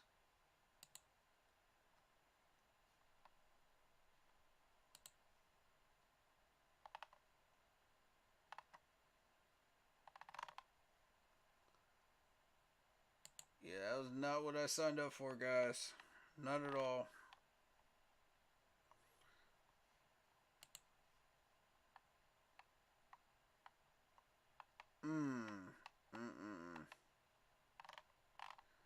I did not expect it to go that haywire. What quarterbacks are still there? Stetson Bennett's still there? Whoa, whoa, whoa, what? How is this dude still here?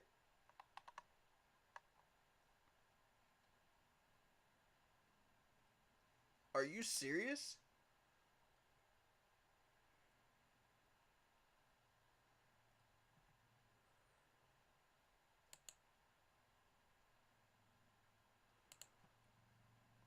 Oh, I think that's ooh, that is plainly obvious. We need to go Stinson Bennett here.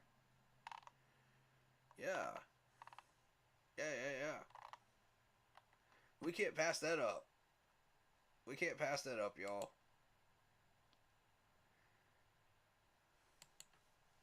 I am not passing that up. Mm-mm. No. We get a chance at that dude right there, man. Ooh, yeah. All day long. Bryce Robinson. Okay. Not getting what I want. I am not getting what I want out of this. I might just grab Trey Dean and just call it a draft. Honestly.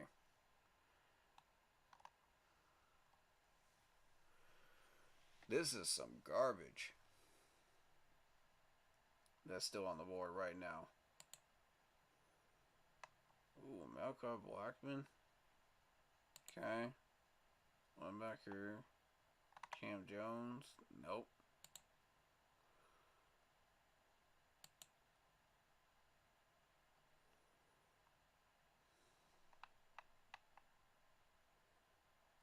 Dante Stills. I checked out Dante Stills last year, as a matter of fact.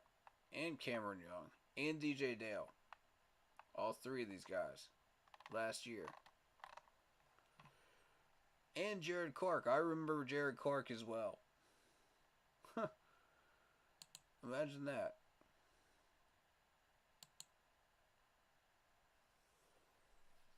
Imagine all of those guys still on the board down there at 200. Go figure, right? As screwed up as a draft, go figure. That's how I feel about it.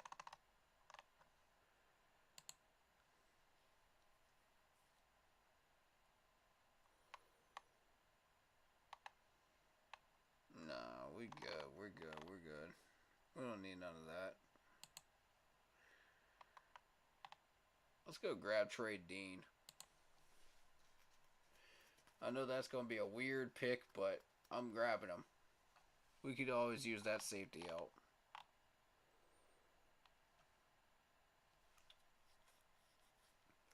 Alright, this is the example of a bad trade there, though. But look at all the stuff that I got out of it, though. Oh, wow. Oh, wow. I mean, this is some nasty talent that I got out of this trade, though. This is some absolutely nasty talent. I want to save that one as well.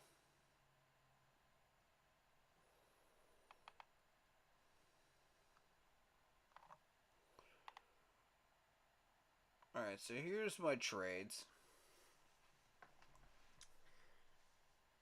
If anyone's interested in seeing them.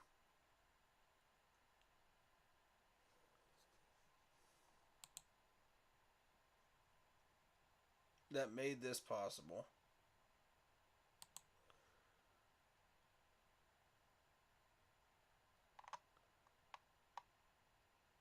And here are my picks. This is through 105 that you can see right here.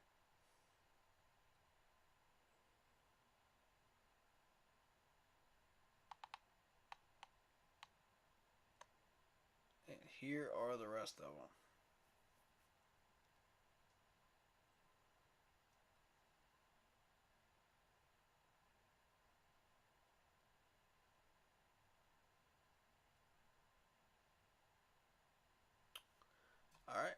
I gave you all a good chance to look at them.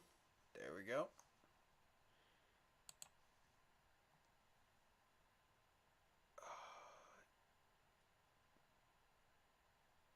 Yes, that or a lot of players that won't make the roster. What makes you think that? What players would not make the roster out of that list? What players out of that would not make the roster? Okay, I'll give you Stinson Bennett. I'll give you that one. I'll give you that one for free. Trey Dean probably wouldn't. Okay. Wanya wasn't even my first choice at tackle. To be fair. Alright, so all the way on down to 145. Which ones of these would not make the roster?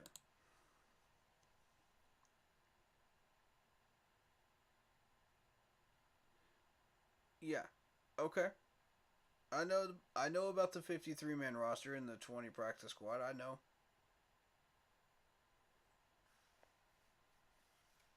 I know about that. This was a botched draft anyway. Let's be real. This is a botched draft. And the reason I say it's a botched draft, look at this trade. I should have never took this one right here. I should have never took this. That's where I screwed up. Is that Houston trade right there. That screwed me.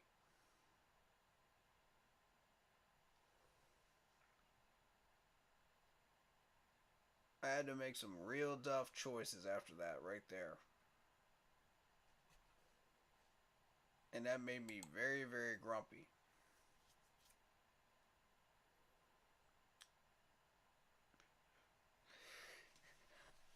So yeah, if Houston offers a trade like that in the third, don't take it.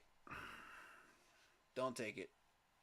The sheer volume of players you have will make certain that somebody's got to go. Yeah, I know.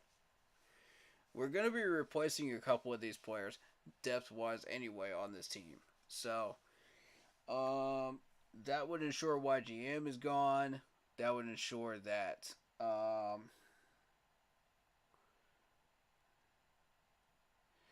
yeah, the two first trades were amazing.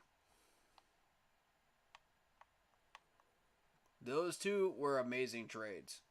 Like, that really worked out well for me.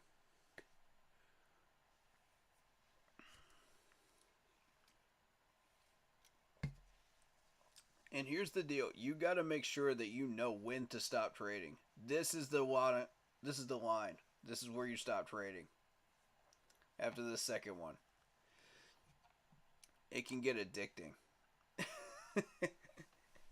You see all those picks and it gets tempting. I'm telling you. People don't realize it gets... And I saw those picks and I started targeting some players and I said, wait a minute. This feels wrong. I went against it though, and I still took it, and God, I regret it. But yeah, if you are targeting Anthony Richardson, I would be willing to bet Arizona gives you an offer at number 2 if you take that first one. I'd be willing to bet. It won't be as glorious as the first offer, but, you know, that is some straight up gold right there. And, I mean, Scott knows what he needs to do, trading-wise, by now. He's figured this out. He's got this figured out. I don't even need to give this man advice anymore on trading. On taking deals. I think he's already got that figured out. Now, the key is when to stop trading. Because when you've got this much leverage, it can be so tempting. And that's the lesson for this year. Understand, that's the advice for this year that I'm giving him. Know when to stop trading. Because it can be very, very detrimental. Alright, that being said, guys, have you got any last minute things that you would like to offer? Let me know. We're going to call this a stream. And I'm going to bed.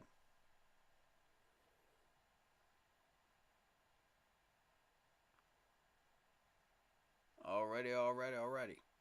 Thank you guys so much. It's been a pleasure.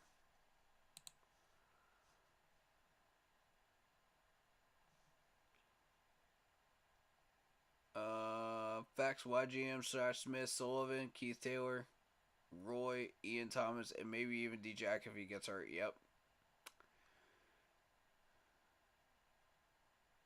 Nah, bro, nice draft. Oh, okay. Yeah, the thing is, it was a nice draft up until this last trade. That's what screwed me up. Because Houston got the corner that I wanted. They stole him from me. They fooled me and they stole him from me with that trade. That was exactly who they were gunning for. And I was like, you got to be kidding me. That screwed me up from then on. I had to make some real difficult choices. Some of them I still don't like. But it is what it is. I made the best of what was still there. And I capitalized. And I'd say I still did pretty well.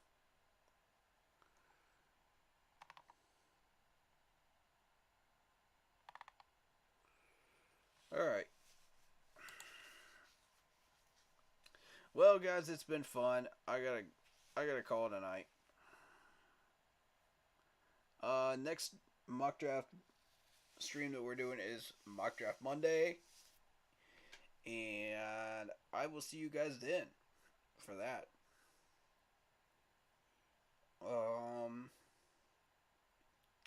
We will talk about the next set of players that I am scouting. And then we'll jump into the mocks after that, along with any other news that might pop up. Alright, guys. It's been fun.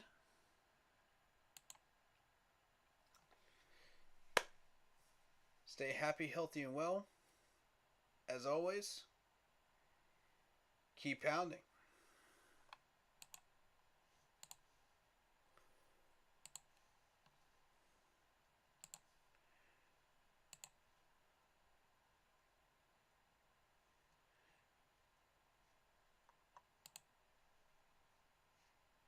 Have you seen this new at 3,450?